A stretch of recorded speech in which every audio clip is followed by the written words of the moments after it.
Campus ఏది ఇంకో battery కూడా తెచ్చిపెట్టేది నేను 3 ఉన్నాయంటున్నావు కదా తెచ్చిపెట్టే స్టార్ట్ అయ్యేది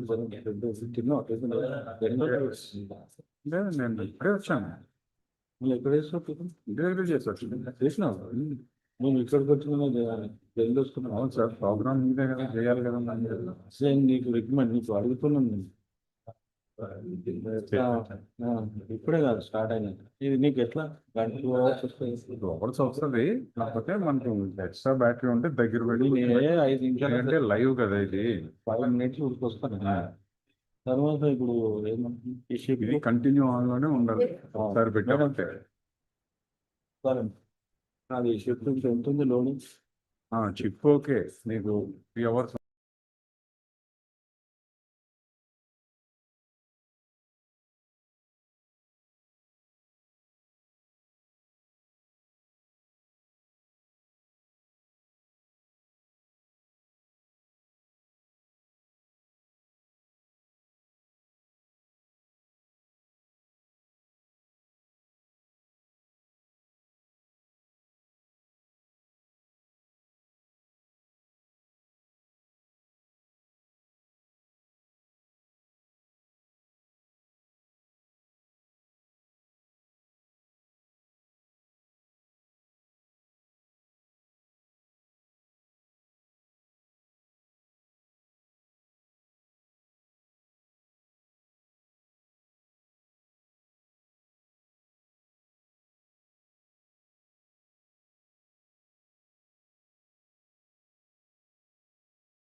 One.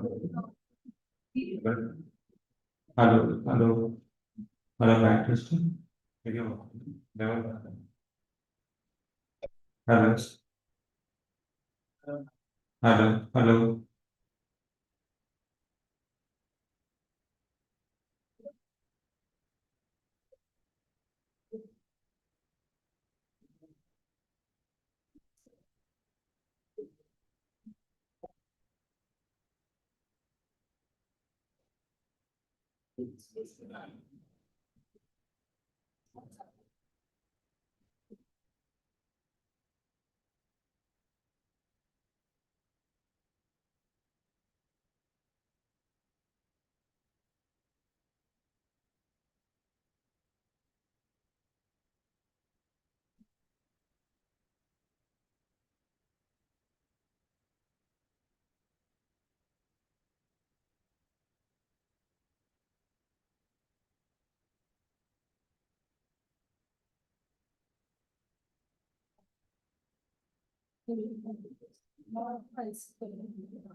నెంబర్ చెప్పండి సార్. 944 అక్కడ బీసీ బీసీ ఎన్ని పెడతారు? టైట్ చేస్తారు 944 06538 69. భద్రత okay sir.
Thanks. And secondary. Each. Which have you got a question? So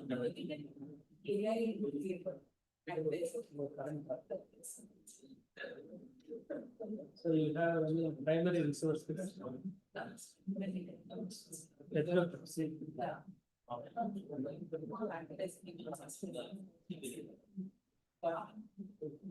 Part one is.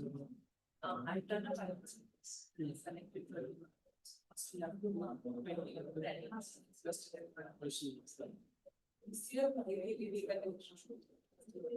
have a prepared question. Yes.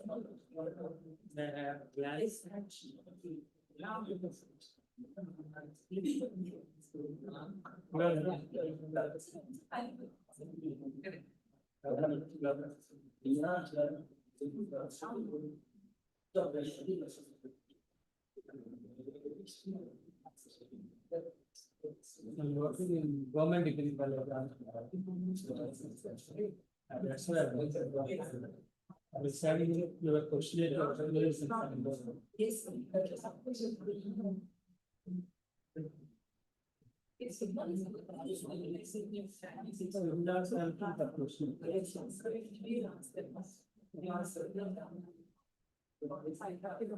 Sir, sir. Fine, sir. Moving very fast. Yeah.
Hello, sir. Starting now.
I'd like to welcome you all to the session day 2 and session 1 of today.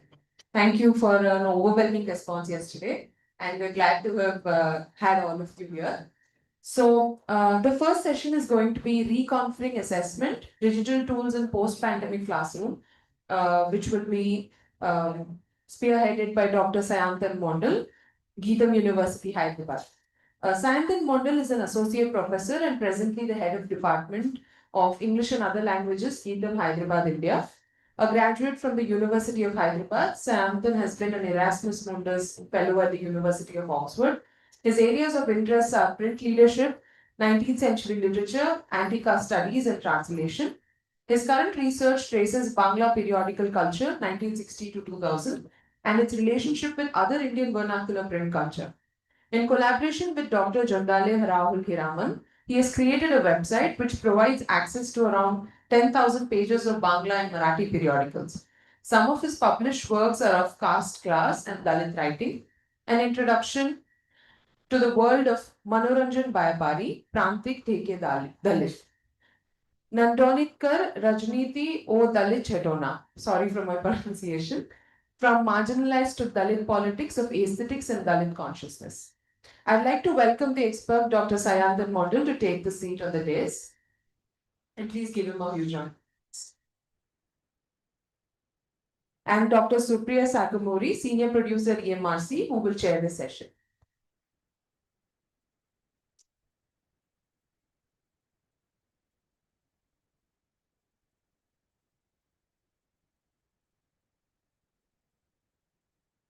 Thank you, Muskan. We are very happy to have with us today Dr. Sayantan Mondal. I think post-pandemic or during pandemic, you all know as teacher how difficult it was to move from the regular classroom mode to online teaching. I think because the present students are all equipped or learned how to use the technology, it has become easy for the teachers to teach online. Nevertheless, the assessment part and how to evaluate the students, the teachers have to find out methods. I think this session will help us to understand online assessment, how it can be done. I now request Dr. Sayantan Mondal to kindly start this session, and I think you will gain a lot from this session. Thank you.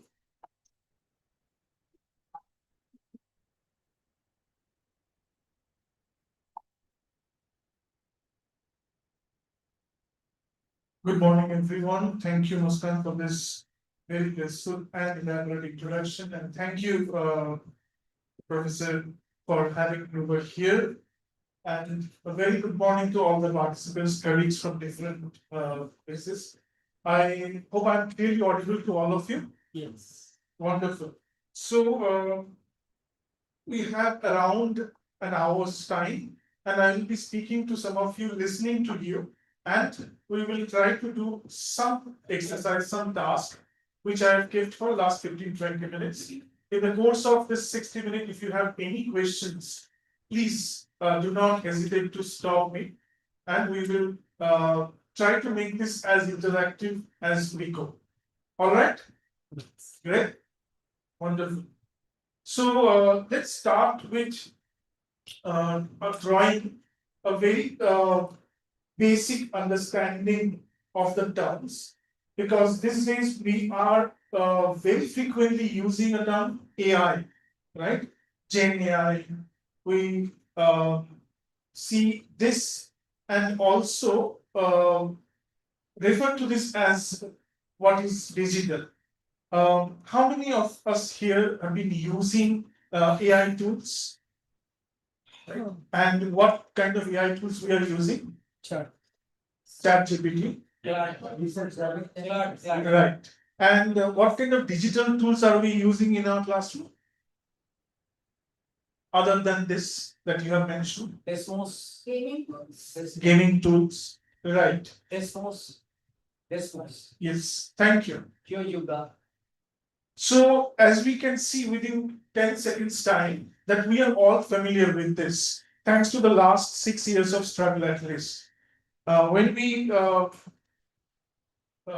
COVID forced the classes to move online, sometime around July, August of 2020, we kept hearing that what do we do? Because the first response to us, different institutes was getting us platform through which we can conduct our classes. And we discovered that all the cameras are switched off. And we were talking to ourselves. We don't know whether the students are there at all. So there were no clear established decorum of an online class.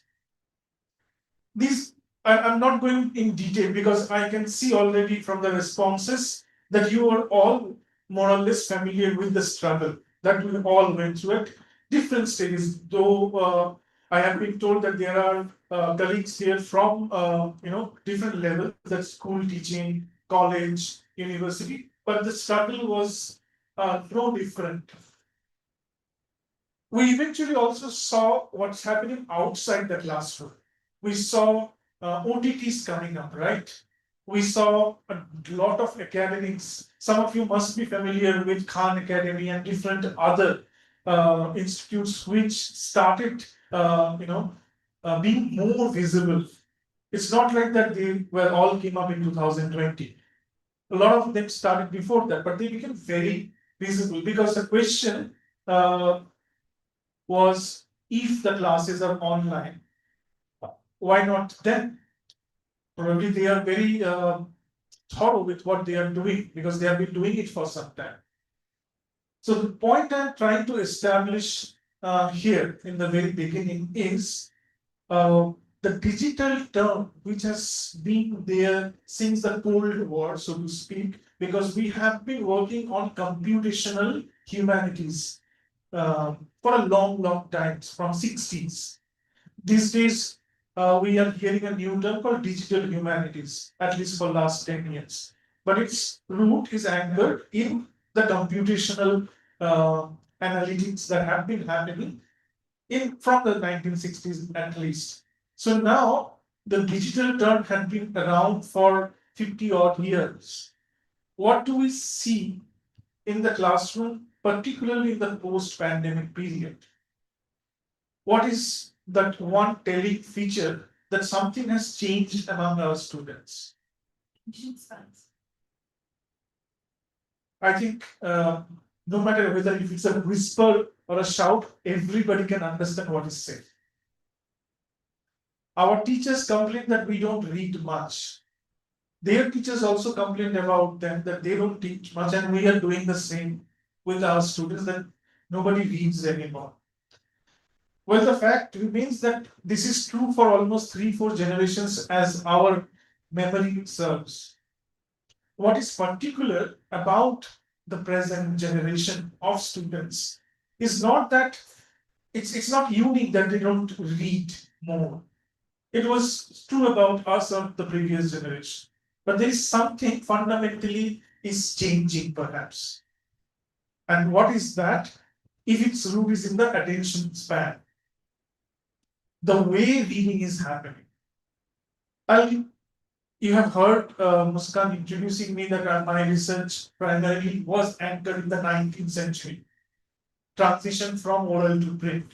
So I'll take one metaphor from there and try to connect this and make this probably understandable for all of us. So what was the biggest transition when we teaching and teachers, when we all moved from Pathshala toll to school and textbooks? Would you risk one guess? What was the fundamental transition there? Little louder now. Said we started reading books Yes. in the form of books, whatever knowledge or information was coming, rather than coming from what the teacher told or other forms, oral forms, it became books. Absolutely.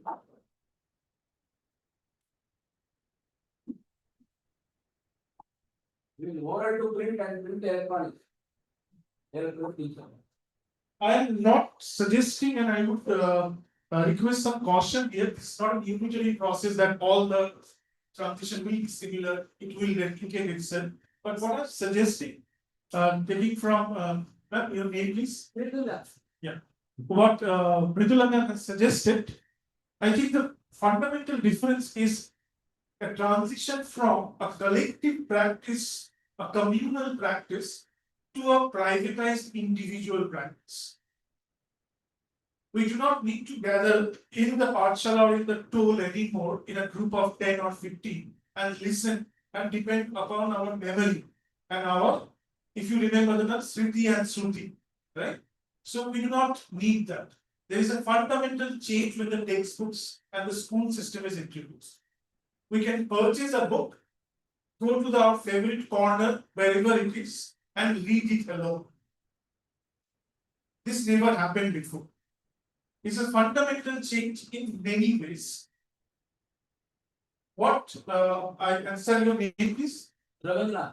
So what Ravindra is suggesting is, are there changes happening in the similar way when we move in from print to digital and electronic medium more. Definitely, there are similar patterns to be observed. So one of them is perhaps further degree of individuation.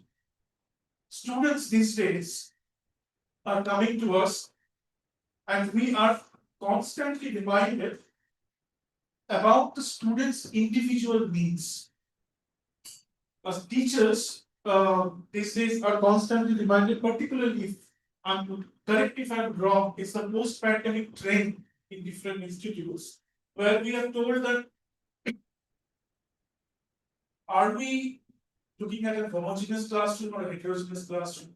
If it's a heterogeneous classroom, in different terms, student background, their ability, their skills, are we able to cater to their individual needs?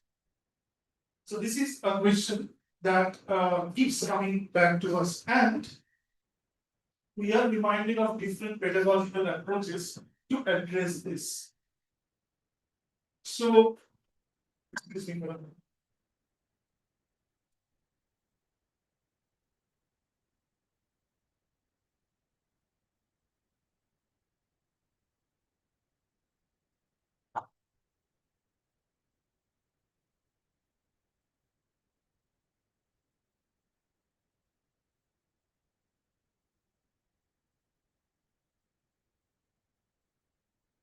So constantly we are reminded of different pedagogical approaches. One of the things that became quite popular a buzz around 2020, though it is not something again the colleagues from education department yearly would say, a term that became a buzz is flipped classroom. It is a practice that has been going for a longer time. But suddenly we are all probably started receiving advice that we should think about flipped class. We should think about how to switch on those cameras that are perennially, shut down. How to make it interactive so that this switch on those cameras, start participating. So the classroom suddenly, as we begin talking about today, the post-pandemic classroom itself went through a lot of revisions. Suddenly, we started realizing, and I think this has crystallized in the last 6 years a lot, that earlier the way we approach our classroom, the way we made our lesson plans, it has to change now. It has to change. The students also changed with it. There are some of the pointers on the screen, as you can see. These are not in any way, it's not a complete list of comprehensive features, but these are some of the features where we see that students have changed. It's the hallmark features of the post-pandemic learners that we keep seeing.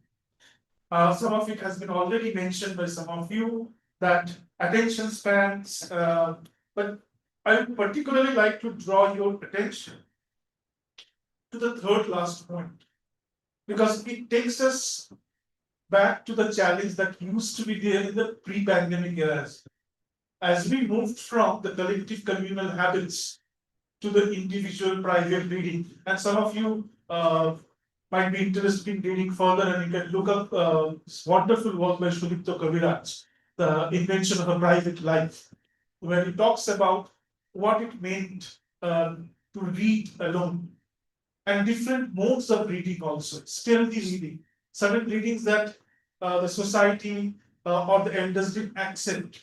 So we will hide those books and read it stealthily, and different other ways of reading, as you're all familiar with. Some people like reading it and we are advised loudly. Some people do it silently. So different habits. But this is always in the private domain. It's not like happening as used to happen in the Parshadas, which therefore brought this idea that collaborations were compromised. Collective learning was compromised. As we come back to the post-pandemic period, to now, the present, I think once again we see a hope that collaborations are natural. it's an organic offshoot of the digital platforms and the digital learning methods. The collaborations can happen very easily. So are we therefore to let it pass by, or in certain ways make it an integral part of our process? Any questions, any comments so far from you, particularly with your experience of post-pandemic classroom and learners? It's I think there is a change in the power dynamic that used to be there before versus now. Because then there was only one coordinator at the teacher, there would be on like a pedestal, and whatever comes from there is like godlike. But versus now, because everybody else has their own individual sources of information. So is that contradicting the way the dynamic between your teachers will be relationship? Thank you. It's a wonderful question. Her question was not audible at all, so I think I will ask this. So the question was, is there a change in the power dynamic in the classroom between learners and teachers? So there is, of course, what are your thoughts? Anyone would like to share? Right, can I? It's a different question or a response to that? Slightly different, sir. Okay, let me come back to you in a minute. Thank you. Anyone would like to respond to that question? The change in the power dynamic in the classroom. Did the digital tools, the Gen AI era has brought in a difference in the power dynamics, the relationship between teacher and learner? Yes. Right. I think So- teaching learning has now become much more democratic. Learners and teachers are both seen as equal partners in the learning process. So what I would suggest is it depends. If I'm going to my classroom with the same mental setup that I will go and lecture, I think the power dynamics will remain the same. At the most, I will be probably a teacher who nobody listens to again. Yes, I will work hard as all of us have done. In the sense, talking about all the predecessors, that how to make yourself more relevant, how to make yourself more interesting. But if I give in to the use of digital tools, if I give in to different ways, so if I download some materials from Wikipedia and put it over here, the students will know, right? And they will have a joke about it behind my back, right? The students are very good in catching this. So if you create a PPT from an easily downloaded material, you type something in Google and the first 3 pages that they come and you take your material and go to the classroom, yes, the power dynamics will be severely damaged. So I think rather than it being power dynamics, it is autonomous. I think learners have become autonomous systems, as the example that you cited. They know what tools we use, and they are probably a step ahead of us, and they can do it all by themselves. Probably this is where, as you suggested, our content should be very cautiously prepared so that they will be in the classroom rightfully, psychologically, physiologically too. So, Right. I think autonomy is a very important idea, particularly because it cannot be mediated by you and I. So it then depends that how the student will take it forward. Right? So it is where multiple layers of complexity emerges. But going back to your question, your name now? You. Dr. Vyoma. Dr. Vyoma. Vyoma. So what Dr. Vyoma has pointed out is also a very interesting thing for our consideration, which is how do we mediate this tendency of students trying to surf net and get to know what the teacher is supposed to say. It's a wonderful thing. Who doesn't want students to come to the class well prepared, doing their research, right? But it's also about reading the novel and searching gesture for the articles, not watching the movie instead, right? It's not about listening to a lecture in YouTube, but probably consulting a relevant podcast, right? So mentoring, mediating these newly earned avenues is becoming vital day by day. The other aspect of it is what if that is what we are going to do, then how are we going to assess? What are we going to assess? Most of us, if I take a look in this room, are very used to certain summative assessment formats. We test students' knowledge by different kinds of questions. Sometimes we test their memory, that how well thorough they are about all the details. We test their analytical skills by keeping questions in the question paper accordingly. Will that be good enough now?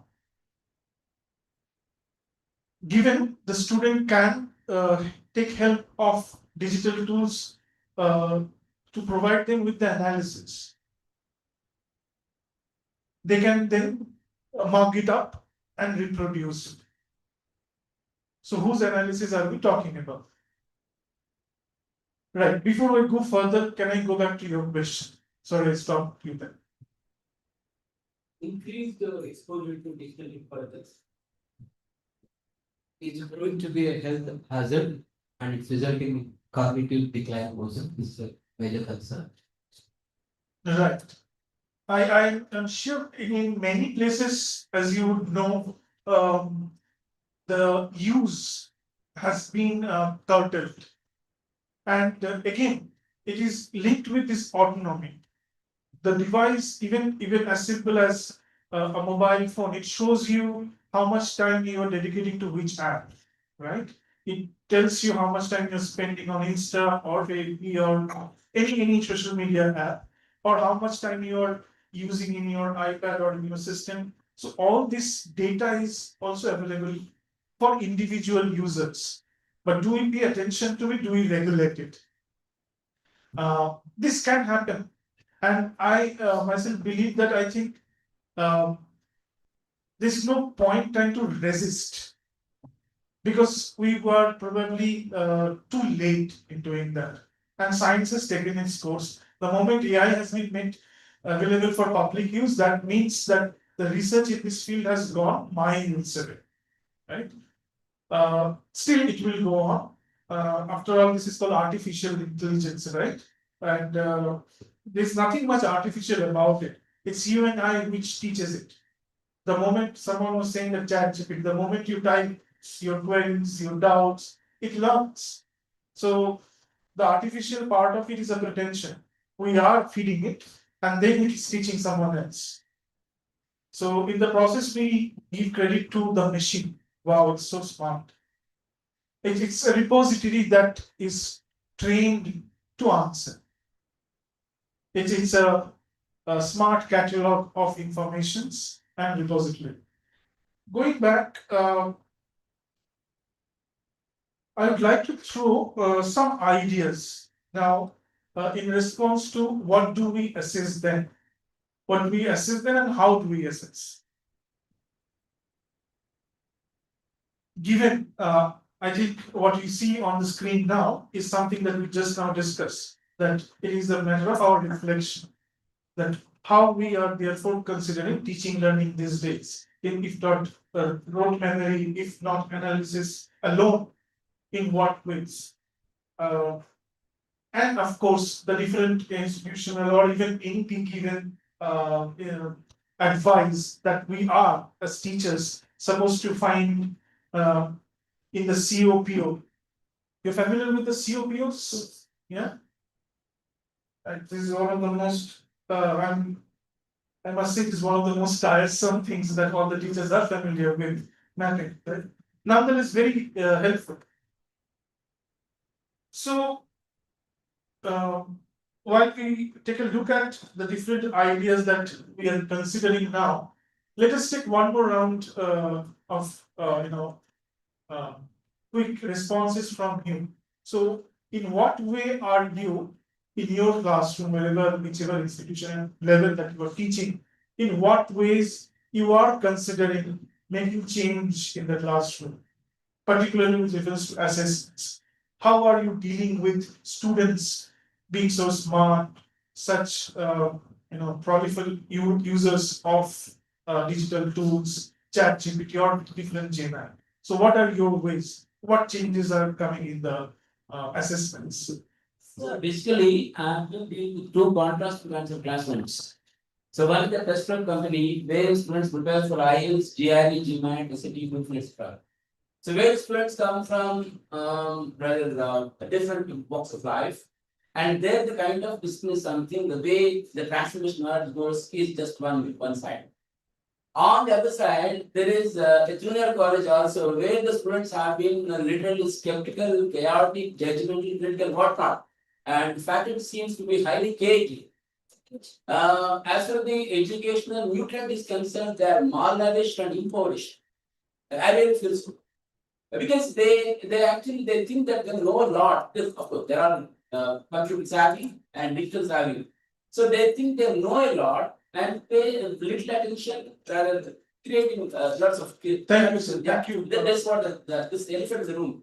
How this has to be tackled and how we can incorporate these digital solutions like no problem.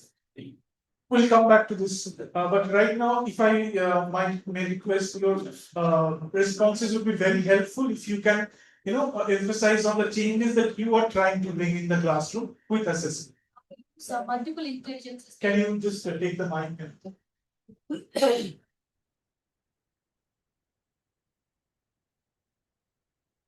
I use multiple intelligence theory. One assessment, one assignment that I give. I know that in my class, somebody is not good with my subject doesn't mean that they are bad in all. So what I do is that when I have a lesson called the kite maker, I give using multiple intelligences because I know that my students are good with probably music or drama. So I gave them such kind of an assignment where they'll understand what's the main point of the lesson. At the same time, I will know what else they are good at. So assessment for me is not very much a regimental one. It's something that I can definitely have flexibility according to what my students would love to do. Because learning is what I give more importance to. Are you teaching in a semester system? Yes. Yeah. So the other factor is the time.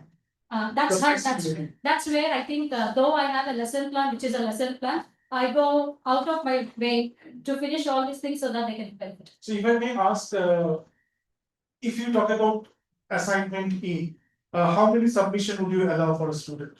Probably two submissions because that's what I think I can. As you said, we have timelines. I understand. So 2 times I just did that and then. Thank you. Thank you, sir. Yeah, I think we have a question.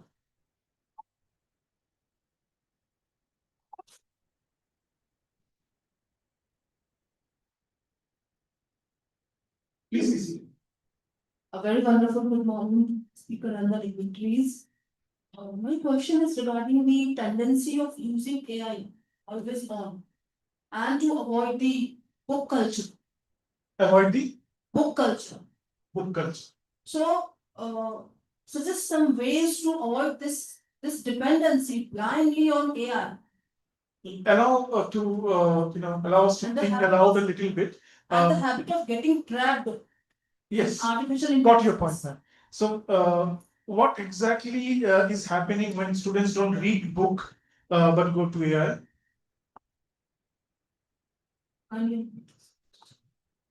If I don't read a book and go to your classroom with the task done by AI, what am I doing fundamentally that you find it problematic? Actually, it's about facilitators and teachers if they suggest and introduce different kinds of digital tools for making it easy and for the betterment of students.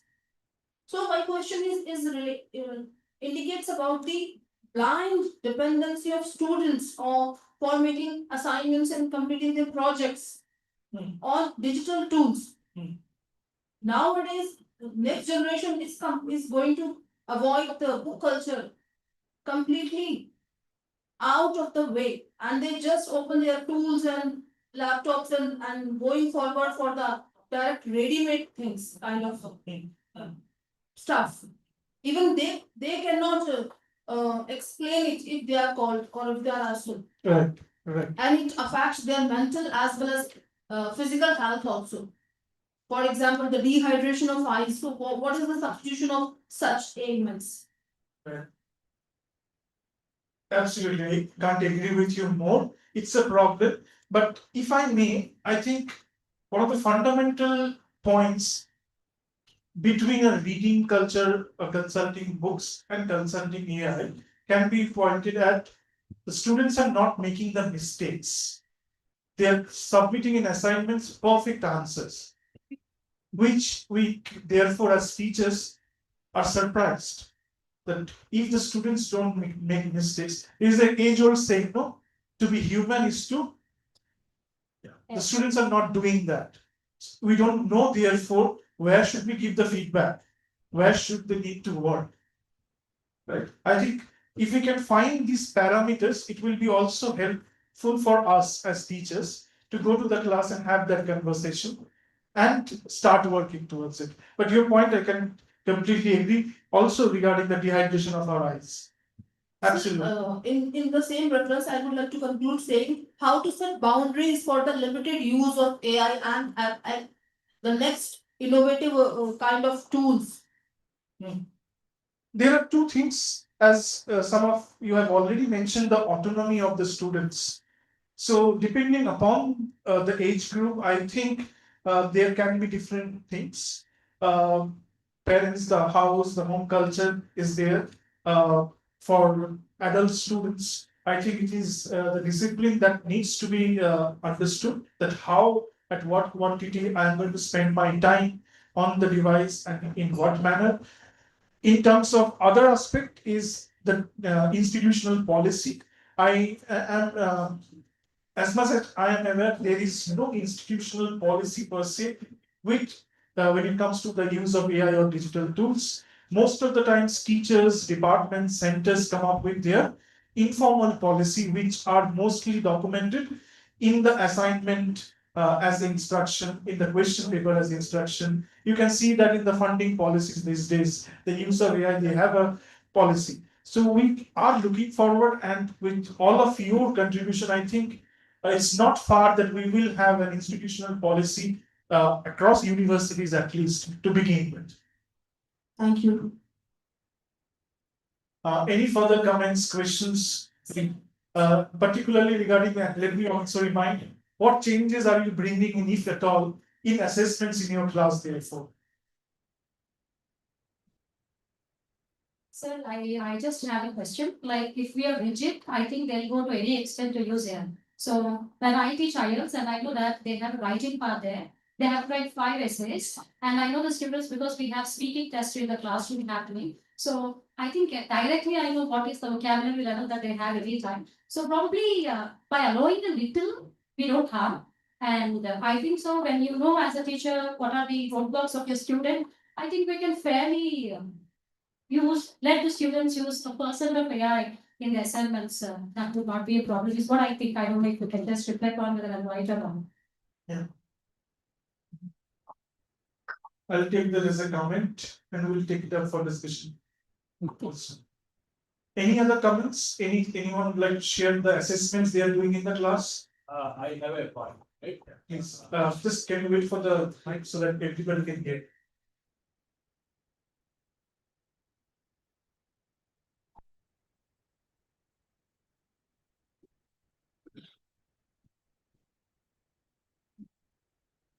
I am Purnanath. I am a professor with Mahindra University. I teach journalism.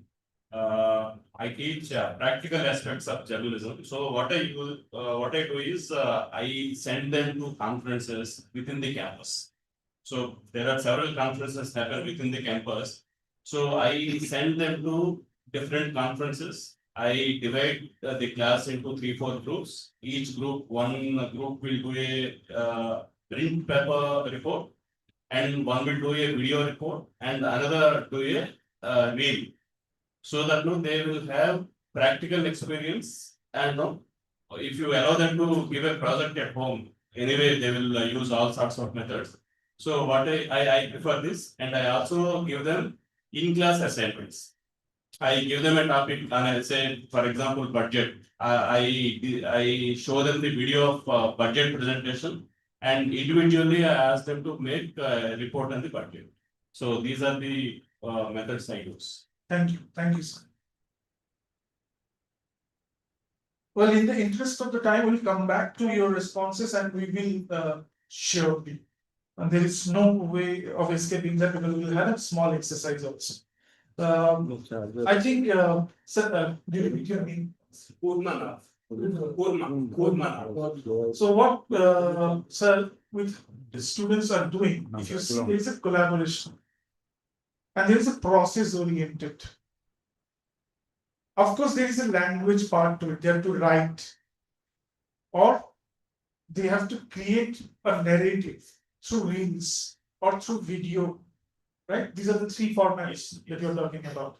So there is a narration, whether it is written format, whether in reel or video written format. But all of them are processes that have to evolve. All of them are collaborative in nature. All of them require their collective intervention in thinking. And if I may add, critically thinking. The students might still use as a scaffolding how to fine-tune their final product before they hand it over to sir. They might still check their grammar. They might still try to see transitions, particularly in reels. They might still see what are the best possible ways the transition can work to the video and different other ways. But these then become, then the GenAI becomes the source for references that we all used to do. Instead of the prescribed textbook, we used to consult 3 other books, and prepare a note that was probably better, fine-tuned, critically thinking, engaging with this. This has been replaced now by the GenAI. If it is limited in that, I don't think there is anybody in the class in this room who will have any objections to that, right? So these, thank you for sharing that, sir. I think this gives us something we would like to think about, and I would like all of you to take some note and think about what you see on the screen. That in what way we can bring our assessments to this, whether they will be helpful to you at this point when you see students are submitting ChatGPT made presentations, they are submitting analytical answers done by GenAI. So instead of asking them descriptive questions or simple essay type analytical questions, can we think, or as I said, reconfigure our assessment processes, which therefore will bring real life tasks as sir has given. We can easily incorporate that in the literature or culture studies or even sociology, humanities, social science classrooms.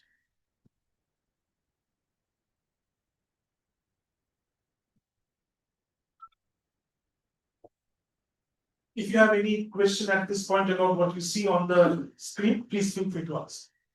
If there is any clarity required in this regard. I'm sure this you're already practicing.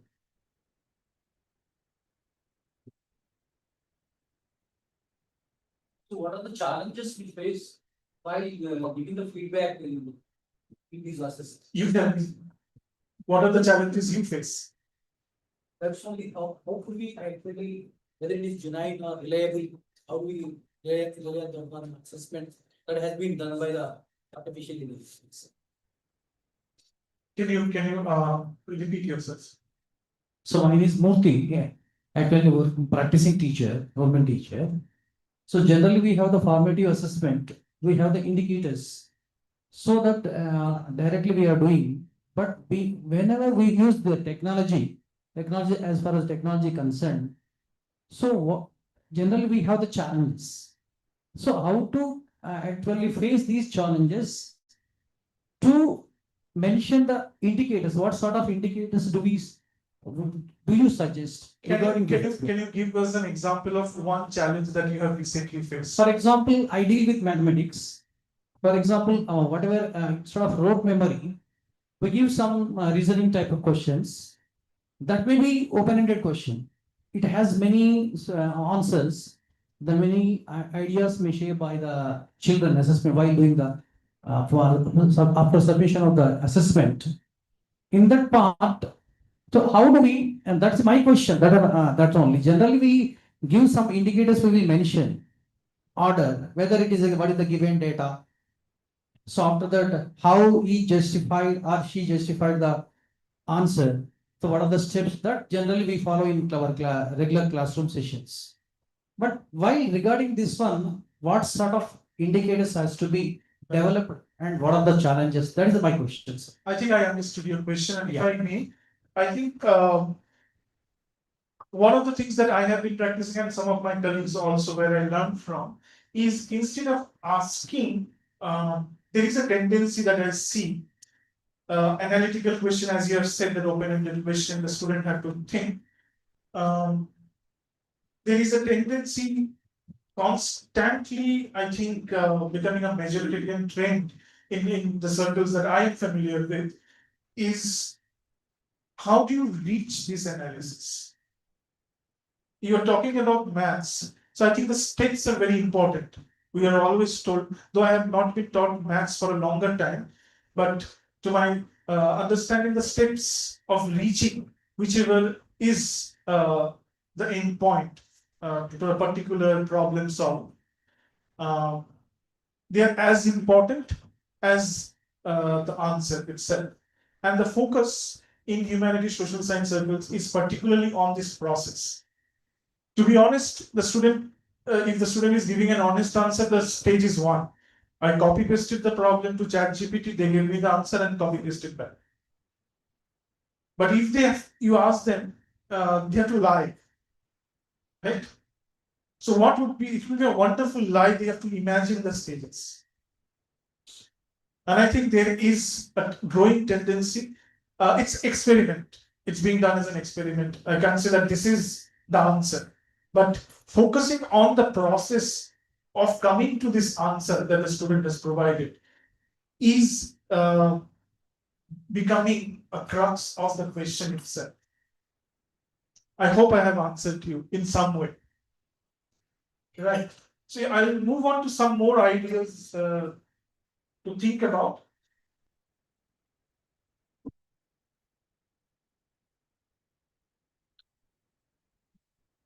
And they will be on the screen. I think we have around 10-15 minutes. Yes, sir. 10 minutes. Yeah.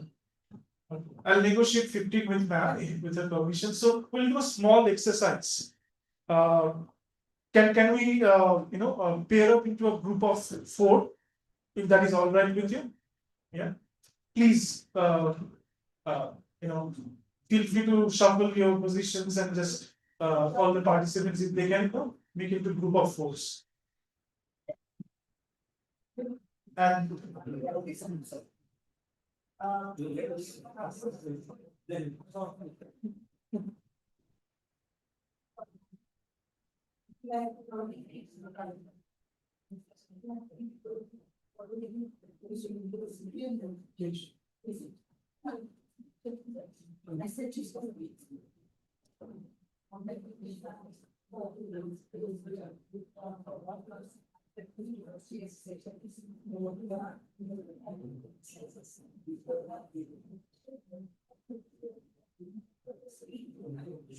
are we sorted?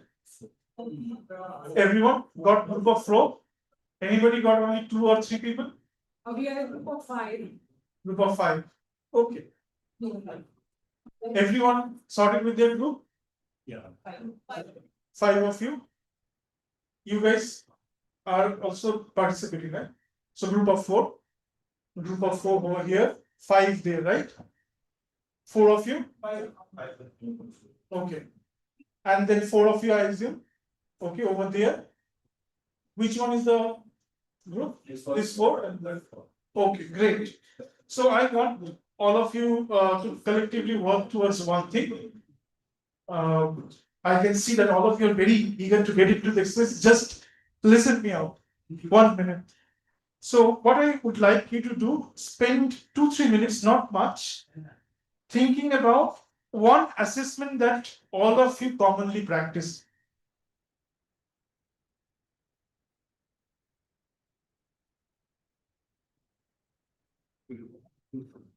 And I want you to think about this that you see on the screen.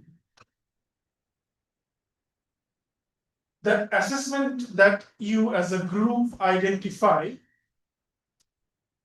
how is it faring when we look at these 5 points?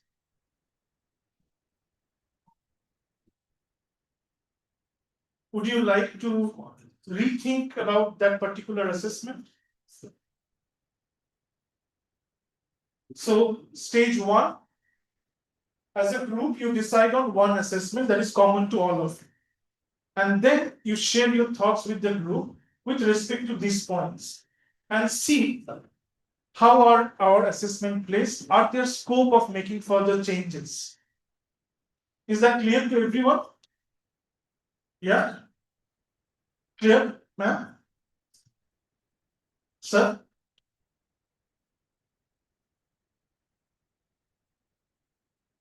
Great. Let's spend 10 minutes on it. Feel free to discuss, move around if you need. Yes. Not necessarily. One question.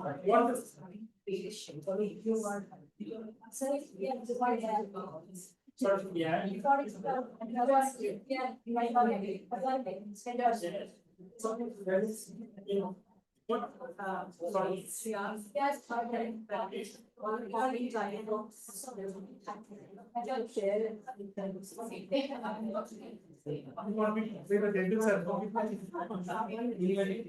I'm sure you can do that better.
Hello everyone, how are you doing?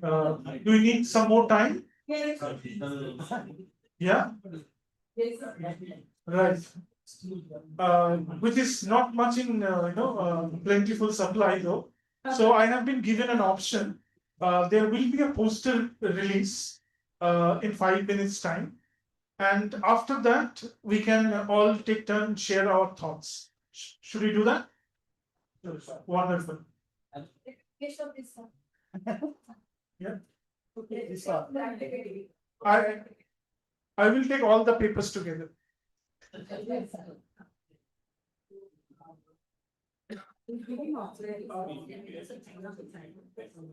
Do you want this? I think all of you have taken note of it, right? If that's okay with you. Sorry? If that's okay with you. No, I think there will be a poster release or something, so we just take a photo or take note of it.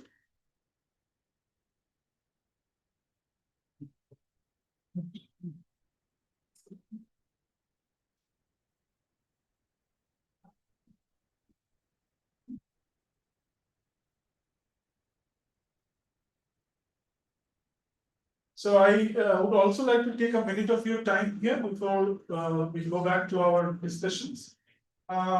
Please consult some of these for your references, your questions. A lot of them can be answered by them. The first one, as you see, Digital Futures Institute, it's from University of Columbia. The others are primarily from UNESCO and Oxford, and all of them have given some significant amount of thought of where our assessment is going.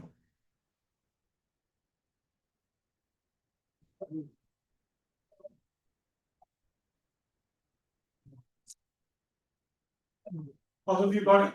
Yeah. Great. Sir, can you share these things to apply your PPT? The resources part, they want to. Sure. Maybe, Right, I'll stop sharing my screen and I'll let you go back to your discussion. Maybe. So the first one is given from the paper is. You know, the one that is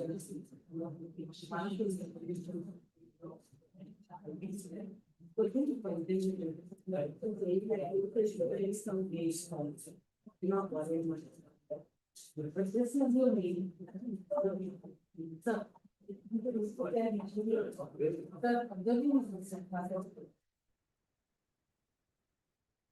Okay, so this is that the beautiful.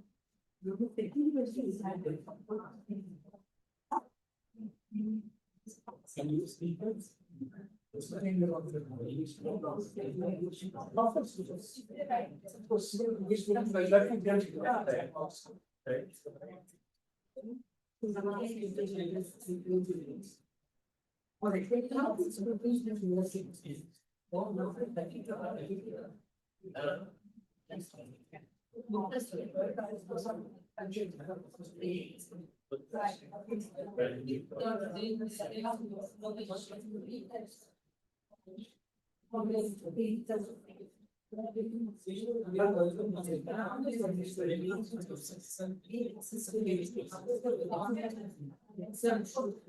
Who are also affected, I provide.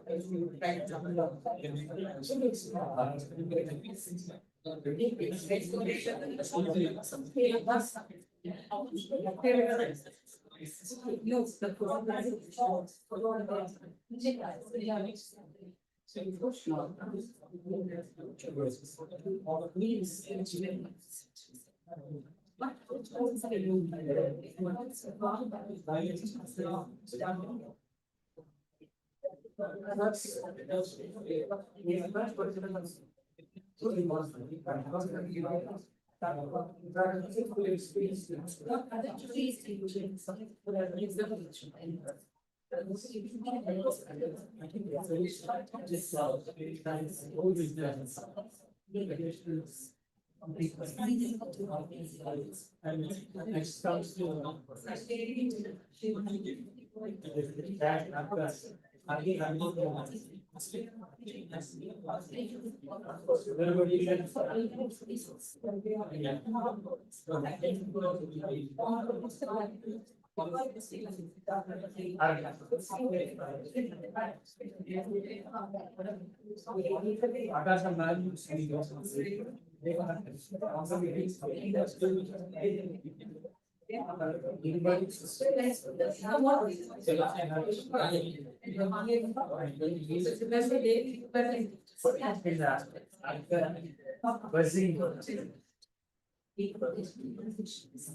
the question is now.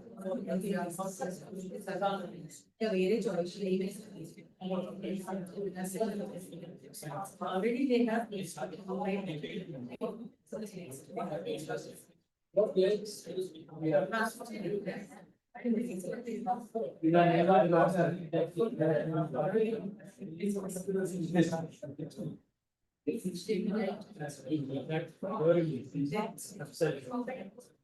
They are arguing.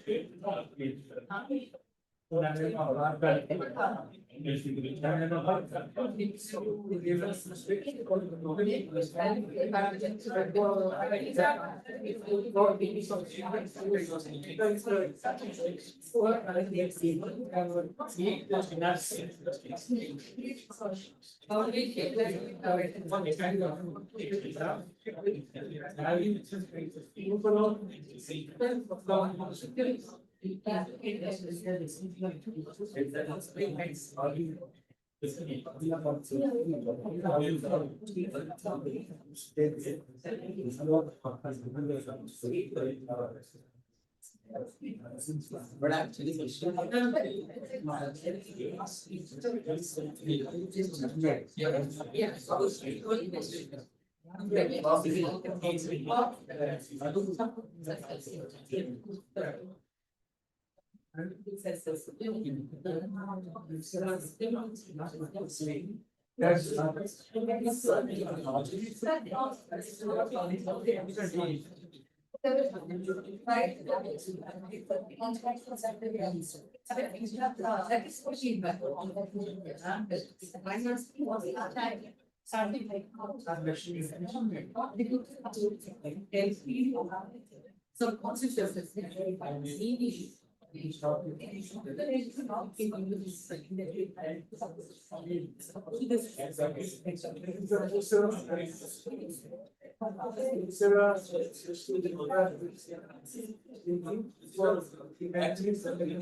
Welcome back, everyone. I think we can start sharing our thoughts now.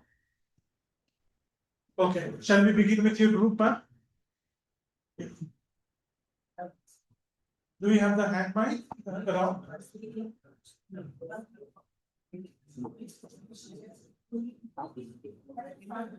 Yeah.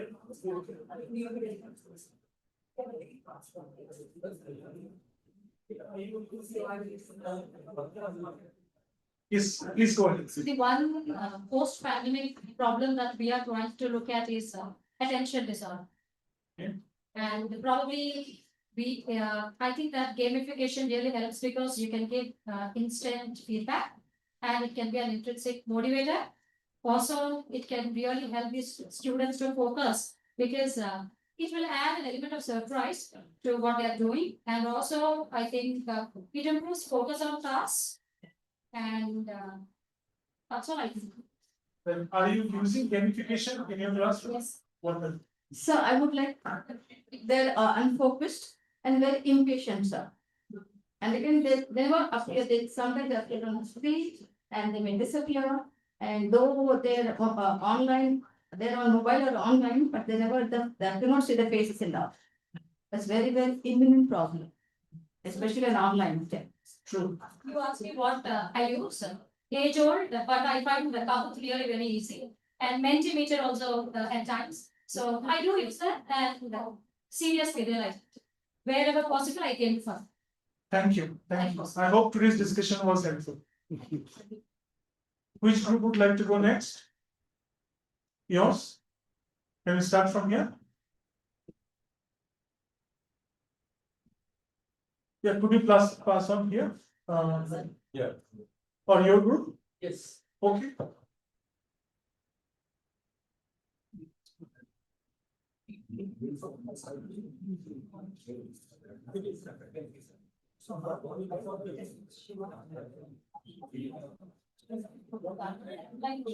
Yes, ma'am. So I think one problem that we all face is especially the creative writing part, sir. Children are not really showing any interest in writing something and putting in their original ideas. So what we felt is that maybe a collaborative discussion, if we are on an online call, maybe a breakout room would help. Wherein they will all pull in their ideas and then they try to think and arrive at one proper conclusion or one proper solution to it. And then if they probably may use some AI tool to put it and then present it and submit it would be one of the ways in which we can, because 21st century still, we can't expect students to sit and write on papers. And one more thing is they are very conscious about, it's not like our generation where if our teachers used to tell us this spelling is wrong, this is not the way, and they won't take it. Like we call them as very sensitive kids, and giving us straight away feedback is not actually permitted these days, right, sir?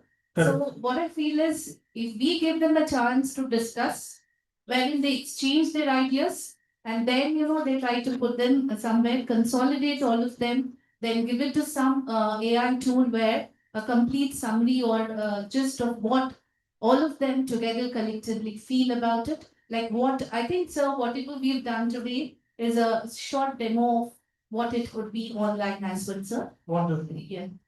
I would only add, if I may, is instead of the output being a collective submission, there can be a focus on the rudimentary ideas that were collected and the process of fine tuning. Why did they reject some ideas that were there on the table? Why did they go for some ideas and rethink? I think that's where you will find, instead of the finished product, a lot of learning happening. Just a suggestion. Thank you, sir. Thank you. Thank you for sharing. So people are very smart and overconfident. They know that everything. Yes, And I can access this. yeah.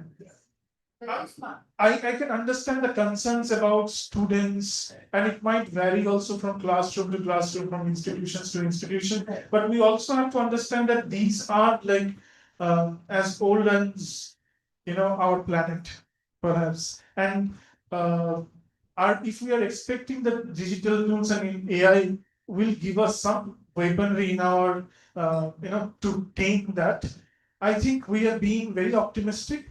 And not all medicines are applied for all ailments. Yeah, but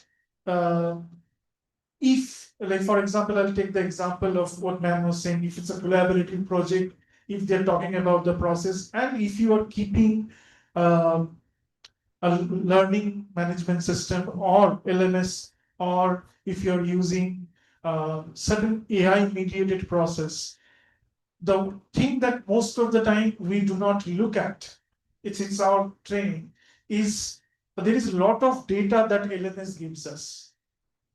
There's a lot of data that the changes that happened, that have the editing that has made, the time spent on it. If you employ the AI itself, as we're talking about employing these digital tools, if you employ the AI to analyze that, there is a substantial part of feedback that emerges from it. You know exactly where our students are located. I hope I was able to communicate what I'm saying. I'll repeat once again. If a part of it are done by LMS system, there are multiple of them. Canvas is there, Moodle is there.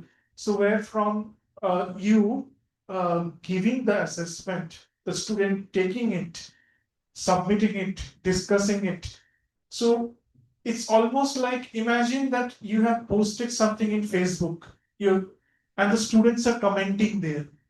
And at the end of the day, you download all the comments and you analyze and you see how it went, and you can give a feedback on it. That is all done by one platform. Is it in the online conference or stuff? No, it's there in Canvas. You can try doing that.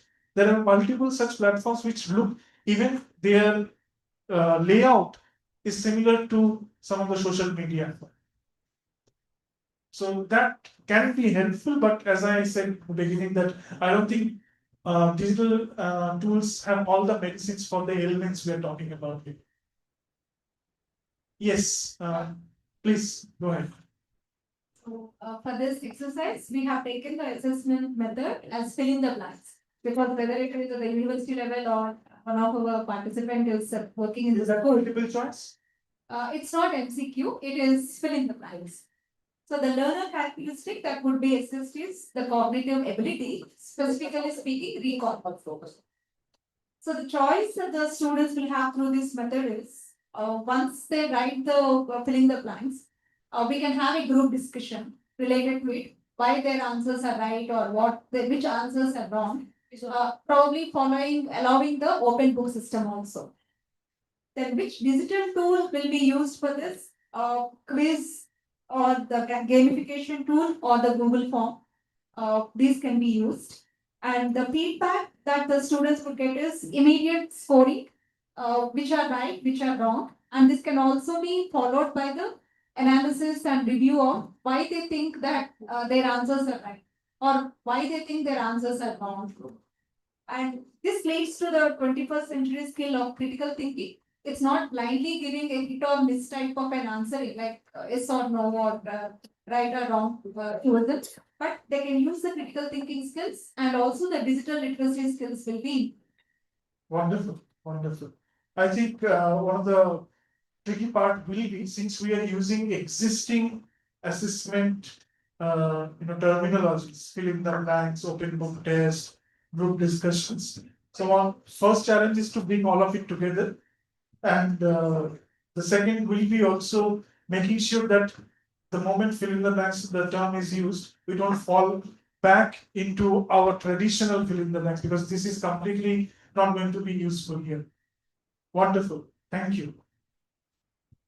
Good morning, sir. Good morning, everybody. So the assessment method that we have chosen is the PowerPoint presentation. We see every college and every assignment, you will definitely have a PPT presentations given by the student. So in this method, we have observed the questions that you have put on the board related in which the last question is applicable, which 21st century skill will be assessed. So when we talk about PowerPoint presentation, since the students, most of them use mobile phones and they be on social media and then they exchange content, but when it comes to presentation, many of them won't be able to present it.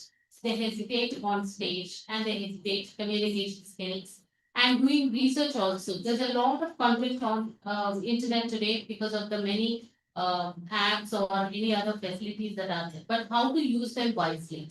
Which content is really related to the topic that has been selected. All these are the things, assessment, where we try to see whether the students are picking up them rightly, putting them properly on the slides, and those slides are being presented well. You have a group of students presenting, but how many of them are really good and how many are not able to present them? What kind of examples they are giving, even though they collected from internet, the sources available, but presentation part, how they are good. These are the things that can be assessed. Because skills are very important, content is a lot, but how they present them and how those presentations being received by the learners also is very, very important. So this is what we are doing. Thank you for sharing. So who's the next group? Yeah. Please go ahead. We'll come to your team after this. So, am I audible? You are.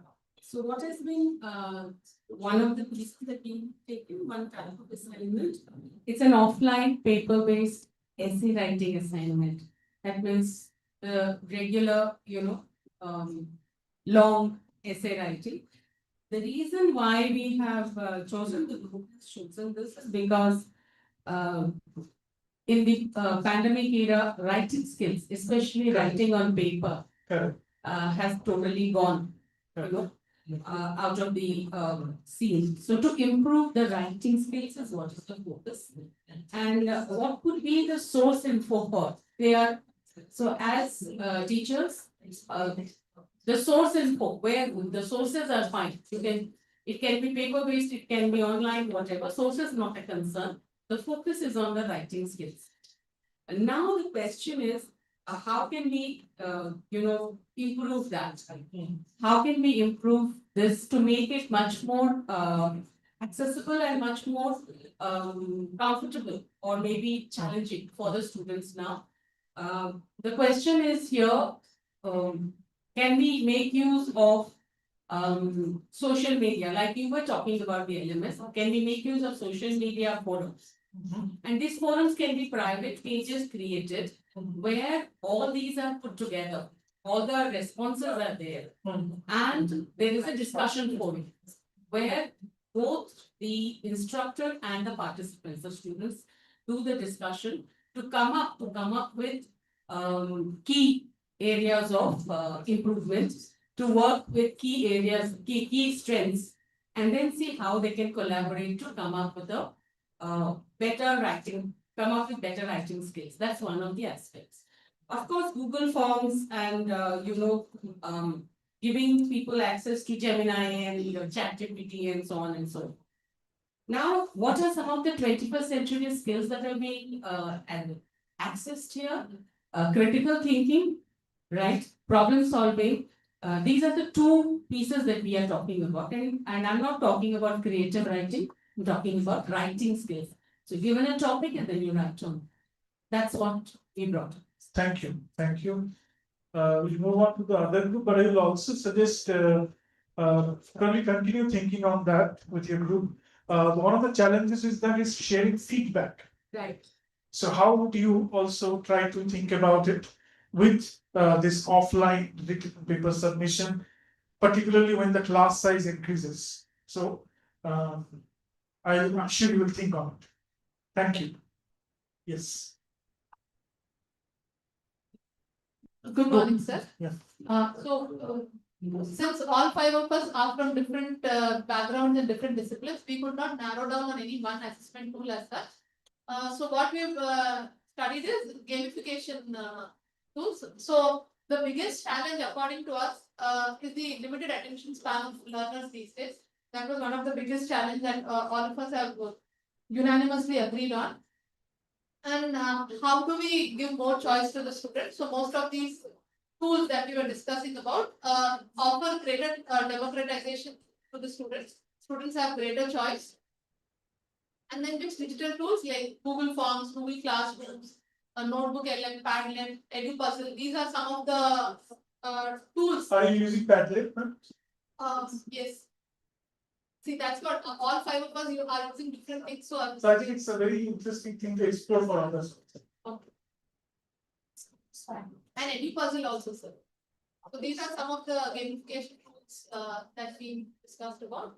And then coming to how do we give feedback to the students? So most of these online tools, the biggest advantage is immediate score declaration happens. We can add digital comments, verbal communications can happen. Progress cards are immediately accessible to the students. And then coming to which are those skills that these tools would impart to the students? I think most of us have narrowed down on the same things. Analytical skills, thinking skills. We feel these are the most important skills that students need today. Comprehension, communication skills, group like something like in TPS, collaborative skills, working in teams. These are some of the important skills that students could acquire using the tools that we have mentioned. Thank you. Thank you. Then the last group, would you like to share your thoughts? I think it's a group of PhD students, MA students. Yeah, none of us are proper practicing teachers right now. So, but we selected on an online quiz for a comprehension assessment. So the post-pandemic learner characteristics we could, think of was that the remote learners can. Most of you are post-pandemic learners, right? Yes, Yeah. actually, yes. So we thought remote learners can be reached by this form of a quiz, and it can be self-paced and self-directed such that students can attempt them any time of their will. A deadline can be given, but they can do it at any point of time. We thought by giving them different formats of the tests, we can give them more choice.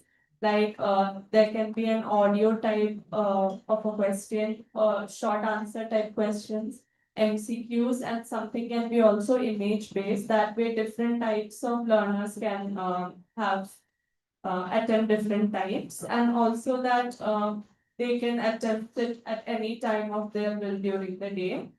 Need not be during work hours. Digital tools, we thought Google Form, Padlet, or Kahoot quiz that can be used. And in Padlet, there's an option for students to give notes and comments as feedback, so that can also be used. Even a Google Classroom can be utilized for this. And 21st century skills, we thought mainly reading and comprehension skills, such that the four skills of English language learning at least. But that's also 19th century. Yeah, so then we thought critical thinking and more of a digital knowledge kind of a thing can be instilled in students, digital literacy. And this also kind of enables them for a self-paced and self-directed kind of learning, because the onus is on the student to complete the assessment, but they can do it at their own pace. Thank you so much. Thank you to all of you. I think we should all put our hands together for such wonderful thoughts. Thank you. Thank you so much. So I think I think we can conclude the program, the session here, but I would like to say only one thing at the end, that what all we do, I think it's a clarity is very much required. As we have seen in the last 90 minutes, that very often the boundaries of classroom discipline, the student motivation, the challenges of digital tools all seem to be like overlapping at a point of time. So how much do they actually overlap, and how much we can keep them separate is something that we should all think about. And the ethical stances that are very much required. The use of AI may be not prohibited, but can the acknowledge be not expected?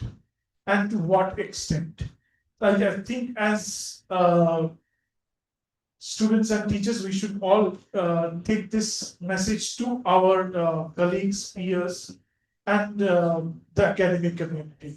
Thank you. Thank you for patiently indulging.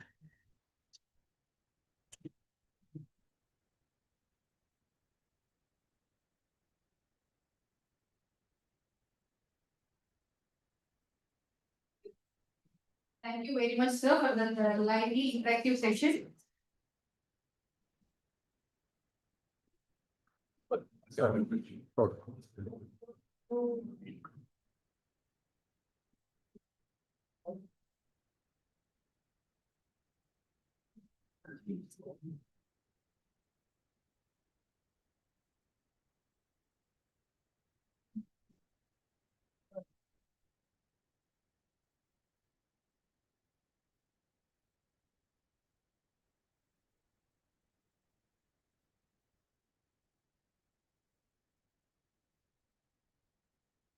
So, for a very lively and interactive session you had with us. I am sure the participants got a very good learning experience.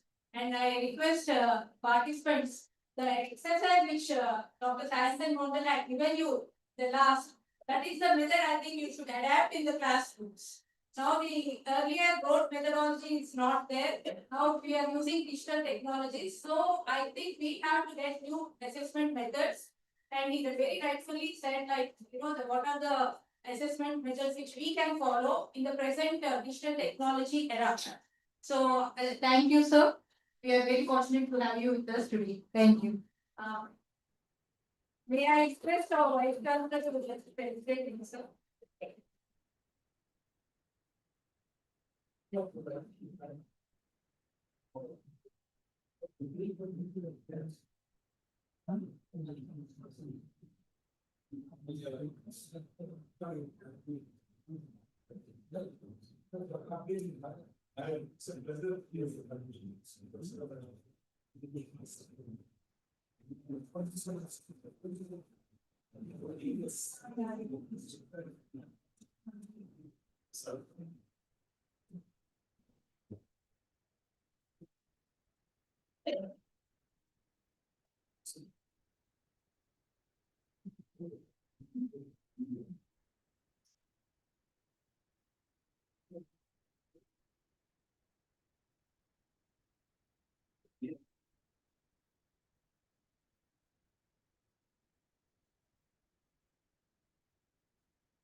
May I request our Honorable Vice-Chancellor, Professor N. Nagaraju garu come to the dais.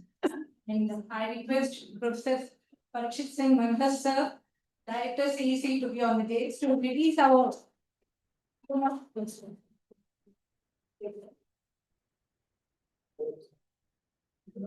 May I request our registrar to be on the dais.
Thank you, sir.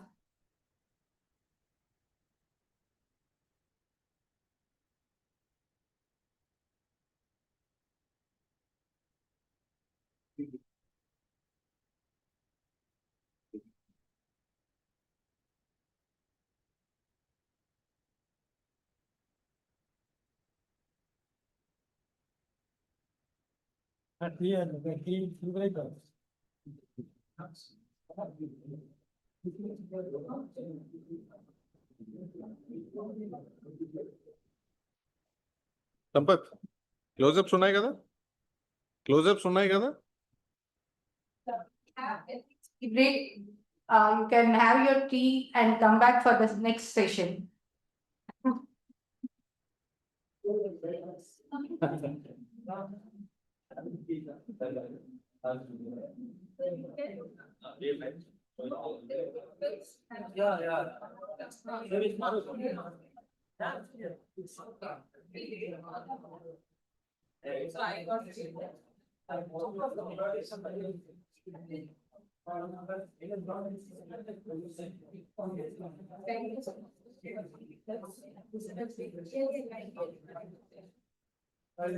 Future also we look forward to the I think this is but I think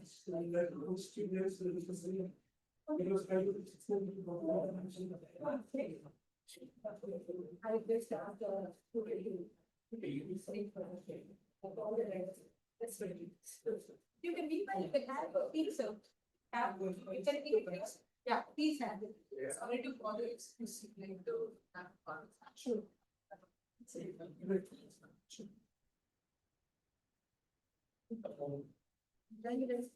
Man, please.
Dear participants, we have another 10 minutes. The expert got held in the traffic jam. He said he'll be in another 10 minutes.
minutes, BLED. The expert had already reached. He'll be here any moment.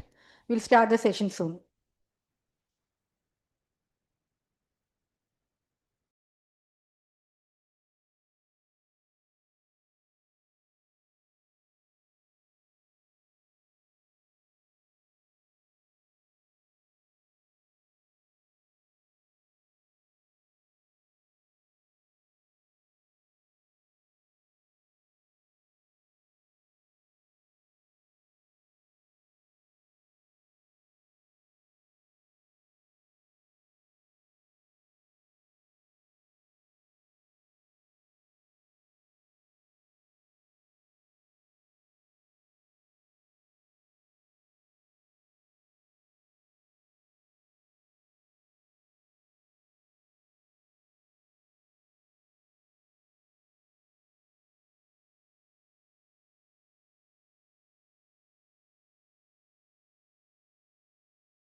Welcome back, everyone.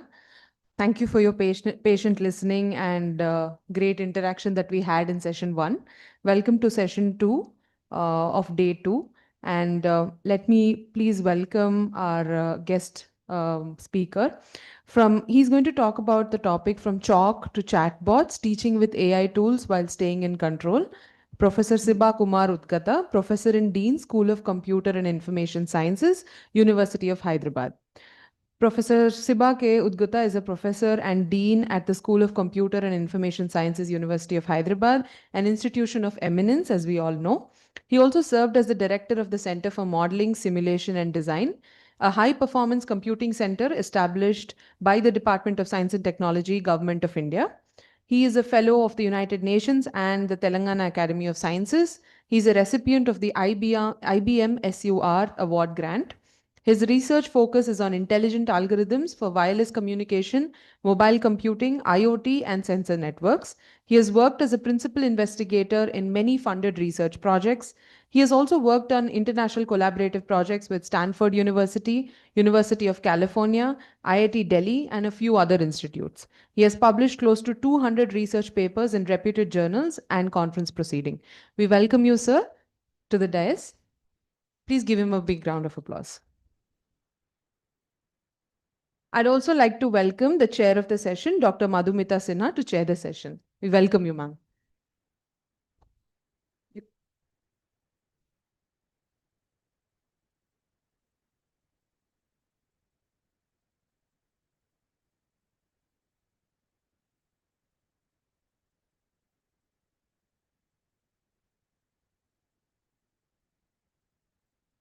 Good afternoon.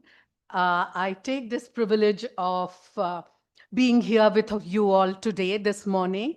Supriya, thank you for being so persuasive in asking me to chair this. Titish, thank you so much. I'll not take too long, just let you get started with this immensely important session, the penultimate session of this national workshop. titled From Chalk to Chatbots, Teaching with AI Tools while Staying in Control. And that's the important concept, I think, in this session for us, staying in control. We will come to that. We are all now in last 2 days, but also otherwise aware of terms like chatbots, terms like automated language teaching systems, chatbots, machine translation, intelligent tutoring system, etc. And I think in the last 2 days, we have just delved deeper into all this with a focus on language teaching more and more, in which we have our expertise. We have a person who's coming from the sciences and technological stream and is going to give us a talk about tools, about the ethical frameworks, about managing all this with the efficiency of a teacher, and hopefully to be able to spread this for the processes of good learning. So, sir, I invite you to give your talk, and then we will interact. We will have as many questions or the threads you leave for us. We try to hold on to them and get to you to answer things. Thank you.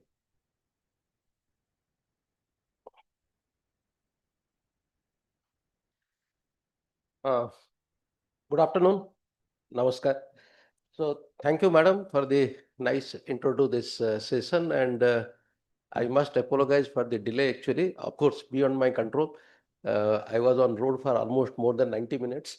So I thought I will be reaching by 5 minutes to 12 or so, but I reached around 12:30. Nevertheless, I reached. So that's because of yesterday rain and other things, there are too many water logging, too many traffic jams, etc. Now, I also thank the university administration, the Vice-Chancellor, etc., for inviting me to share some of the thoughts that we have. I mean, when Madam asked me to come, I think some 3-4 months back, I was slightly reluctant because I was exactly not knowing what to talk. And this is probably, it's not too technical. There is nothing technical about it actually in the talk. But something what I would like to say that this is something which is bothering all of us. In fact, it is bothering the whole world. Where are we? Where are we going to? Will I still be relevant in this particular era? How do I would say that how do I take this, whether it's with a pinch of salt? So I'm just trying to, I mean, I would say that some thoughts in some of these slides, but I would like more, I'll share some of the experiences also. Before I start, actually, okay. So before I start, actually, I'll share some of my experiences, actually. If you look at this, actually, these are the questions, probably the answer is yes. I assume that the answer is yes. Everybody is kind of, using AI tools, knowingly or unknowingly. Even if you don't want to use it, the tools, the Google, the browser, the internet, the mail services, whatever you are using, they are in the background using all these things. So even if you don't want to use it, probably you are still using it without your knowledge. Even if you don't want to share your data, probably the data is being stolen without your knowledge. So they are there. So there is no way that I can escape from it. It is there, and then I have to face it. I was in a conference some 2 years back in Indonesia, Bali. So we attended the conference, which is not important. After that, actually, we wanted to tour around Bali, and together with me, we had a cab. Together with me, there were two other professors, one from US, and the other one is from actually UK. But he's a born Pakistani. He's a Pakistani born professor, but he's a UK citizen now. So when we were moving around, actually, and we were trying to buy some souvenir and all these things, small stuff. So you know that Bali currency is very low, actually. It's almost, at that time, it is almost 199 rupees. Sorry, one Bali, 1 Indian rupee equal to 199 Indonesia currency. And at that time, it was almost 80.32. That was the dollar rate. So the American professor was always asked after me to find out that he'll pick up a item and say that you convert me to the dollar. So I would say that I convert it to the dollar and tell him that this is the rate. So every time, because it is 50,000, 90,000, 95,000, 4 lakh, 30,000, that is the price tag, and you have to convert it to the dollar. Then he asked me, how do you convert it so fast? I say it's almost 16,000. $1 equal to 16,000 Indonesian rupiah. So what is big deal? I divide it by 16,000. He said, how do you divide it by 16,000? I say, I divide by 16 and then I add 3 decimal places. Then he said, how do you divide by 16? I say, everybody in India knows how to divide by 16. I mean, in fact, everybody knows up to 25 and few like me know up to 50, 60 actually. I can still get a table up to 58, 59, 60, etc. Then that Pakistani professor who was trained in US, Australia, presently working in UK, he told me, Professor Udgata, what is the challenge? These people, like for example, all these Asian, China, India, Bangladesh, we all belong to the same race actually, Sri Lanka, etc. We are very good in problem solving. You give me a problem, I will solve it. But what we are not good at, or what they are good at, is that identifying a problem, defining a problem, and formulating a problem, which probably we are not very good at. So they know where is the problem, they identify the problem, they formulate the problem, and they define the problem. And we, I mean, we Indian, Chinese, blah, blah, blah, etc., we are very good at solving the problem. So what they have done now is that they have used us to replace us. There is no tool which identifies a problem. There is no tool which defines a problem. There is no tool which formulates a problem, but there are tools to solve a problem. AI is such a tool to solve a problem. Now, the teaching, what we teach now, during COVID actually, we started all these things because all these things started during COVID actually, when people were locked down, people were not able to come out, etc. Like EFLU, we are also a public university. So students are at home, we have to conduct exam, we have to conduct minors, we have to grade them. Because it's a public institution, we can't ask them to open their video, etc. Because many students complain that we are not in a state where our home are very small, etc. We cannot switch on the video. Many students say that we don't have internet connection, I mean continuous internet connection. So what do you do? Our university guideline was that you can't ask the student to open the camera. You can't ask the student to send the script immediately after the exam. Let's say exam is between 10 to 1. I cannot ask the student to send me the script, the scanned document by 105. They can send whenever they want to. How do you conduct examination? What is the quantity of the examination? So what I did is that I said, one minor I will do like this. I was teaching a subject. I divided the subject into some 30 chapters. And roll number 1, chapter 1, roll number 2, chapter 2, etc. What I asked them is that you are supposed to make 5 multiple choice questions, not more than that. 5 multiple choice questions for the chapter. For example, roll number 1 is chapter 1. From chapter 1, you make 5 multiple choice questions. Send me whenever you feel like with answers. And then between morning 9 a.m. to 9 p.m., just call me for 5 minutes, 5 to 10 minutes, whenever you feel like. I am at home, you are at home, so there is no challenge actually. Students ask me, sir, we'll make the question. I say, yes. Sir, this is the chapter from which I have to make the question. I said, yes. I will make the answers. I say, yes. I will get the marks. I say, yes. Go ahead and do that. Next class, when I was doing, they say, how do you grade? I say, grade will be how innovative is your question. I'll copy the question and put it in the Google. It should not come that you have copied from somewhere. How correct is your answer? That you have to give a correct answer actually. Based on that, it will be graded. And what is the quality of the question? Next week, they came back and told me that, nahi sir, nahi hoga, you better give me the questions, I will send the answers. I said, no, you agreed that you will do the questions, you send me the questions, nothing doing. I tried this for continuously for almost 3 to 4 semesters after that. And in each semester, the students were complaining that, sir, we don't want to make questions. The point which I'm driving here is that we are not good at that. You give me a problem, I will solve it. Now the situation is slightly changing. Now the questions also, the AI is doing the questions also, right? So we also ask this to the AI to make questions actually.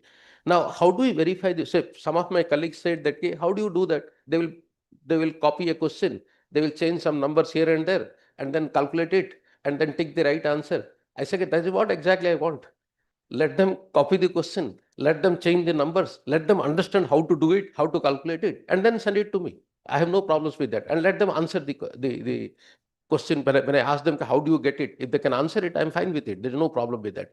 But I tell you, that was the lowest mark they got in all the 3 minors. In other two minors, they got good mark. In the third minor, because I asked this, that was the lowest mark across all the students, varying some exceptions. Some people gave this.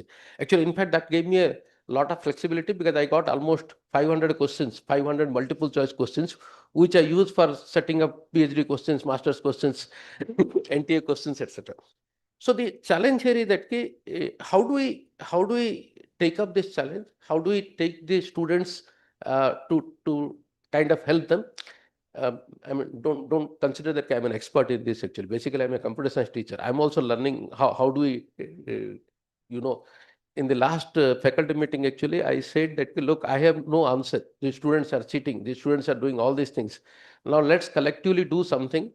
Every month we meet in the school and share our experiences, like what good best practices you could do, what best practices I could do, and then let us see that how do we do it. So some of these slides, actually, I will keep on explaining where are these things and all that. How do I change this slide?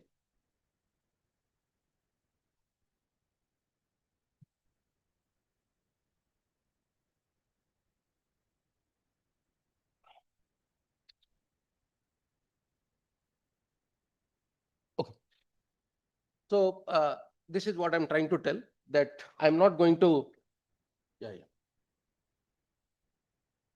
This is better actually. I'm able to see that actually.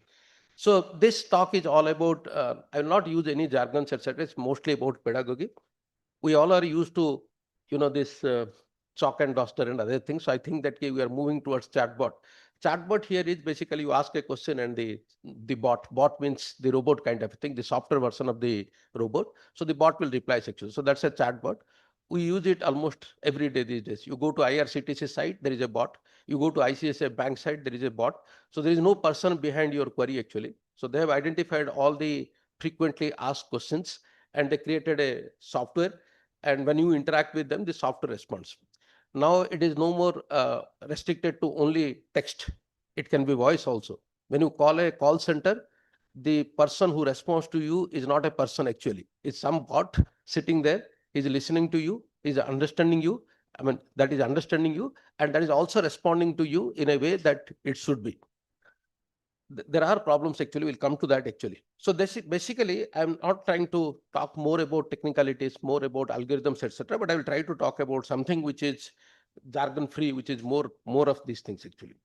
So today, what I will be trying to focus on in that case, I'll just see that how we use some practical classroom uses.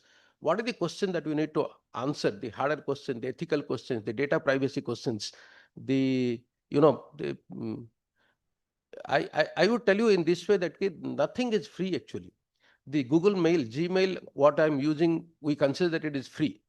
I tell you that whatever that comes to free, actually you are paying more. If you pay 5 rupees or 10 rupees, you know that you have paid 10 rupees. But if you are not paying, you are probably paying much more than what you are supposed to pay. So the Google Mail, etc., or anything that you use for free, believe me, you are paying more for that. What you are expected to pay actually, because that's the revenue model for that. I think 10 years back, almost 10 years back, Mukesh Ambani in the Reliance general body meeting, he said that data is the new oil. Reliance is known for oil industry, and he said that data is the new oil. With oil, they are not making money. Now they are making money with the data. So that is why they made Geo free. Nothing is free, sir, actually. Nothing comes free, actually. If you are actually getting something free, you are paying much more than what you are supposed to pay, actually. So the whole idea is that we are trying to see how do we do it actually. So quickly, let me go to this actually. Now, what is the landscape actually? If you look at this actually, almost the statistics says that it's a government document, 1.5 crore students are using AI every day, whether you like it or not. NEP 2020, the government is not shying away from using AI tools, etc. NEP 2020 says that you make AI literacy mandatory. in the schools, in the 4th standard, 5th standard, 6th standard, 7th standard, 8th standard, the students are asked to learn AI. I am not in favor of that, but I can't help it also. Things are not under my control. So the NEP says that students should be AI literate.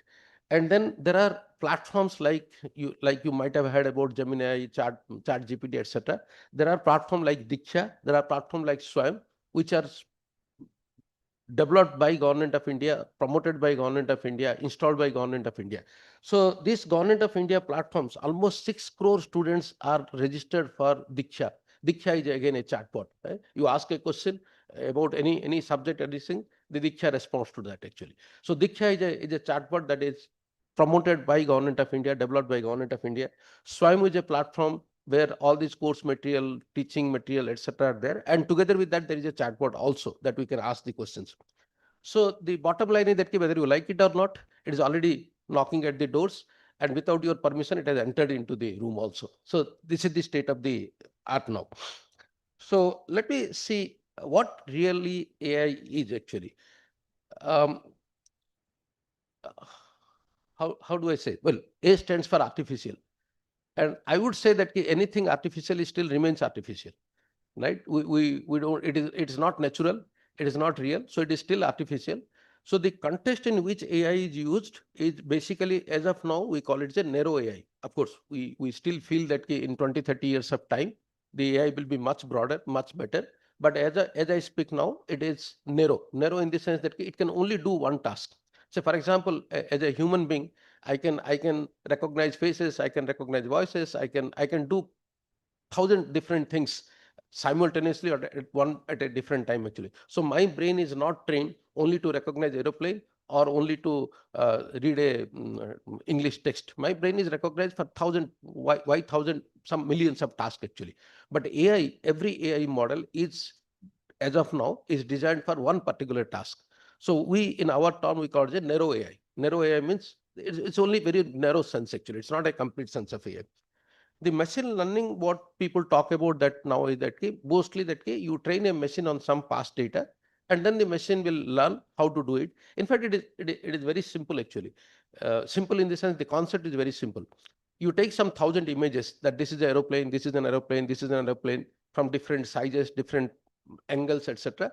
The machine will try to learn that, oh, this is an aeroplane, this is a. So sometime when you show another picture and ask what is it, it will say it is an aeroplane. So basically it trains itself. And how to train it? Because it tries to remember different things that you are showing and leveling it, and then it learning it actually. So it learns the pattern actually, and then the YouTube recommends things actually. I asked my daughter my daughter has a YouTube premium account. So I asked my daughter, you give me your sign in so that I will watch some videos, etc. She refused. I said, why? She said, no. If you start watching your favorites, my recommendation system will go bad. I will get recommendations which of your liking, and I don't like your likings. So please excuse me, I will not share mine. And the YouTube is making money through that actually. YouTube is making it personalized, because once you like a particular video or you watch a particular video for more than 1 minute or so, then the next video that comes is that according to that particular feature actually. So if I use your account, I will get those videos of your liking which I don't like. So this is how the learning happens actually, right? So the most talk of the town these days is that the large language models. Now, what is a language model? I think I'm probably I will be overstepping my jurisdiction if I say what is a language kind of here. But language model, that the system will try to learn languages. How it learns languages? Not the way we learn the language. It learns languages by, again, training. So for example, if I say that I was told that if a word starts with A, E, I, O, U, then the prefix should be N, A, N, N, not A. Right? That was a rule I was told.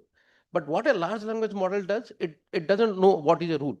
What it does is that it reads thousands of pages. Why thousands of pages? Millions of pages. Once it reads millions of pages, some billions of words, then it identified a pattern that any word which starts with A, E, I, O, U, before that it should not be A, it should be AN. That is how it learns. So I learned by a single line. Wherever there is AEOU, with some exceptions, wherever the word starts with AEIOU, you prefix it with ANN. But large language model doesn't do like that. So it's a language model which learns from millions of corpus, right? You take a corpus and millions of pages actually. In fact, it is not millions, it's actually trillions.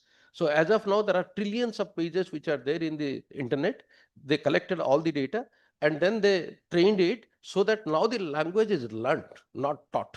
So how it learned? It looked at the patterns actually. So it is basically it's looking at a pattern. So pattern is that what suffix what prefix what comes after what comes before what. If this is the sentence, what is the most likely that the next sentence will be like this. So if I say that I'm going to ask a question and you need to, if I put a dash here, you need to answer or you need to listen. Now it looks into all those thousands or millions of pages and finds out that what people have used after you need to, whether they have used it to answer, to question, to respond to all these things. Then they find out what is the most probable word and they come out with that particular word. Imagine the amount of computation power that is going on behind it actually. We don't do that much. You ask something, I just respond to it actually. But the amount of computation power is that trillions of words are being processed to get this answer, right? And this is a probabilistic statistical model. So the large language models are not like this. It's not a magic actually. That's what I'm saying. It's not a magic. There is no understanding. There is no feeling. There is no emotion. There is nothing there actually. And that's where I say that it is far from language actually. It is not a language if there is no feeling, if there is no intent, if there is no, whatever. There are so many things to characterize the language actually. So if I look at in plain English, actually, AI is basically it's a pattern machine. It looks into the patterns, what comes after out, what comes before that, etc., and then it predicts. It is, I repeat, it is not intelligent. It is not intelligent actually. This is not intelligence, right? Because you have repeated the word 5 times, hello, hello, hello. What will be my 6th word if I say it is hello? I am not intelligent, right? And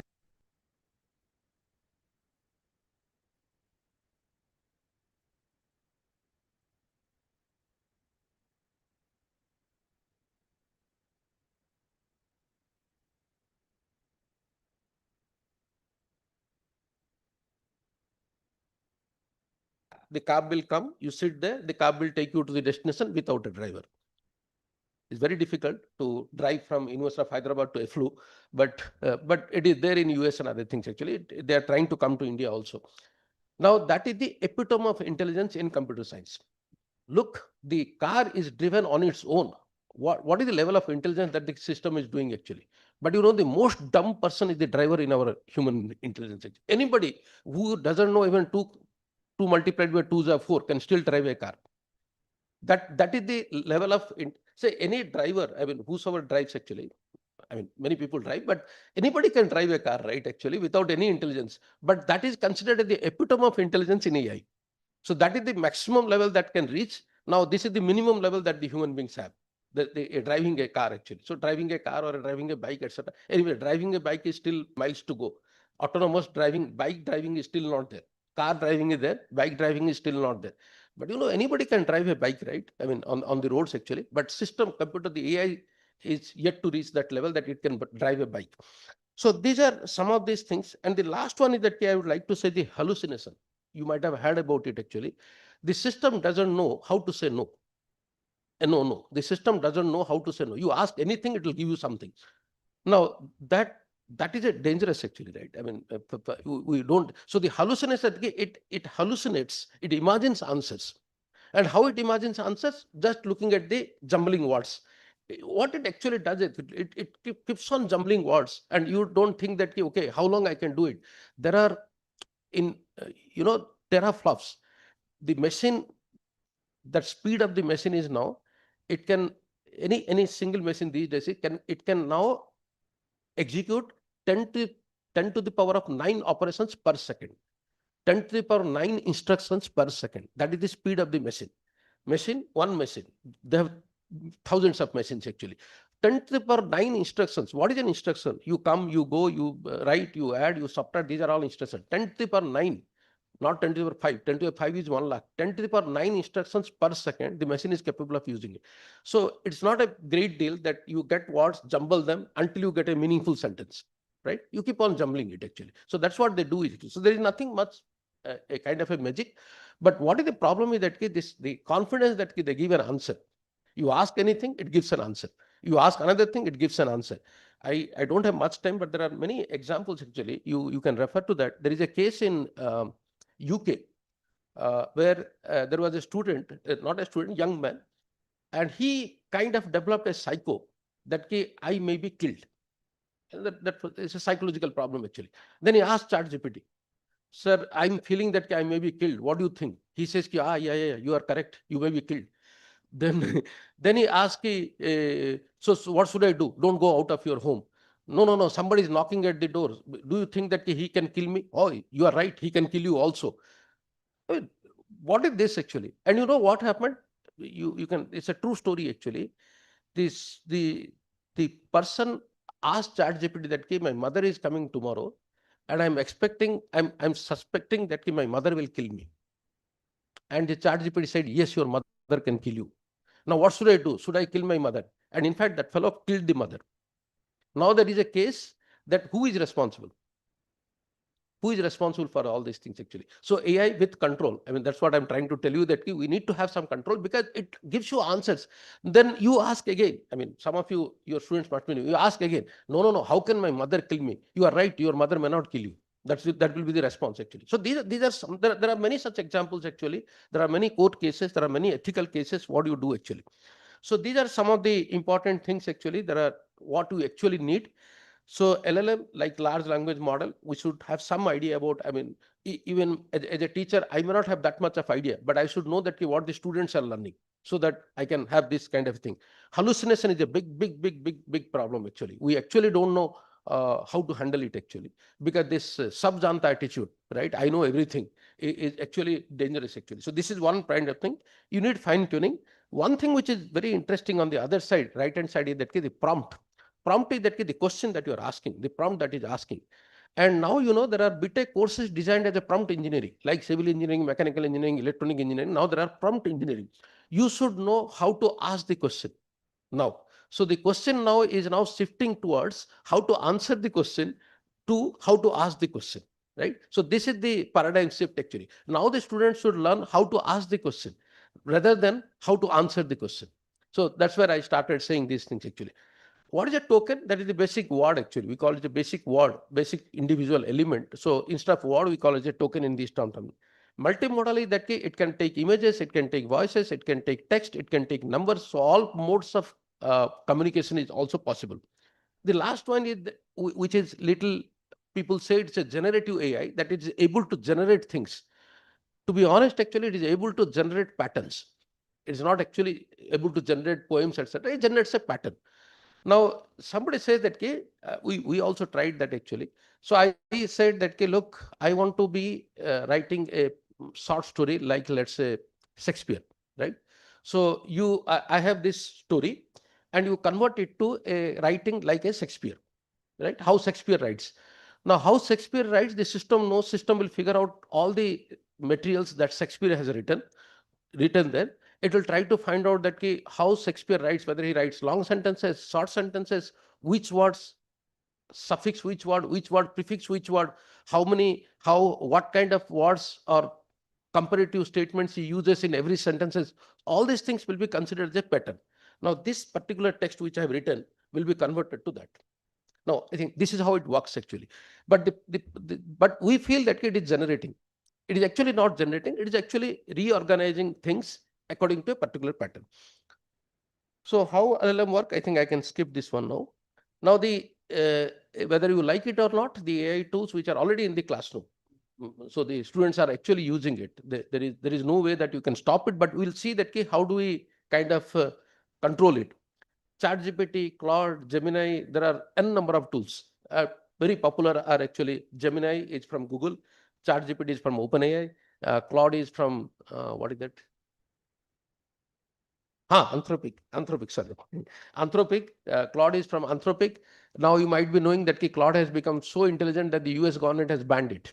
Banned it for not allowing other than US people to use it, right? So, and interestingly, actually, the people who are working for Anthropic, if they are non-Americans, they are also not allowed to use it. So that is how the problem is that. The whole idea is that the Claude, the Gemini or ChatGPT, whatever it is, they used all our data.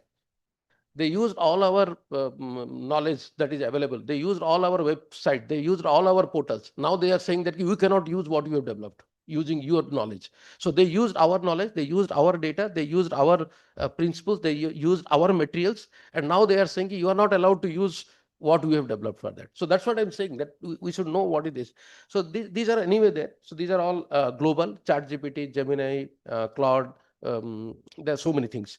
Diksha, as I told you, this is Government of India scheme. Grammarly, Quillbot, Grammarly, etc. They are also tools. They are also good tools, but right now they are not that good because of Claude, Gemini, etc. Quillbot is basically the whole idea that keep paraphrasing the sentences. You write somewhere, you don't like it, you want some other way, so it will keep on doing it. Grammarly will anyway check the grammar. Swayam, I have already said. AI for Bharat. So IIT Madras has tried to, as a technician, I mean, computer science person, I'm not very happy about it, but still there is something that IIT Madras people have developed. They called AI for Bharat. So instead of using Claude, instead of using Gemini, instead of using ChatGPT, they are trying to tell that you use AI for Bharat. Now, AI for Bharat is that we have developed models which are developed by Bharatians, I mean, Indians, and they will be used by Indians actually. So with this kind of thing, they are already there actually. So what is the teacher's dilemma now? The students with their smartphone, etc., it is already there. They are using it.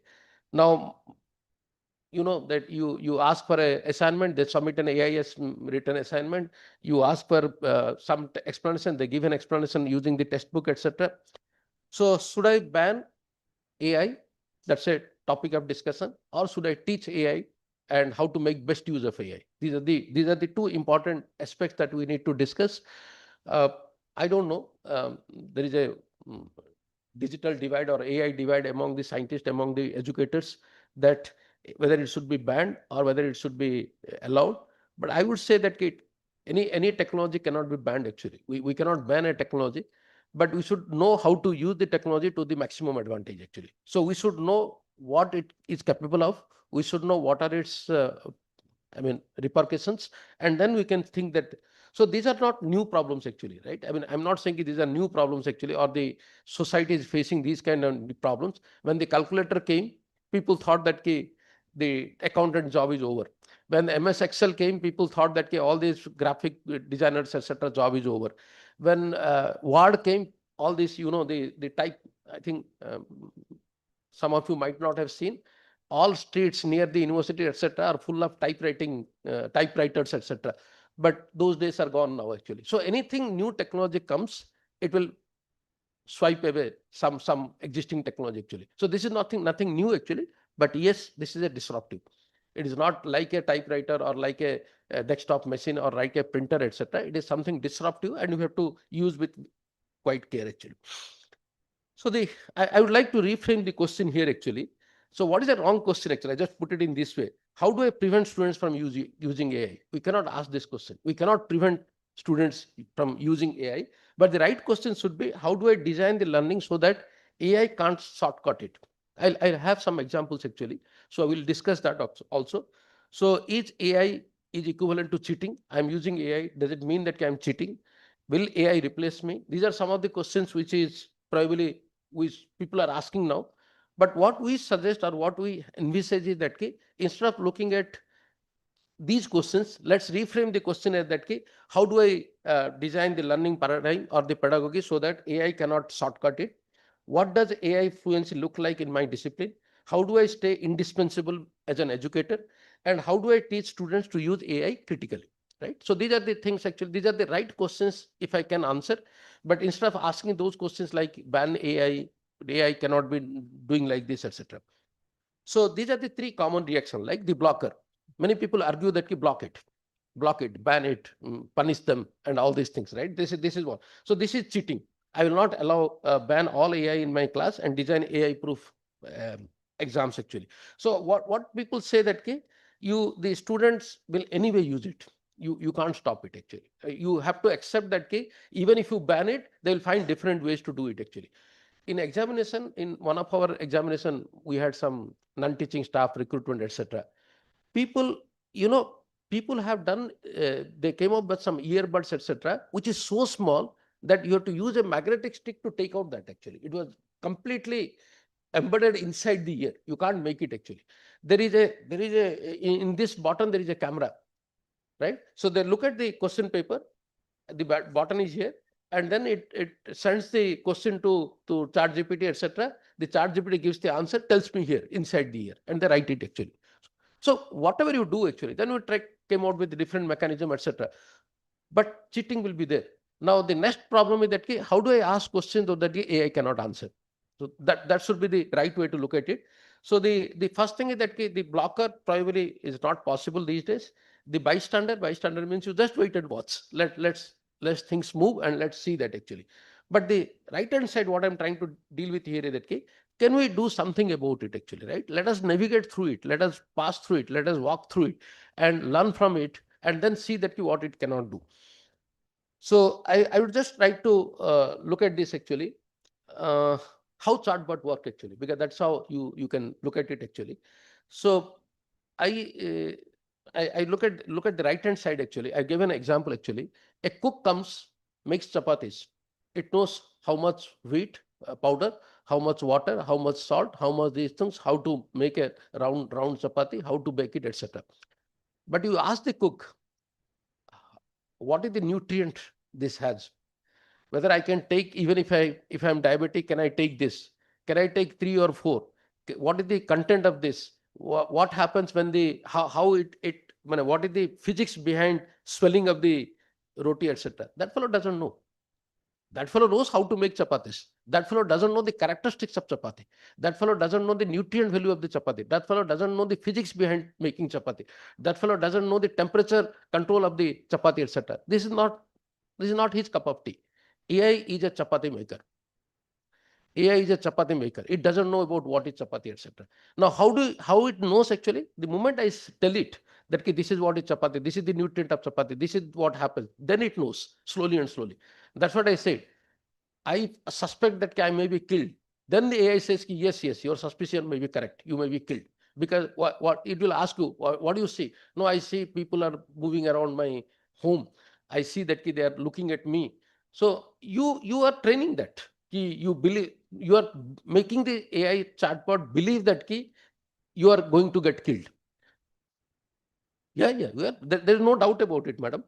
So what it does actually, the entire AI, it doesn't deal with words, it deals with numbers, because anyway, system only knows numbers. It's an arithmetic system, right? It doesn't know languages actually. So how do you develop large language models? We convert every word to an equivalent number. Each is a number, R is a number, I is a number, we is a number, go is a number, went is a number, gone is a number, everything is a number. So everything corresponds to a number. Then the number makes a sequence, a pattern, like every pattern we generate, right? So once the brain is a pattern processor. Once these patterns are getting processed, we get a larger pattern, and slowly we build a large language model actually. So that's the simplest way of telling things actually. So the only issue, I mean, people say that why now? Why not 10 years back? Why not 20 years back? It uses billions of parameters. A billion is 100 crore. Trillions of parameters actually. Can you imagine anything that can process some 500 crore numbers within a second? Now, this is the capability of the system, that 500 crore numbers can be jumbled up, and then you can do some iterations, etc., and then find out a pattern inside that actually. So that billions of parameters, and the problem with us is now that if you want to do AI research, we need a lot of money. Because how do I process billions of numbers? To process billions of numbers, I need a huge computing power. And huge computing power requires huge money. So the whole idea is that now they say that you outsource your brain to the machine. You don't use your brain. You outsource the brain to your machine. I can learn certain things with probably within 5 minutes. But to make the system learn what I can learn within 5 minutes, the system will take $5 million because of energy, of computing power, etc. Then the system will learn. Yes, it learns. But why it is so? The other day, the head of Microsoft India was in our campus actually. He gave a talk actually, and he came with 2 junior staff who made a demonstration actually. This fellow asked, book a ticket for me from Hyderabad to Bangalore. And this fellow says, yeah, I'm trying. Yeah, would you prefer Air India or Indigo? This fellow says, no, Air India is fine. It goes to Terminal 2, that is very nice. So it keeps on doing, and it booked a ticket actually. So one PhD student asked this question, but she asked in a different form, but I reframed the question. I said that, look, for this work, what you have done now, the demonstration, what you have done now, can you quantify it in terms of computing power, in terms of energy that it has used in the background? That itself must have cost not less than 10,000 rupees. What is that you have done? For 10 minutes, you gave some instruction to book a ticket, which probably my assistant can do it with you pay some 30,000 rupees, 1,000 rupees a month, this guy, or 1,000 rupees a day, this guy will do a much, much better job. So the question is that if you have a gene at your home, will you ask to make it a cup of tea? So the gene can do anything, right? Now what you are doing is that मेरे लिए चाय बना दो. अरे मेरे लिए चाय बनाने के लिए you don't need a GPU system of some 100 crore rupees and all these things. That is what we are doing now. That is what we are doing now, that I have a gene at my command, but I am asking the gene to make a cup of tea, to make a cup of coffee, to book a ticket for Hyderabad to Bangalore, to do this, to do that. But there are problems to solve. Solve the hunger problem, solve the traffic problem, solve this problem. We are not doing that. We are not doing that. We are not doing that because as of now, the AI is not capable of doing that. So that's the bottom. What AI is doing now, 99% of the AI is now doing to generate assignment. Assignment, आप जो भी assignment हो, assignment को back करते हैं. And that is what I'm doing. And I'm telling you also, you should tell the students. I told the students in the class also. One of my students, not one of my students, couple of my students asked me that why are you asking us not to use AI in the examinations? Anyway, the companies are allowing us to do. Anyway, the companies are telling me that, okay, you go ahead and do it actually. They are in fact asking that whether you know AI tools or not before hiring us. And if you don't know, why should you punish us? Then I said, okay, it is fine. In fact, it came true actually. So last semester I said, it is fine. You can use AI. Let's say you are allowed to use AI to generate code, to write answers, etc. You do come with your phone, do everything. Now I said, let's say for some reason, because of some geopolitical reason, or because of government of India, or because of US government, Trump anyway can do anything at any point of time. Let's say these are all banned. You can't use it. I still can make my money, make my living, earn some bread and butter, because I know my fingers still work. I can still write an email. I can still write a small program. I can still design a graph. I can still make it. What you will do? The students are not able to write a small email to the professor without looking at the ChatGPT. You take it out actually. None of the students write a mail without using ChatGPT actually. Now, if ChatGPT is banned tomorrow, they don't know how to write to a professor also. A small mail, they don't know how to write. They cannot write a small application. So I'm telling them, okay, look, at least you should have some basic skills that you can survive. 10,000 rupees a month, 20,000 rupees a month, 30,000 rupees a month, you should be able to earn. Now what you are doing is that even you will not be able to earn even 10,000 rupees if ChatGPT is banned. That is one. The second point is that I say that look, as of now, the strategy of the companies or AI related companies are that make a generation dumb. I repeat, make a generation dumb. They will not be good for anything. Now what they do? Now everything is free. Now people, they have started asking money. Now the money, I tell you, one of my friend, not a friend actually, first batch student actually, he is a technical director in Nokia. He was telling me that they are now spending 75,000 rupees per month per employee to use AI. Because whatever employees are doing now, they are using AI to get that one. But the number of tokens they use, the number of hours they use, the number of computing power, 75,000 rupees is what the Claude is charging them per employee. Now, Claude says that we are not able to even recover 10% of our cost through these things. So 75,000 is not even 10% of the cost what Claude is making now. Now, that means per employee, Claude will require to replace one human employee, Claude requires at least 10 lakh rupees. One day, probably when I can do the job for 1 lakh rupees, why the company will pay for 10 lakh rupees? Now, what Claude is expecting, or the ChatGPT, Gemini, etc., they are expecting that these people will not be able to do. Now, once they will not be able to do, there is no other option that they have to hire our subscription. They have to take it. This has to be told to the student in black and white that this is what the strategy of the companies: learn the basic skills. If you cannot learn the basic skills, you are not going anywhere actually. So these are some of these things which I thought I should tell here. This I can, yeah. There are many advantages also. So AI is a 24/7 tutor, right?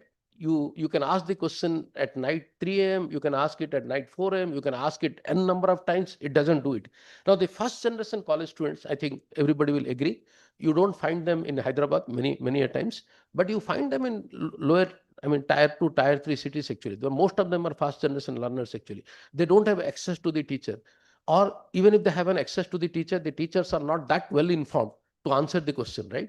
So there is a 24/7 question actually. The moment, I can tell you one thing actually. Sometimes I go with my kids. There are no more kids actually; they're grown up. But so I go with my son and daughter in the car for a drive. Let's say I go to the airport area and then come back if they are bored actually. The moment I say beta, beta means I'm son. The moment I say beta, that fellow knows that I'm going to ask a question, some question or some query, etc. He makes the voice mode on, that listen mode on actually. The mobile phone will listen what I'm asking. ChatGPT started working in the background, gives him the answer, and this fellow tells me. The moment I say beta, that's it. Oh, mobile on hai unka. Now this is the level of dependency on they have. I said, pehle sun to lo. You might be knowing the answer. So first you listen to me, and then you might be knowing the answer. Apply some brain somewhere and answer it. Why immediately make the listen mode on? You ask a question in the class, the students are listen mode on. It will recognize the voice, it will listen the question, it will find out the answer, it will tell you the answer. Sarvam.ai, which is an India-based company, promoted by Government of India again. What they are doing, Sarvam is using Claude and Gemini in the background. But the moment you ask in any Indian language, Telugu, Tamil, Karnataki, Odia, whatever language, right, it converts it to English. Ask the question to the large language model in the background. The model gives an answer. The answer is converted back to the language, and then it was told to you in that language. So this is the level of advantage. But all good. These are the good things about that actually. But then in the process, let us not lose what I can do on my own, right? So that is one thing that has to be told to the student. It is a personal tutor. Yes, it is available with you in your pocket. Every time you can take it out and ask any question you want to. It will give some answer, but verify the answer. The answer is definitely wrong. It is not always true actually. Because see, and I tell you another thing, the students should be also told, the data that we are using now for ChatGPT, Claude and other things, they are all 3 years back data. They have taken all 3 years back data and they have done everything. So all this learning happened with 2 years back data at least. Now when in 2024 end or 2025 beginning, when the models were launched, they were all using the data up to 2022. They have taken every data from the wherever it is available in the world, and they have trained it. Now, I didn't know at that point of time that Claude or ChatGPT or Gemini will be using this data. Now there are companies uploading wrong data to the web. All mischievous, wrong, misinformed, illogical data they are now uploading. Why they are doing it? Because these AI tools, they collect the data, they don't validate the data. There is no way to validate, in fact. So all the data is coming. Now I'm trying to poison the model. It's basically, I'm trying to poison the model actually. Now in 2030, I don't know what is going to happen, because 2025, 2026, people are uploading data, volumes of data, so that these models will be poisoned. Now in 2030, you might be using a poison model, which is very difficult to analyze actually. So this is the challenge that we are trying to face. But these are some of the advantages, that it's a 24/7 tutorial. It's available. So I think you can read some of these things. But one of these things which I say that, I don't know, some of these symbols are, anyway, the one is that the risk over-reliance. I think I have already told you about the over-reliance thing actually. So it can explain in any regional language and all that. So some of the questions that AI you can use it as a teaching assistant.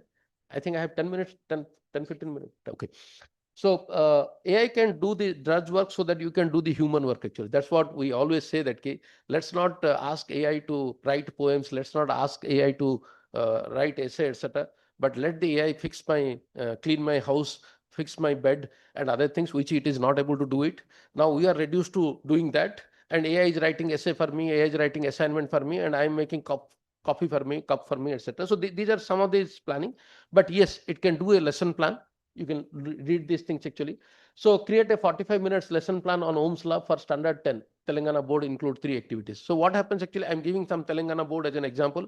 It will take 10th class syllabus and then it will look into Ohm's law from physics, create a lesson plan, how to teach it, etc. So these are the things that it can do. But I will tell you also, so it can create a question bank. You create a multiple choice question, some 20 or 30 multiple questions. But again, the control here is that verify those questions. The answers may be wrong.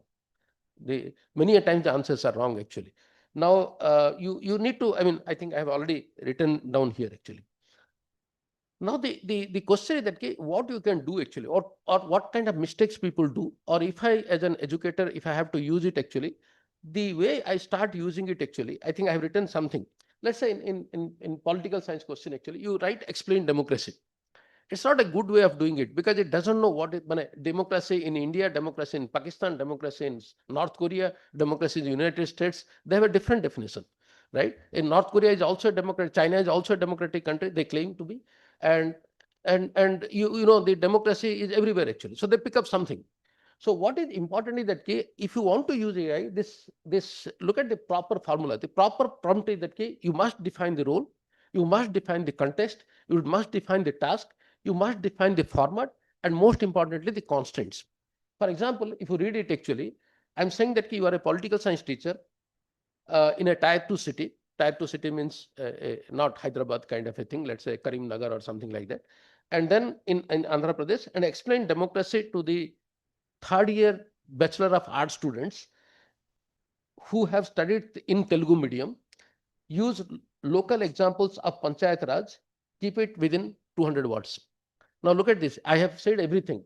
What is your role? You are an educator, and who is the discipline? Third year BA students. Telangana or Andhra Pradesh is the context. What is the format? In which format you want it? In Panchayat Raj format. And then what is the constant within 200 words? So unless you tell or you know how to use it in this pedagogy, right? What is democracy? It will tell you something. That's another problem actually. I raise my hand and say, it doesn't know how to say no, except some unethical questions. For example, now they have put some constant that if you ask, I want to kidnap my neighbor's son, you tell me how do I do it? It says, no, I will not tell you this. But these are not that I don't know. It says I will not tell you this because now it has been coded into their mind. These are the ethical. So first generation AI tool users ask how to loot a bank, how to do a robbery in the bank, etc. And you used to give step 1, step 2, step 3, step 4, etc. First you go to the door, try to strangle the security guard there. All these things were given in a algorithmic format actually. So if you look at some of these examples actually, you see what is a bad example and what is a good example actually. So where as an educator or as a student also, how do I use it? How should I use it so that I get the best outcome of that and mostly correct? Otherwise, most of the time it gives wrong result. And there should be some way of defining what is wrong, what is right, etc., which it doesn't do. So I have given some physics class example, some marketing example, some political science example, etc. Now the real opportunity and there is a real risk actually. I said it's a 24/7 example. You have infinite patience. The teacher may get irritated, etc. But there is no embarrassment. You can ask any number of times. You can ask anything you want to, but still the system will. But the problem is that the students may skip the thinking ability. That's very important actually. And you have to tell them that or we need to tell them that look, thinking is important because over reliance on anything is bad actually. So, I never realized that actually, right? My mother passed away some 3-4 years back, but at some point of time she was not able to remember, right? So she has to call me, doesn't remember the name, etc. She only used to remember some 3-4 numbers, etc. So we are 4 brothers and 3 sisters actually. What I did is I did a small thing actually, wrote a small code in the mobile phone. Now it is already there. You press 1, it goes to son 1. You press 2, it goes to son 2. It's a quick dialer actually. So if he has to, I'm the eldest son. If he has to call me, I said, you don't remember any numbers. If you are not able to remember, just press 1. Now that's a big thing actually, right? Because you don't remember actually. So sometimes it happens that if the system doesn't work, or it fails, or network fails, or something like that, you completely lose your thinking capacity. You are as invalid as a dementia patient or a Parkinson patient actually. You will not be able to walk. You will not be able to know anything. Now people, for everything you ask actually, unless there is a phone in their pocket, they don't respond. I ask, where is this? You take out the phone. What is this? You take out the phone. How much a lossy cost? You take out the phone. How much a tea cost? You take out the phone. So that kind of over reliance is also not good actually. So the real risk is that you are outsourcing certain tasks which should not be outsourced, and this should be told to the people, even to ourselves, that we should do it. Many people, I think a couple of educators, couple of teachers are suspended in Maharashtra and in some other places because they use ChatGPT to set the questions completely. They ask ChatGPT to you set a question on, let's say, some physics, some principle for this, etc. The ChatGPT gave a question. The students complained, and as per the institution policy, they were suspended actually. Now, why they suspended actually? Everybody is doing that actually, but they didn't even check it before giving it actually, right? So you can take it to make it more appropriate, to make it more rational, to make it more intelligent, but you cannot completely depend on it actually. So this, if you look at it actually, the AI gives wrong answers confidently. That's what I'm saying. It gives you a wrong answer and gives you with 100% confidence. There is no way that you can know that the AI knows that it is a. In fact, now also you can try. Now probably Claude is able to do that. The simple question like this: Ram has 4 sons, or whatever. No, it's not like that. It's like one is implied. How do I say it? Ram's father, let's say Ram's father had 4 sons. The 3 sons were Lakshman, Bharat, and Satrughna. What is the name of the 4th son? Madam God. So the system was not able to answer. Ram's father had 4 sons. The 3 sons' name was Lakshman, Bharat, and Satrughna. What is the name of the 4th son? The system was not able to answer. And not able to answer, he says it is incomplete question. You should give me some more clues. You should give me that. You should give me that. So this is something that we should tell the students with examples that this is a problem, right? We need to do that. So it creates anyway, it widens the gap between the students and the global AI access and those without it actually. Now there is a big problem actually. As a responsible educator, we need to think that there is a divide, right? Some people are AI savvy. Some people have very powerful smartphones. Some people do not have.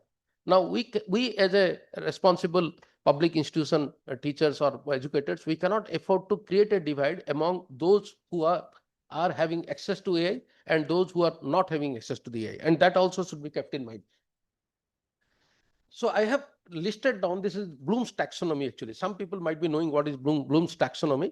Bloom's taxonomy says that you have to remember, understand, analyze, apply, and all these things. This is the Bloom's taxonomy.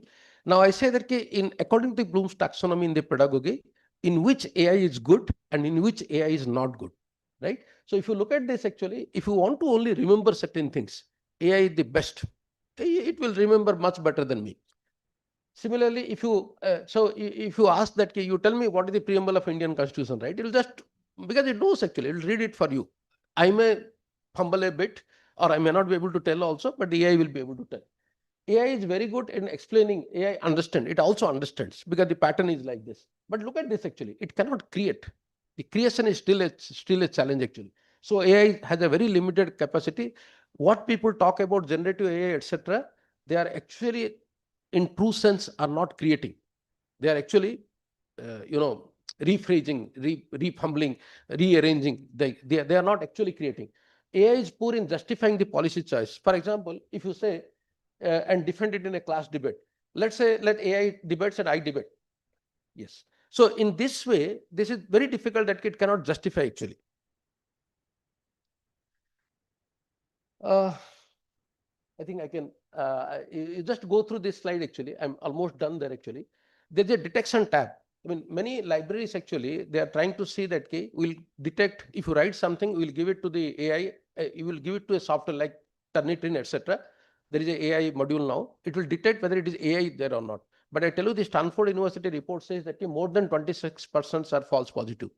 You can't completely depend on it. I can still write, but you feel like it is written by AI. So that's another problem. The real question is that instead of how do I catch AI, you should ask the question that how do I design my experiments? How do I design the questions so that people cannot use AI? I'll tell you just a couple of things. How do I 6 assessment strategies actually that work? Have a viva voce. Ask the question. I tell my students that you do whatever you like in the rail. After the class is over in the level, bring the answer sheet. I just open a random page, put my finger on a random paragraph and say, what is this? Just say, what is this? If that fellow is not able to read even, he fumbles to read, he has not done it actually. So similarly, lab and field work, anything related to field work, it cannot do. Anything lab work, it cannot do. Anything AI, so student use AI. Then you say, in this AI, you generate a code and you say what is wrong in that code, right? That gives a better way of learning than banning the AI. You ask any code to be written by AI, it doesn't work as such. Somebody asked me, can AI create a machine model like Mercedes with 6 bhp power, with this much of brake efficiency, with this much of fuel efficiency? It doesn't know. It is only a language word jumbler actually. It just creates that actually. It doesn't do like that. So I think I should somewhere, madam is asking me to stop actually, but if needed, I can say. So look at this actually. Don't ask this question. Write a 500-word essay on climate change. It will not be do. But if you ask a local, you interview a local, look at that actually. I say that you interview a local farmer or a ASA worker about a change they have noticed in weather or seasons, connect their account to one policy from India's NDC commitment, 400 words and a 5-minute recording of that interview. Which AI will do that? Cannot do that. So if I ask this question, that you go to a student, another student, ask him to read this particular paragraph and explain it to you on what he understands, and then you try to find out what was his understanding, what percentage was his understanding, whether 80% or 90% or 100%, and then tell, do this. So this is not possible actually, right? I think I'm almost done. So your role is sinking. It's not sinking, actually, it is shifting. So if you feel that your role is actually sinking, it is actually not sinking, it is shifting actually. Instead of information delivery, now I have to say that you have to ask a critical thinking approach. So over a period of time, I think, as and when I speak actually, so it sees that I gave an example that instead of doing this, you should do this. Instead of doing this, you should do that. So if that is the way of approach actually, so the pedagogy should be changing, and changing for good actually. I cannot completely ban it, but at the same time, I should use it to enhance myself. I write a question. Now, I tell you honestly, I write a question now, I give it to the AI, whatever thing I have. I say that find out the inconsistency in the questions. So it tells me that there are some inconsistency in the questions.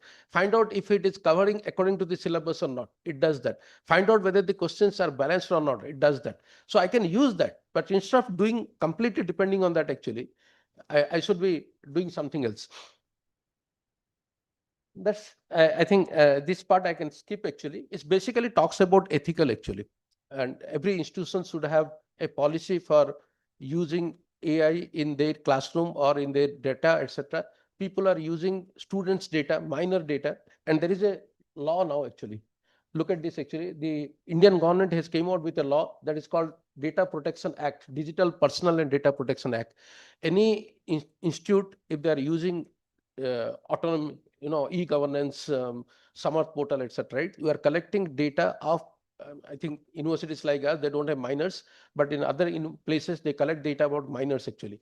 Schools, they collect data about minors. They should be very careful about that actually, because the data protection law, you can be sued for that. You can be dragged to court for that actually. So this is very important actually.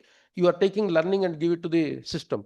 If I take somebody's learning data, mark, class, and all these things and put it in the AI model, actually, I'm breaching their privacy. So this should be also known to everybody. This is the equitable question actually, right? 48% of the Indian homes are having desktop computers. 50% students do not have desktop computers at home. This is the hard truth. Don't look at me, don't look at yourself. There are 50% students do not have a desktop. But on the other side, 81% students have mobile So what I'm doing should be mobile phone friendly than the desktop friendly. That's one thing. But the Sarvam AI, the Diksha, not Diksha, the what is that? Swayam, all these things are not mobile friendly. What Government of India have done, they are not mobile friendly actually. So 40% students are rural students. They don't have broadband. They don't have internet capacity, etc. So we should be very careful about that whenever you use AI or ask them to use AI, etc. That's it. Okay, there are something which probably people like you or in this type of institutions should be doing research. There are a lot of bias in the data.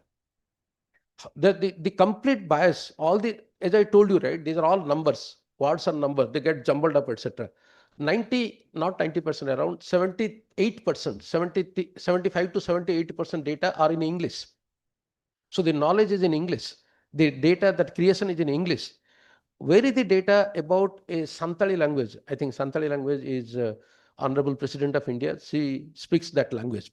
She is from my state only. So that language, how much material, how much text about Santali language are there in the internet, so that you create Santali language test, etc. It's not there. So there is a definitely a bias, and those kind of biased people who are backward, people who are living in the forest, tribes, they don't have their data in the internet. So the decisions, the analysis, the generations, everything is completely biased as of now. So the bias has to be mitigated. People like us should study those biases and then come out with that actually. I think I'm done with it actually. You can look at this actually. I'm not saying that we don't use it. So this is the last slide probably. The 10 things we should do. Spend 30 minutes with ChatGPT or Gemini as a learner. You do it.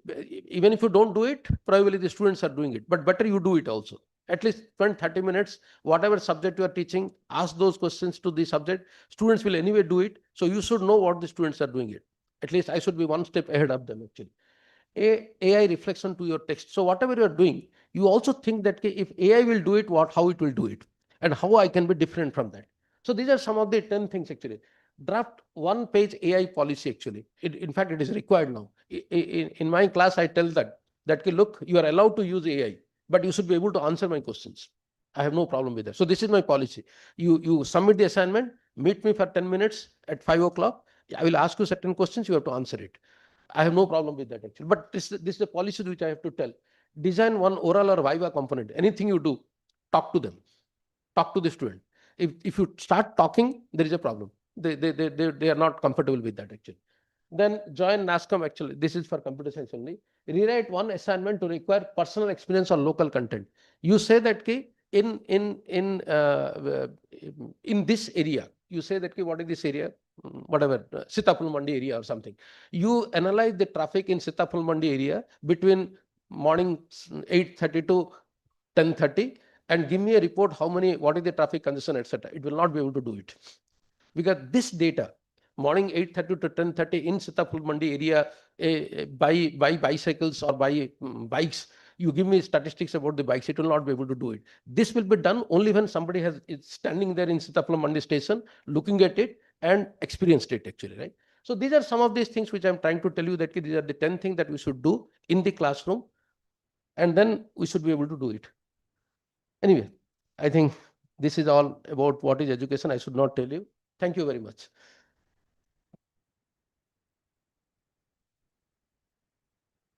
And again, I regret for coming late actually, but that's all.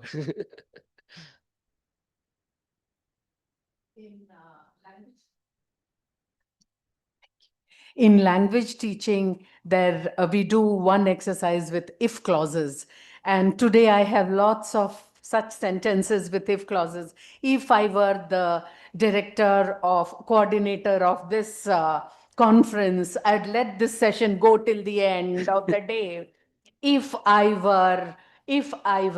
Thank you so much, so much, Professor Udgata, for this extremely wonderful session about artificial, not so intelligent I, for locating us into the socio-cultural, pedagogic elements with this clarity, telling us that we need not worry about what is already in our midst, but we have to prepare, we have to up our game in a way to be able to accommodate it and become much better teachers. So in a way, actually, if I hear you clearly, you were not saying that we have to stop the students. You were saying we have to become better learned teachers. And that, as a teacher, I find extremely valuable. To know that we have to learn a little better.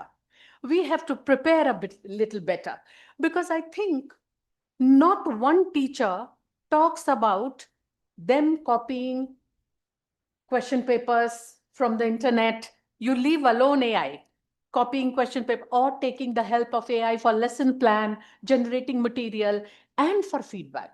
Yes. We are only talking of the students. So I'm taking you very, very seriously, and thank you for bringing in the ethical component so beautifully to bring it into our social realities. I want at least 2-3 questions to come from the audience. Also, because you have skipped so much, can the lunch be delayed by 10 minutes? Just 2? Yes, please. Because I have not summarized. I have like 3 pages of notes, but so I will let 2 questions at least come. Please ask your questions, then we can run for lunch.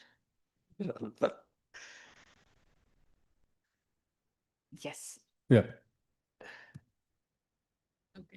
Hello, sir. I'm in my second year of PhD. I'm not a teacher, a professor. I'm a student, but I am researching on AI in creativity. So my question is, number one, so there is a usual argument that even human beings come from, I mean, whatever output or creativity we have also comes from our experiences and pattern recognition. So how is that? Is there a distinct feature between our way of thinking and how AI thinks? Yeah, I'll give you, I'll tell you the difference between a human brain and a computer brain, and that will answer the question actually. There are 4 things actually, if I remember correctly. One, the human brain is a pattern processor, computer brain is a number processor. You ask a computer to multiply 79 multiplied by 89, etc., it can do faster than me. But if you ask me 10 multiplied by 10, I'll say quickly. Because 10 multiplied by 10, I'm not using arithmetic, I'm using a pattern. But 79 multiplied by 89, probably I'm using a pattern. 2732 multiplied by 37898 is a number crunching. But if you say 2700 multiplied by 300, it's a pattern actually. My mother can figure out that whether I have taken food or not from my walking style. Oh, khana kha ke aaya ki nahi aaya. Probably computer will take another 100 years to figure out whether maine khana khaya ki nahi from my footsteps actually. That is one. Second thing is that memory. The memory in computer is addressable. Everything is stored at a particular place. I know the address. But in human memory, when I look at you, I don't know where it is stored. It's all associative memory. We call it an associative memory in the sense that one thing is stored in association with other thing. Tomorrow, I may not, after 5 years or let's say 2 years, I meet you somewhere, I may not be able to recognize you. But then you say that, sir, you came to EFLU. Then I say, I will recognize you and I say, madam who was sitting besides you, how was she and other things. So I will remember everything in association with other things. That is another thing. Coming to a little bit of philosophy, forgetfulness, which is a blessing in human being, is not there in computers. It doesn't forget, it deletes.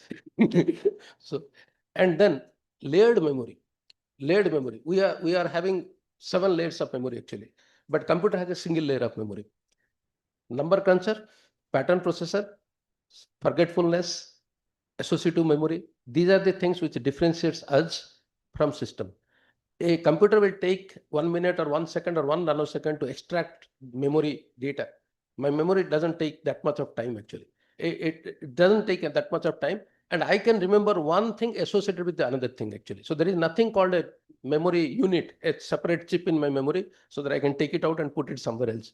So this is very interesting that. And another thing I tell you, I think is, give me just 30 seconds, madam. No, please. In my brain, there are 30 million neurons. 30 million neurons is equivalent to 3 crore neurons. 3 crore neuron is equivalent to 3 crore computers. 3 crore computers are working in parallel. In whole world, as of now, we don't have 3 crore machines. In this room, you count how many machines are there. In this room, you count how many machines are there. And then this is the power of human being actually.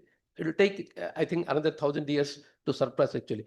I still have enough neurons in my memory, which is much, much more than, it's a different thing how much I use it. That's a different part of it. But 3 crore machines inside one human memory, one brain with infinite memory. I don't have 2 GB, 4 GB, 8 GB, etc. I have infinite memory. 3 crore machine processing pattern processor with infinite memory, associative memory, it doesn't take time. That speaks volumes of it actually. You don't have to worry about anything. This is Ramesh Chandra, sir, EMRC producer. It's an amazing session. We really appreciate for that, sir. Thank you for that. Sir, whether supercomputer, you are talking about supercomputer and quantum computer, any light of on that? So Quantum computer. Yeah, quantum computer. We would like to, because you are into computer and information. It'll take a long time, sir. Yeah, supercomputer, I tell you, any supercomputer you talk about it is still better. Quantum computer is actually trying to do what we are doing, the way we are doing things actually. It looks into different thing. It looks at a different computing model. One of the feature of quantum computer is that I tell you one small incident actually. I tell you, suppose you send there was an experiment actually. One ray on small photon, small element is hit on the wall actually. It makes a dot there. Sorry, it makes a wave there. Then people thought that, oh, it's not a dot, actually it's a wave. Then they put a camera here. Somebody looking at it actually. It made a dot. That means quantum states are different actually. When somebody is looking, it behaves differently. When somebody is not looking, it behaves in a differently.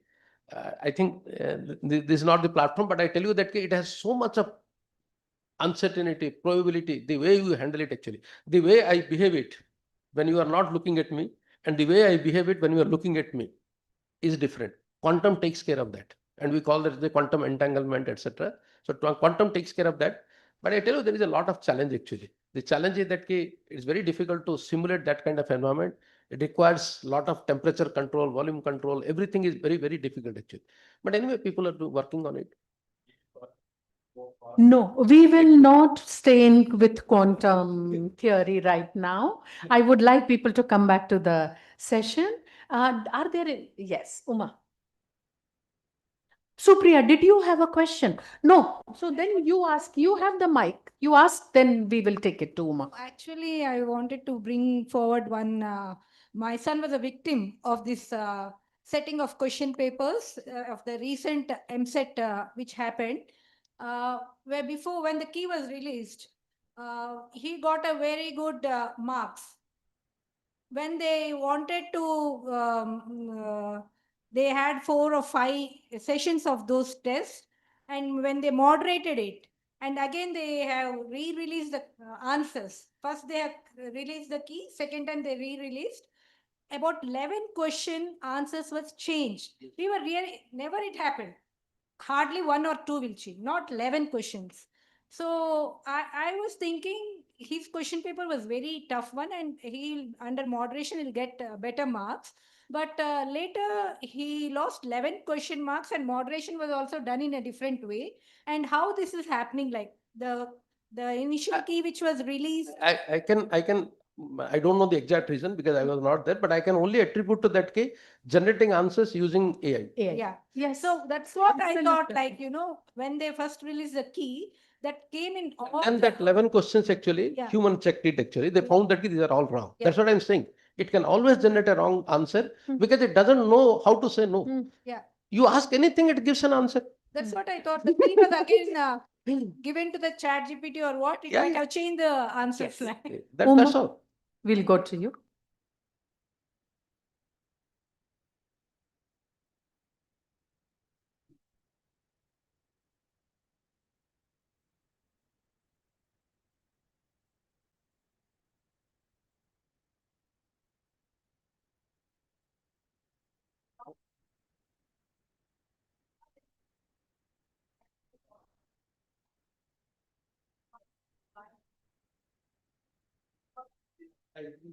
She's linking your Hello? Yeah, ethical okay. concerns to sustainability, which was raised in another session Yesterday, one of the speakers, was talking about extraction of Madam, water. I'll just quickly answer this. Yeah, very quickly. I Very just wanted quickly. to know, have your There take are, on. there are, hopefully, I will be invited again sometime in advance. Just joking.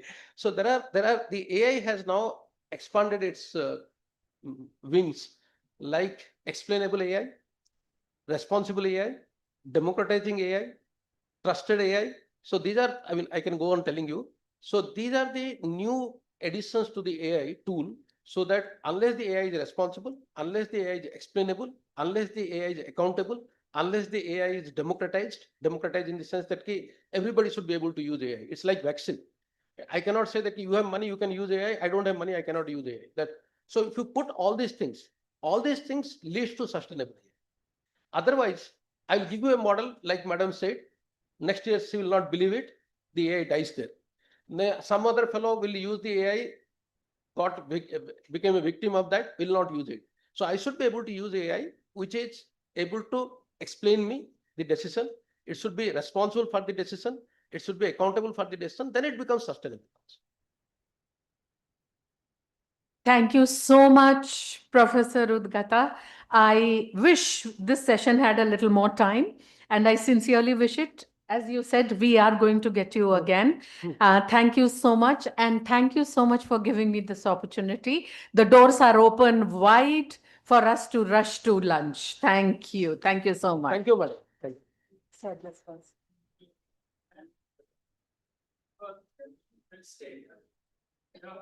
This was not part of my duty, sir. We are going to honor Professor Udgata with a small token of appreciation. Thank you.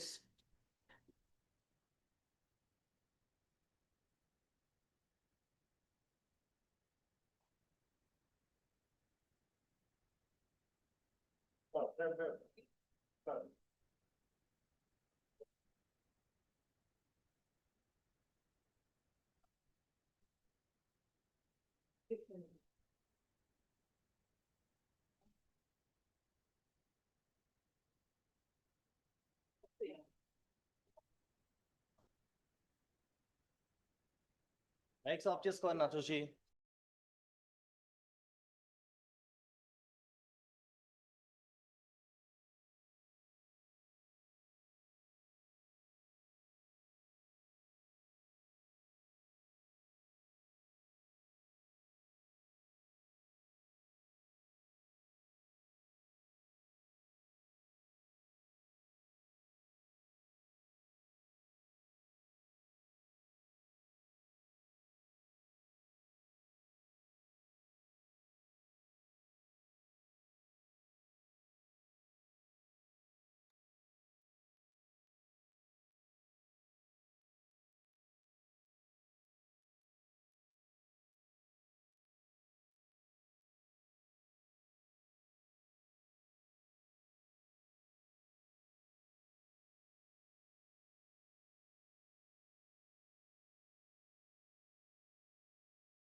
Hello, everyone.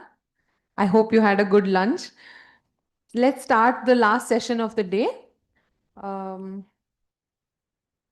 So this session is going to be called AI Implementation Program, and it's going to be headed by Ms. Aarti Kumaran. Ms. Aarti Kumaran is an accomplished educator, trainer, and mentor specializing in educational technology and innovative pedagogy. She holds several prestigious international credentials, including Cambridge Certified Mentor, Microsoft Certified Educator, and Google Certified Instructional Coach. With extensive experience in teacher professional development, she is committed to empowering educators with digital tools and learner-centered teaching strategies. A passionate advocate for technology-enabled education, Ms. Aarti has trained and mentored educators in integrating Google Workspace, Microsoft tools, and contemporary pedagogical practices into classroom teaching. Her expertise lies in instructional coaching, digital transformation in education, AI-assisted learning, and fostering collaborative learning environments. She's also been associated with teacher training initiatives aimed at enhancing 21st century skills and promoting innovative instructional practices. We welcome you, ma'am. Please come to the dais. We also welcome Dr. Uma Damodar Sridhar, the head department of French EFLU. Please come to the dais, ma'am. Please give a huge round of applause. This will be the last session of the day, and after this, we will have the valedictory. So yeah, enjoy.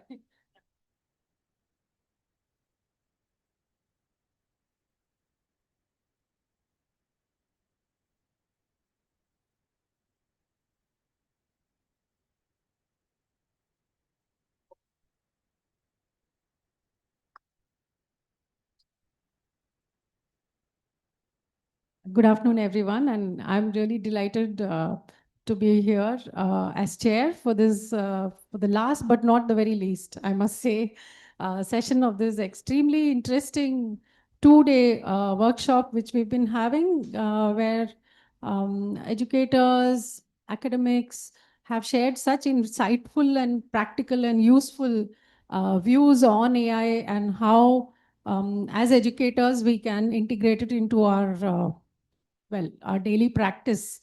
And today we are going to hear from the industry. So I think Dr. Aarti represents industry. She's going to talk about Google AI and other applications. So yeah, without any further ado, let us begin the session. We are all eagerly waiting to hear from you. Thank you.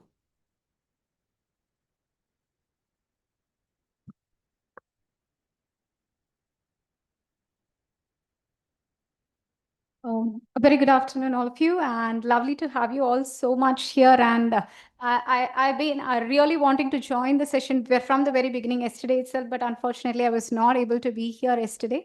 But nonetheless, I think the past 2 days and even moving ahead the next 1.5 hours, it's going to be with AI.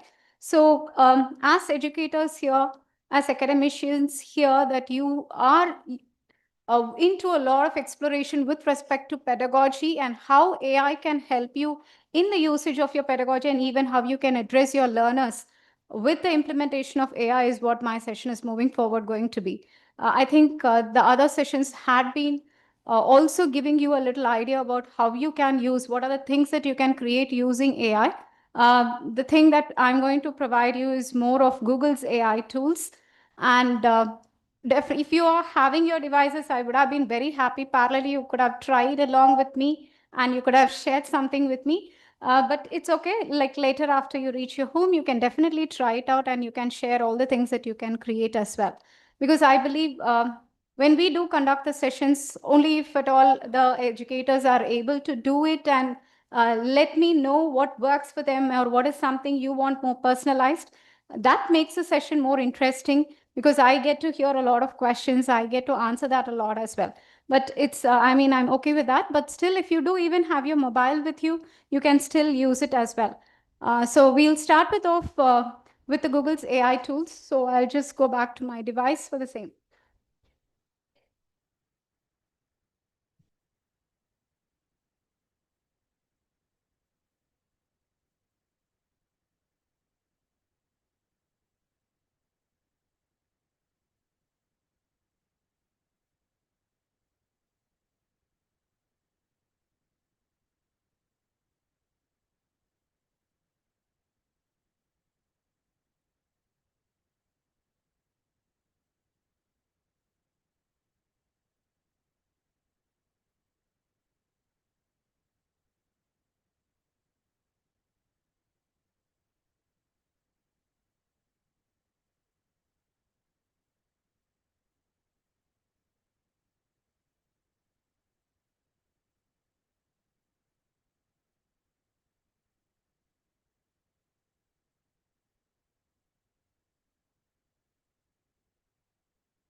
Right. So this is Gemini Academy for Higher Education faculty. As Google for Education team, so I'm a representative of Google Educators team in a way that we do offer Gemini academic sessions. I myself, Aarti, a lead trainer at Up Educators. We are Google for Education partner.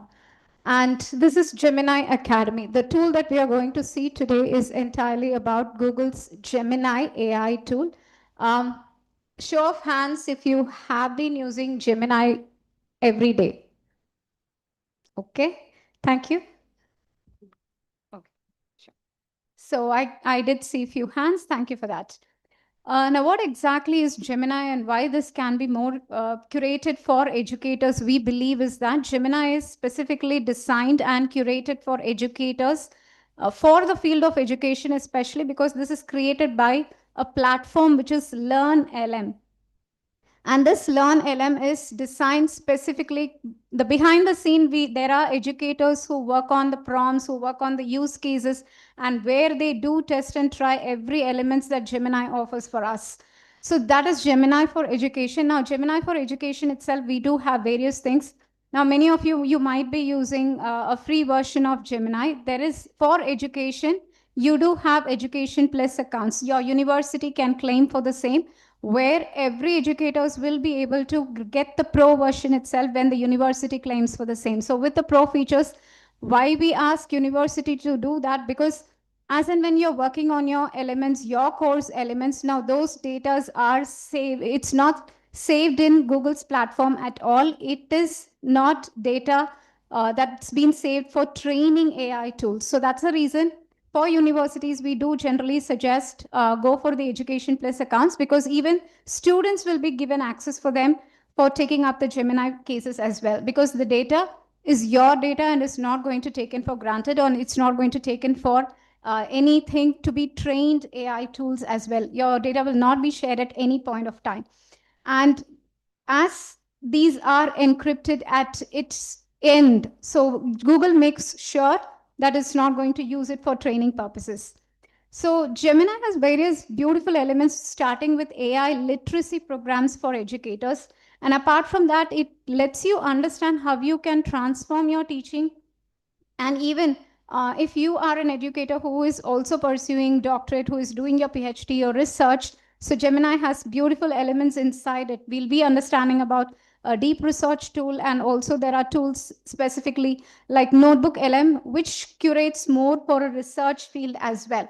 So prompting is something I just heard from Dr. Uma that you had been listening to about what is prompting and how can prompting be helpful for the past 2 days. So here also prompting plays a very important role, but it's very, very simple as such. That's why I told you, if you have your mobile, you can use it even in your mobile itself. You can just install the Gemini application in your mobile and right away start using it. You can speak to Gemini.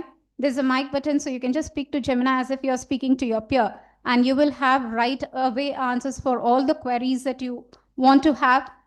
Even any new ideas that you want to generate for your classroom for the next day, you will be able to generate within seconds in your mobile as well. So our team will be sending the links for the certificate generation for the same, so that I'll be sharing with the faculties as well. Now, artificial intelligence is something that we have been hearing for the past 2 days, so I'm not going to spend a lot of time, because I do believe that this session, I want to make sure it's more of hands-on, if at all you are able to do. But what exactly a quick gimmick that I want to talk about artificial intelligence. Now, this is more of a machine. It's just a machine that is trying to mimic your behavior, your patterns, and it's trying to behave like you. What is that you're expecting the AI to do, the machine to do? That's what it's mimicking actually. And how does that mimicking happens? It learns you, it understands your pattern. And based upon your previous conversations, it understands you more deeper. And if you move on and over the time, if you see the result, it's more like you. It speaks just exactly like you, because you have spent time like in a way that the conversation has led in such a way. So it's a machine that just mimics the entire human behavior, and it learns exactly who you are.